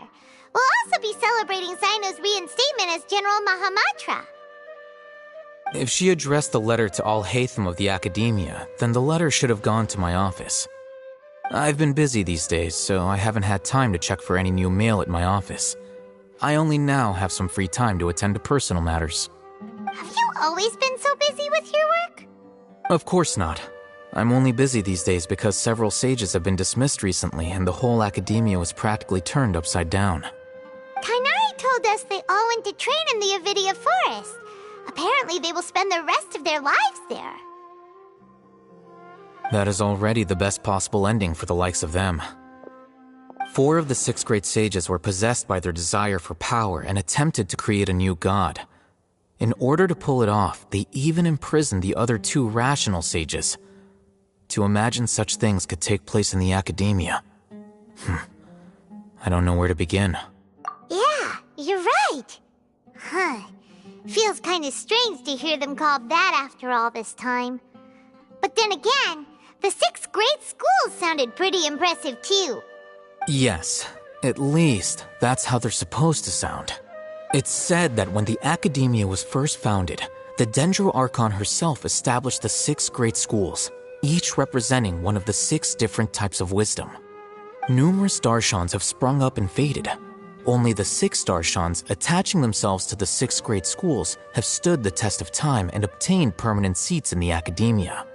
Now, the 6 Darshans are nearly synonymous with the 6 great schools, and the leaders selected for the schools are the 6 great sages. Among the 6 great sages, there is one central leader, the Grand Sage. Unfortunately, only the sages from Vahumana and Amorta remain now. They were imprisoned for opposing Azar and were only rescued after Azar's downfall. So who's managing things in the other 4 schools now? Do they need to find someone new? Yes. Normally, new sages are selected based on a strict set of criteria. Oh, didn't you just say something about becoming a sage? If they pick you, then we'd have a huge connection in Sumeru. Yes, about that. You didn't let me finish my sentence. The person in charge of personnel affairs nominated me to be the Grand Sage in place of Azar and help Lesser Lord Kusanali manage the Academia. But I refused. Huh? But why? Can't you be a little more ambitious? I'm not even interested in being one of the 6 great sages. Like I said before, I don't like being a leader. So are you busy these days trying to find others to take the job? That's not my job either. I'm only responsible for handling important affairs within the Academia before the new sages take office.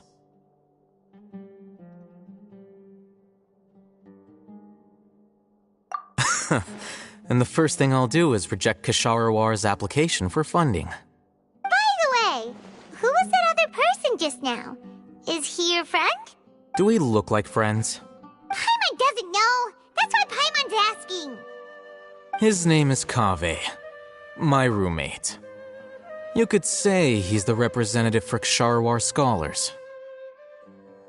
Which is exactly why he always has so many problems. So everything that's happened recently must be a huge change for the people of Sumeru. Such is the work of the Academia Scribe. Well, anyway, no matter how busy you are, since you are our planner, remember to attend the celebration feast in 2 days. All right, I'll see you there.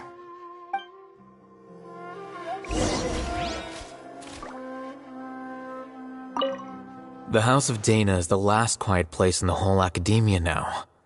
I was originally planning to stay here a little longer, but there's a chance that Kaveh might show up again.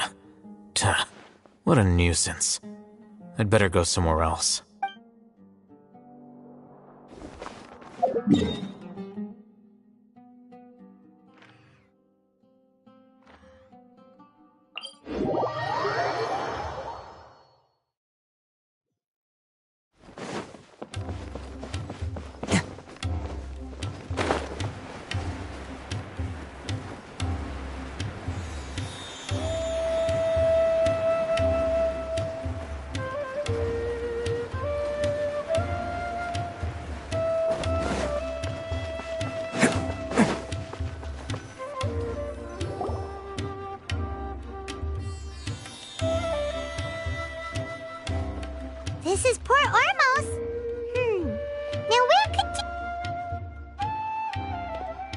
Is that Paimon I hear?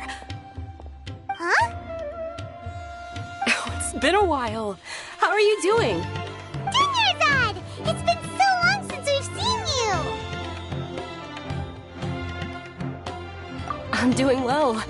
I can go as far as saying I have never been happier in my entire life. I don't know if you've heard, but Elazar has completely disappeared, and all the patients have recovered. You kidding?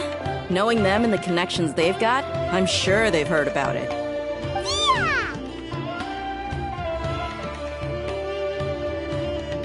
That's right. My lady is feeling better now, so I'm accompanying her for a walk. Why do you still call me that, Dia? You've already informed my father of your resignation. I guess I'm just used to calling you my lady. Old habits die hard. Resignation? You mean you're quitting? Yeah, I might start losing my edge if I keep being a bodyguard for the Homayanis. You know that my parents and I are fond of you, and that we appreciate you very much. It wouldn't be a problem if you wish to continue to be our bodyguard. I'm not a woman that's easily persuaded. You should know that by now, my lady. When I took this job, I had already decided that I'd quit as soon as you'd recovered. It's time for me to get back out there and chase that horizon. So what are you gonna do now if you're not gonna be a bodyguard anymore? I want to take a risky job and put my body to the test again. Huh? But we literally just finished one of the most dangerous jobs ever. Are you getting bored already? I know. If I hadn't joined in that plan with you, I wouldn't have come up with this idea. I guess I still get fired up by that feeling of going all out in a fight. It made me realize that I'm still a mercenary through and through. Life is short, and I'm happy that I got to be a part of that operation. But the whole thing also made me realize that there are still many problems in Sumeru. And as a desert dweller, I'm still not completely ready to settle down on this side of the wall. Well, I remember a friend had someone bring you a message. You mean I'll hate them? I didn't expect him to still remember that. I thought he was joking. We just came from talking with Alhaitham at the Academia. Did he tell you that he suggested that I come work at the Academia? What? I heard that Azar and his cronies fell from power, and Alhaitham told me that now was a good time to find a job in the Academia, but only if I wanted to. Whoa. Paimon can't see you being anything other than a mercenary. Me neither. But I think Dia would look great dressed up as a scholar. Ugh, forget about it. I wouldn't last 10 seconds in there. Alhaitham probably just liked the way I worked and knew I'm good in a fight. So he suggested I find some work in the Academia. But you know, if you take him up on the offer, Sino might actually agree and let you become a mantra. Because you're super amazing. The Matra have all the talent they need as long as they have Sino. I prefer to be free to live however I choose. In fact, I chose this job from the very start because I knew it'd be right up my alley. Even if being a mercenary means facing all kinds of danger. A lion has to return to the wild sooner or later. If anything, being your bodyguard has been unfamiliar territory for me. I don't want to see you go, but I'll respect your decision. I'm glad to hear you say that. Come on, no need for the sad face. It's not like we'll never meet again. Once the whole Dendro Archon thing is settled, everything in Sumeru will take a turn for the better. That makes me happy too. But a peaceful society will probably mean less demand for mercenaries like me. Before long, we'll be a dying breed. So I'd better get to work while I still can. Huh? But wait a second. You make it sound like you're leaving now. Well, no, not yet at least. I promised my lady I'd stick around until next week. So, have you been in Port Ormos this entire time? We were wondering if you had received a letter from Nilu. Oh, did Nilu write to us? She heard that you were seen in Port Ormos, so she sent the letter here. Huh. It was probably sent to the inn that we're staying at. My lady has been very energetic lately and keeps taking me on hikes, staying out even into the night. By the time we get back, the receptionist is usually off napping on the job. Right, and we tend to leave quite early in the morning, so the old man on duty is also usually dozing off. So what it really sounds like is that the person on duty is always asleep. I bet the letter's at the reception desk. I'll go check later. No wonder there wasn't a reply. You never received the letter. Good thing Nilu asked us to come and check on that. Sorry to make you two come all the way out here. It must be something important for Nilu to specifically write to us like that. Yes, she said they were preparing a victory feast in the Grand Bazaar, and will also be celebrating Sino's reinstatement as General Mahamatra. She was hoping you could come. Great! I'll be sure to attend. Count me in too. But is there some sort of dress code or anything for the feast? Can I just show up looking like this? Since it's being organized by Nilu, I don't think she'll be too picky about that. If anything, I think she wants to see us as our most natural selves. All right, then this is how I'll show up. The feast will be held in 2 days, so don't forget. Sure. Thank you so much for letting us know. We'll see you there. Oh, by the way, do you happen to know where Sino and Raman are? The General Mahamatra always comes and goes without a trace. Normally no one knows his whereabouts. Oh. But last time we met, he mentioned that he had something to do in Aru village. You can try your luck there. As for Raman, your guess is as good as mine. I only remember he said that he had something to discuss with Sino. You can ask Sino when you meet him. Don't mention it. You'd better get going. All right, on to our next stop.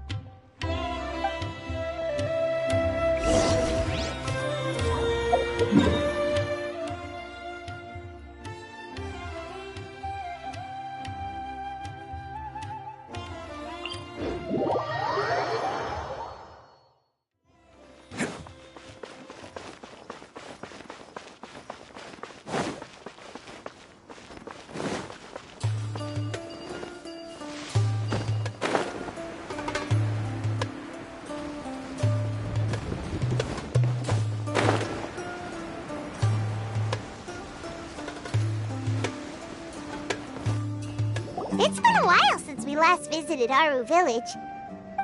Ah, there's Sino!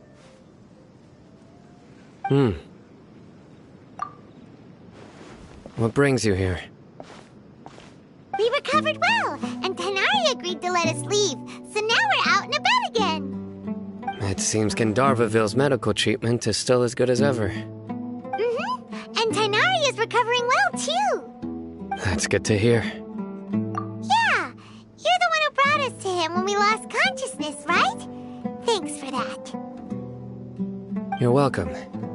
Tainari has excellent medical skills, and Kale is quite attentive. It was the best place for you. But why are you just standing here like a dead tree? I'm meeting some people. Oh, you mean Candace? I've already talked with Candace and the village chief. They're still at the usual place. You can go there if you'd like to see them. But you know one of the people I'm meeting as well. Oh, by King Deshret's blessing, my friend suddenly appears in the desert. Don't tell me you've run into trouble and need us to help now. Roman! And, huh? Sitaria? Oh, you know me? Oh, well, you're pretty famous in the academia. Don't worry, these are our friends. No need to be so guarded. I see. I'm doing well. Many good things have happened recently. Same here. Really, I feel that my whole life has started to shine after suddenly finding a new direction. Oh, tell us everything. Yeah, you go ahead. Alright, well, I suppose I should start by saying I've decided to leave the academia. What? It's not that I've given up on being a scholar. Instead, you could say I've found a new identity. I will no longer pursue research like a typical scholar, but I have not completely given up on my relationship to knowledge either. I can see what you're saying now. What do you mean? I plan to leave the academia and return to teach here in the desert. Wow, so you want to become a teacher? Sataria will return to support education here and teach people from the desert. She can't teach everyone on her own, but there are many of us Eremites all over Sumeru. She came to discuss a collaboration with me and hoped that I could bring her ideas to the Eremites. Yes, it's my hope that the Eremites can help me select a group of smart people with the best aptitude for teaching. I'll teach them, and after they've finished learning from me, they can go educate more people. That is the true meaning of education and the spreading of knowledge. The people of King Deshret suffer from sandstorms, exile, and ignorance. Miss Sataria is more than welcome to come teach here. Her arrival is like a star shining in the desert night. The stars have always guided caravans, thieves, soldiers, and travelers who get lost in the night. They lead those in the dark out of trouble and back to safety. Oh, please. Where's all of this coming from? I'm starting to feel a little embarrassed. You deserve these compliments. Mercenaries are accustomed to danger and don't fear death, which is why we recognize extraordinary actions that common people would easily overlook. Sataria's idea will bring much good to many people. At first, I feared it was destined to fail. Everyone knows that the academia doesn't allow scholars to teach in the desert without permission. As you know, all knowledge is under their surveillance and control, and very few desert dwellers are as lucky as me. But what I heard at that time has been haunting my heart, as if there were lightning bolts constantly bombarding my soul. Sataria, you tread a treacherous path, and the longer you ignore it, the tighter the academia's grasp on you will become. Sataria, why haven't you gone home? Never forget that the desert that belongs to you lies elsewhere. Miss.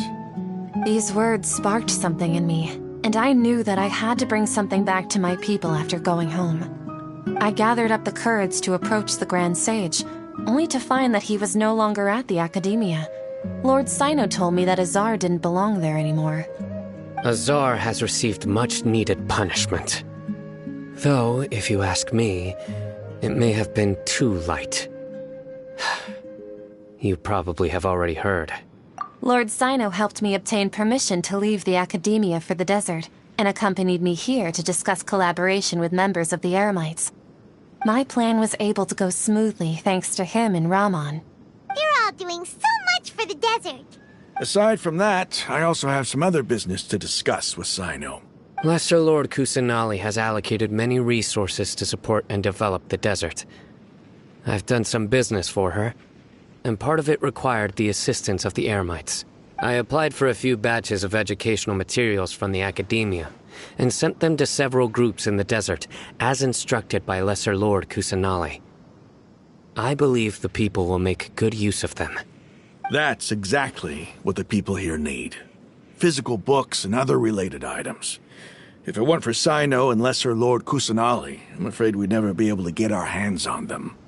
Apart from this, the academia is also recruiting scholars that are willing to teach in the desert.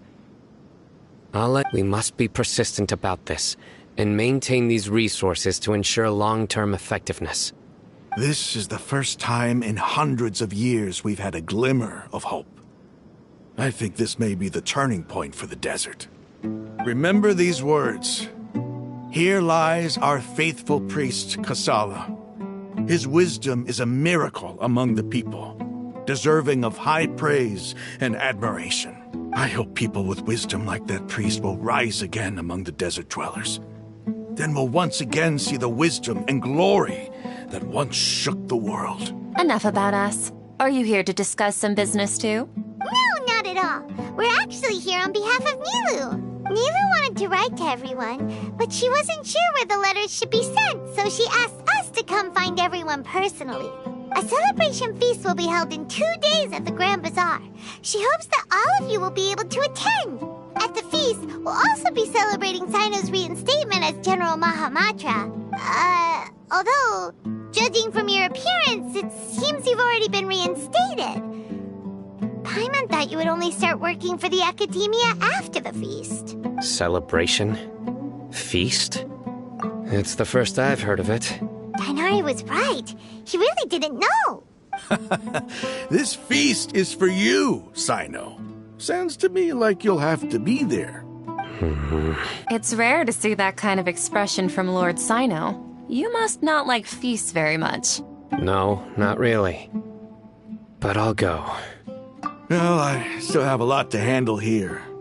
Besides, I need to look after Miss Sataria in the desert, so I'll have to pass. I'm afraid I won't be able to join you. Although, if you'd be so kind, please give a message to Miss Nilu for me. The message is, I'm sorry for how I treated you before, but now I understand the beauty of your dance. It's like a light shining in the sky. You and the art you symbolize are not only beautiful, but also lively and powerful, so much so that it was prohibited. Please keep dancing, and someday I'll be able to appreciate your art in person. Okay, we've got all that down. Our job here is complete as well. Oh, Sino, remember, party's in 2 days. Make sure you're there. Got it.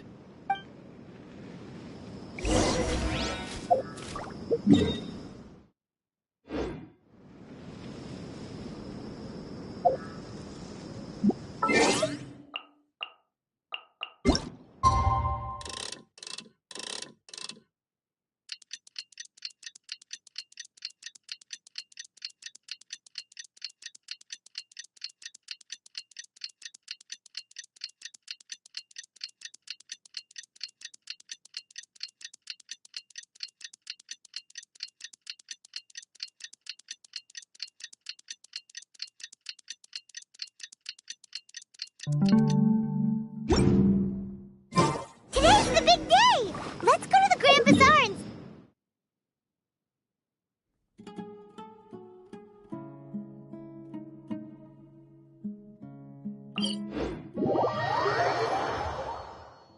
Can't catch me.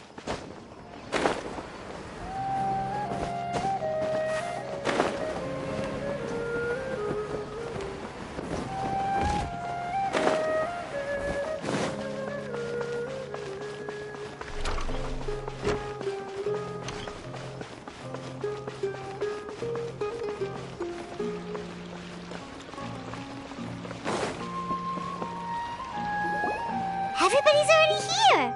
Looks like we're the last ones to arrive. I'm here. Ah, there you are. Well, look who finally decided to show up. You look like you came here immediately after finishing up some work. I'm very happy to see you here. But we're not late, are we? It's just that everyone else arrived ahead of time. I propose that the last one who arrived be put in charge of today's speeches. Nah, there won't be any speeches today. Oh, really? Well, even better. Come join us over here. Let's share some great food and drinks, and chat about all sorts of fun things. Everything looks quite good. Wow, Paimon can't wait! Traveler, just look at all the delicious food here.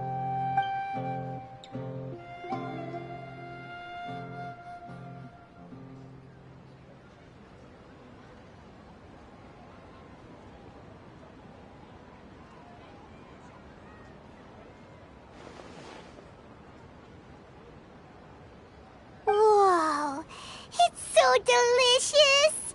Oh, this grilled meat tastes amazing! The food was specially prepared for you by everyone in the Grand Bazaar. And we have gifts that were sent by the residents of Sumeru City when they heard we were holding a feast. Everyone that came said that you saved Sumeru, and wanted me to thank you all on their behalf. Ah, feels kinda nice to be seen as a hero. I could get used to this. Being a bodyguard is also a hero's job. You've always been amazing, Dia. My lady sure has a way with words. Thanks. I'm glad to hear it. And I'm happy to meet everyone that participated in the great plan. Don't mention it. Come to think of it, we've really done something impressive together. It's unbelievable. We owe it to our abilities. And luck. Really? Why do I remember everybody thinking that luck was against us and feeling like we hardly had a chance of succeeding? That's how I remember it too. It's luck that brought us together, and it was luck that let us form a team. Then, it took even more luck for us to formulate a plan and implement it successfully. Moreover, judging from the results, everything worked out well. Yeah, everyone gave it their all when it mattered most. It was almost like a performance. We took the stage and put on our best show. Everyone played their part, and thanks to everyone's efforts, the performance was a great success. So, would you say we're good actors too? It's such a blessing that Lesser Lord Kusanali was able to return to power at the Academia. Yes, even after being abandoned and neglected so many times, she's finally returned. Lesser Lord Kusanali once used all her power in a great disaster, which resulted in her losing all her wisdom and memories of the past. The Academia basically abandoned her because of it. This should be something everybody should remember. Huh? You look surprised. I didn't say anything wrong, did I? No, everything you said is correct. That's good. Something wrong? Yeah, what's with that face? You knew all of this already. Even if those two giants of the Academia are here, I still have to say it. Those sages really have some nerve. 500 years ago, Lesser Lord Kusanali used all her power for the people of Sumeru. And what did they do in return?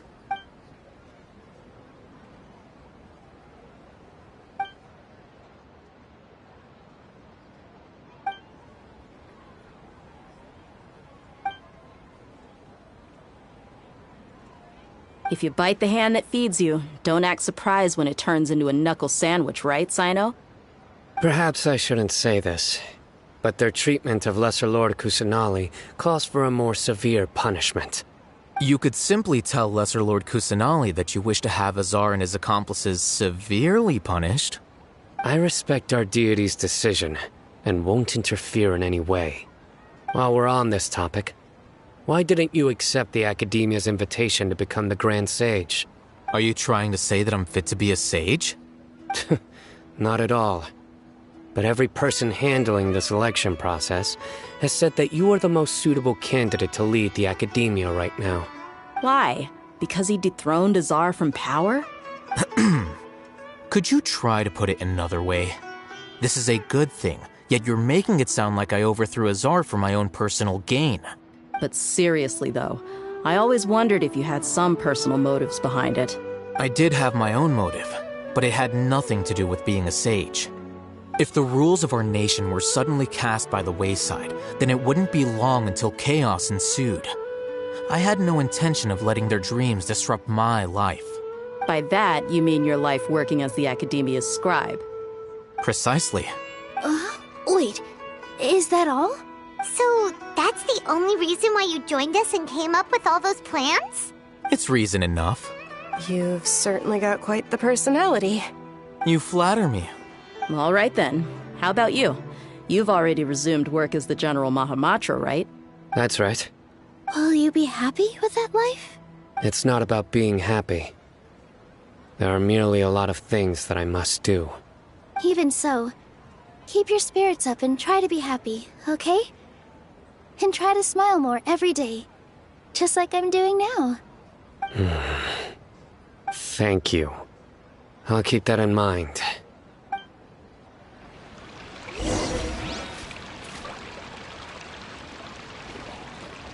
Ah, there you are. Well, how is it?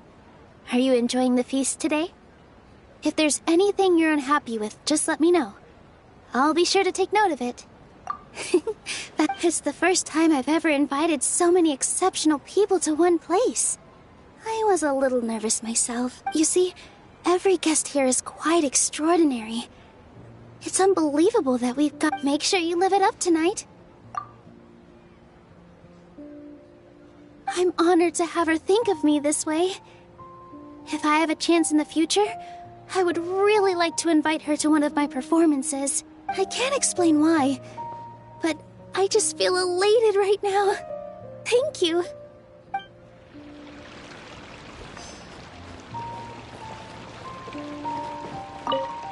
My lady, the grilled meat over there is delicious. Have you tried it? Yes, I also tried some fruit just now. Oh, they're very sweet. What an amazing place to relax. No wonder everybody likes to rest at the Grand Bazaar. You said it. Oh, look who else is here. Hello. Oh, I'm so happy Nilu invited everybody. Oh, now I have the chance to meet all the heroes. Hey, less of that polite chit-chat and more eating and drinking. The feast is about having fun, not stuffy formalities.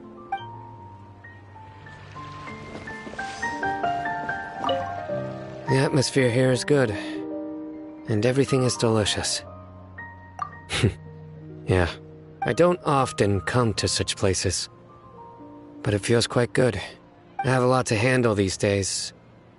Otherwise, I could show you around. There's always next time. We're friends after all. This feast is pretty good. I like it.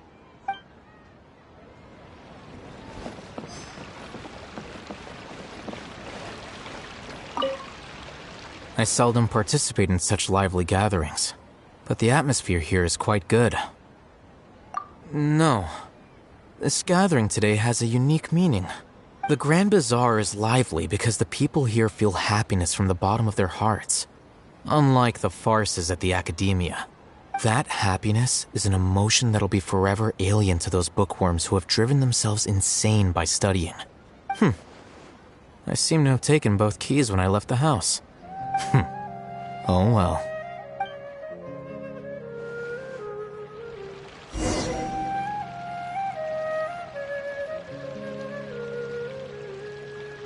Hey, what's wrong? Your head is starting to droop. Hey, you can't just fall asleep here. Paimon will go find something delicious for you to eat. You'll wake up once you put something yummy in your tummy.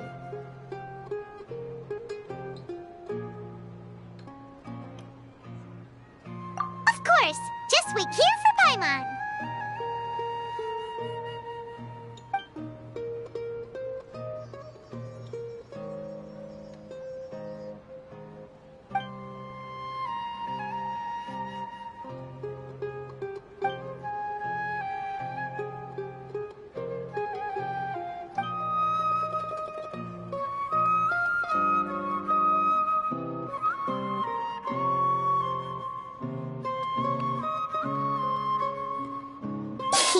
It's me.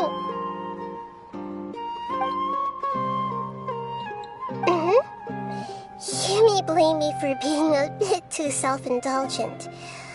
I was thinking about talking with you, and the next thing I knew, I had made a connection with you. The connection between us is amazing. It's like flora and the fence it grows upon. I heard there's an amazing celebration feast today at the Grand Bazaar. I wanted to have a look for myself, so I snuck in. Lately, I've been so busy dealing with all the fallout from recent events, so I really haven't had any free time. Although you've already helped me with a lot, there's still one more thing I hope you can help me with.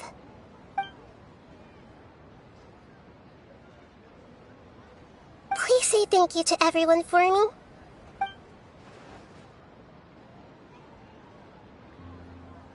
Oh, is it not convenient for you to do that for me?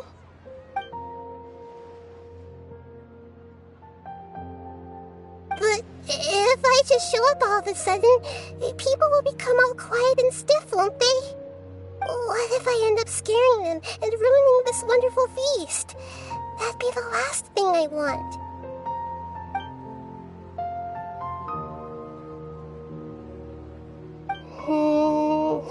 Let me think about it.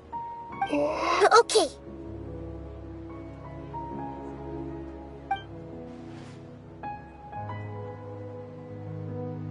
Yes, I have.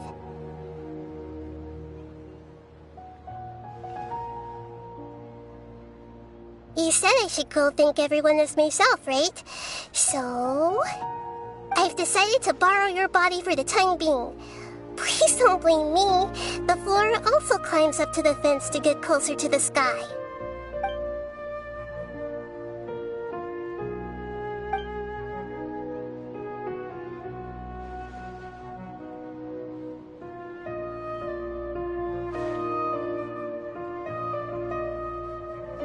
Everyone! Are you awake now? Paimon was just about to bring you the food. It's me. Huh? That voice. Nahida? Hold up. What's going on? I didn't expect to have a conversation with the consciousness of Lesser Lord Kusanali in the Grand Bazaar. Interesting.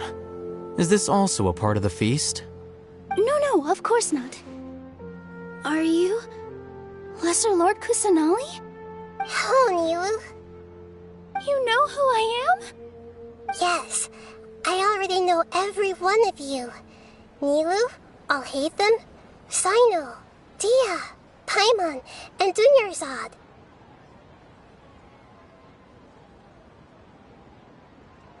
Lesser Lord Kusanali?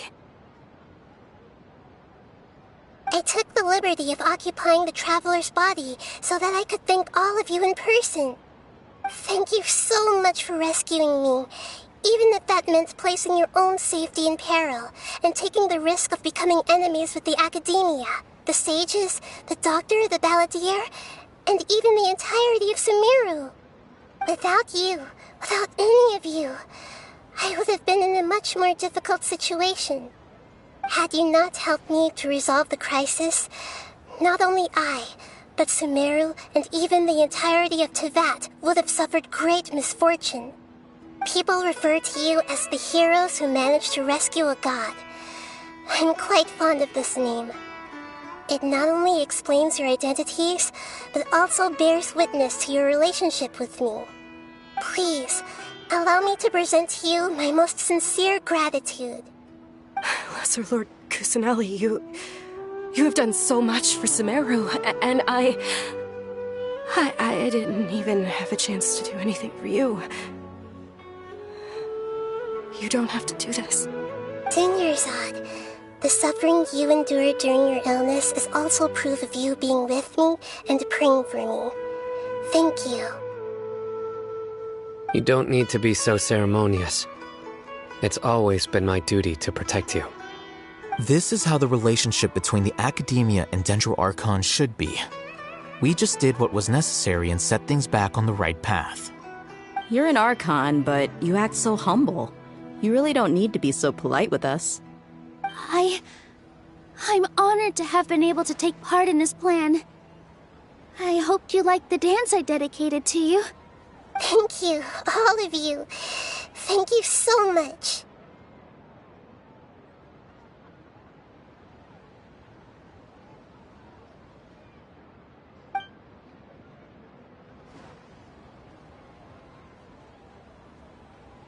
Yeah.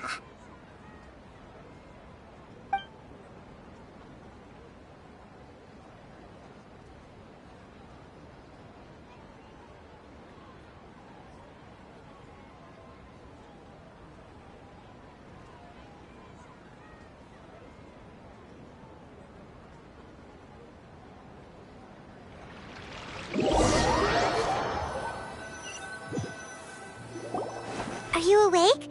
Did you rest well? After Nahida left, you ate a lot of food. You've become a glutton. That just means you still have a lot to learn from Master Paimon, the Sage of Gluttony. Alright, since you're awake now, should we go and have a chat with Nahida? She should be in the Academia right about now. If you have any questions, now's your chance to ask.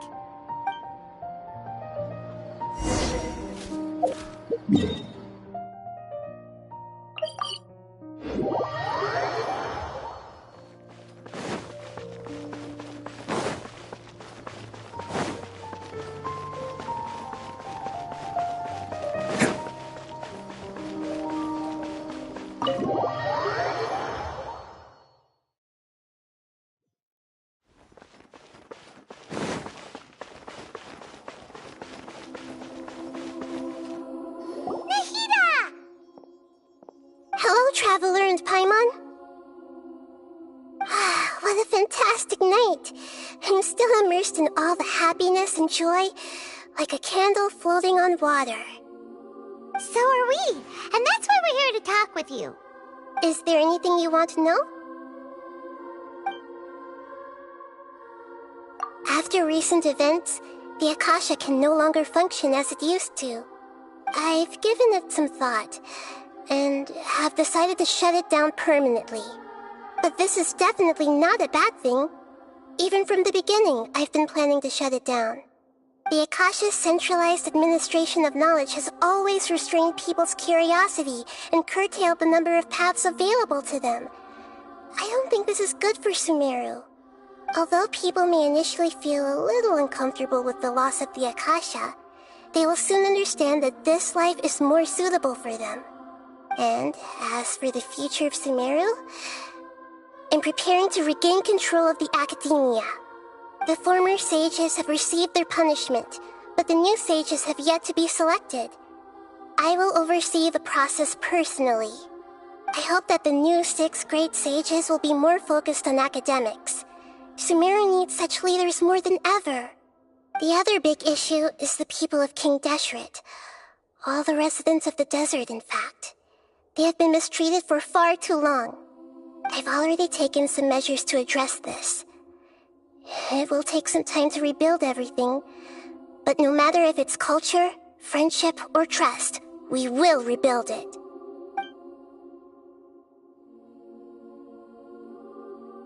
You mean, what happened after the doctor put you to sleep? Not exactly. The top-ranked Fatui Harbingers, up to number 3, possess power comparable to that of gods. I was no match for him in that kind of situation. However, in spite of the bad situation, I still managed to make a fair deal with the doctor. I'm sure you remember the entity that changed your fate, the Heavenly Principles. In fact, the Heavenly Principles has been quiet since the Conria disaster 500 years ago. I used this point as leverage against the doctor.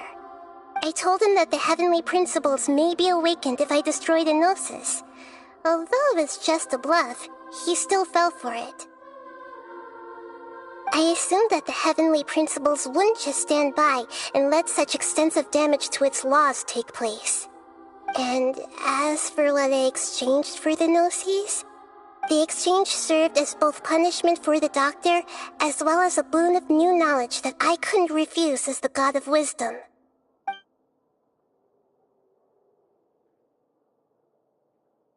He's still in a coma. I've hidden him like how one would hide a feather. I know you have many misgivings about him, but as someone who had become a god, he has retained a number of very useful features. Don't worry, I'll keep an eye on him and make sure he doesn't do any evil. In addition, there are still some mysteries left in him. Some things may be very clear from my perspective, but he is still yet to understand them himself. His future will be determined by fate. Is that where you're headed next? Fontaine, the Nation of Justice? As far as I know, that nation operates on a judicial system.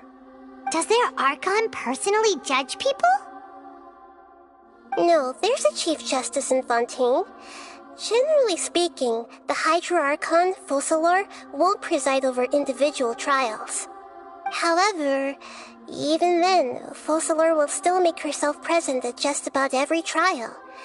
It seems that she just likes to immerse herself in that sort of atmosphere. As Archon, she still reserves the right to influence the final verdict. Anyway, let's just say she's got, a very unique personality. Are you sure? Isn't there something else you haven't asked about yet? Huh? You mean... About your brother. While you were resting at Gandharvaville, I took some time to perform an Irminsul search for information on your brother.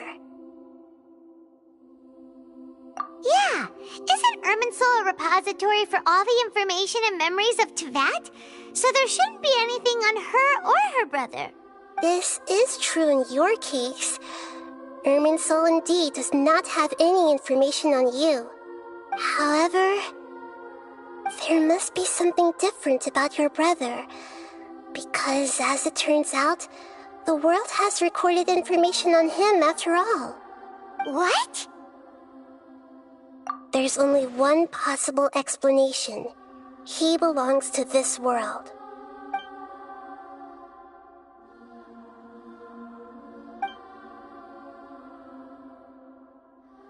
But nothing about this makes any sense! Wasn't this your first trip to Teyvat? According to the records I was able to access, your sibling suddenly appeared in Conria. After the Conria disaster, he began his journey through the 7 nations of Teyvat. But just as his journey was about to reach its conclusion, the Irminsul records on him suddenly become fuzzy. What do you mean, fuzzy? Did something happen to him? All I know for sure is that somebody, for reasons only they can know, is deliberately obfuscating his fate. And whoever it is, if they can do that, who knows what else they're capable of. But even that wouldn't explain how he somehow comes from this world. Something else I noticed was that according to these records, the Fatui have not classified your sibling as one of the Descenders. What's a Descender? Paimon's never heard of it. Look, I'm sure you must be curious about the information I received from the Fatui in return for my gnosis, right? A very important part of the intel was about this world's Descenders. External beings, ones that don't belong to this world. Traveler, you are Teyvat's 4th Descender. Huh? So the Fatui count 3 other Descenders before the Traveler, and her brother isn't even one of them? That's right. My current hypothesis is that the first Descender was likely what we now call the Heavenly Principles. As for the other Descenders, I still need to verify their existence. It could take me some time. Paimon's head's about to burst from all this crazy new information. And yet, even knowing all this, I'm sure you must still have a lot of unanswered questions. I must say, I truly regret that I can't help you more as the God of Wisdom. There are many questions in my heart as well. I will need some time to go through each one of them. And soon, you'll also begin your journey anew and depart from Sumeru. I'm very interested in your future. It's a journey that can't be observed or recorded by this world. If fate is the ultimate knowledge, then your future will be the ultimate fate. Paimon's sure glad we got to meet you, Nahida. The pleasure is all mine. I can't thank you enough. Alright, that's enough talk for today. If you ever miss me, just close your eyes, and maybe I'll appear in your dreams.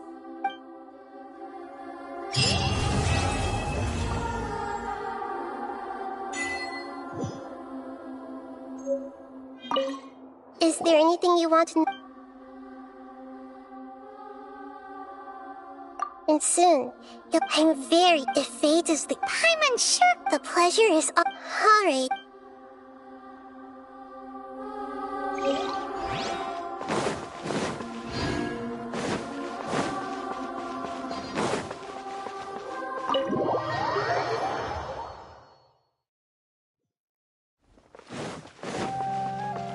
Can't catch me!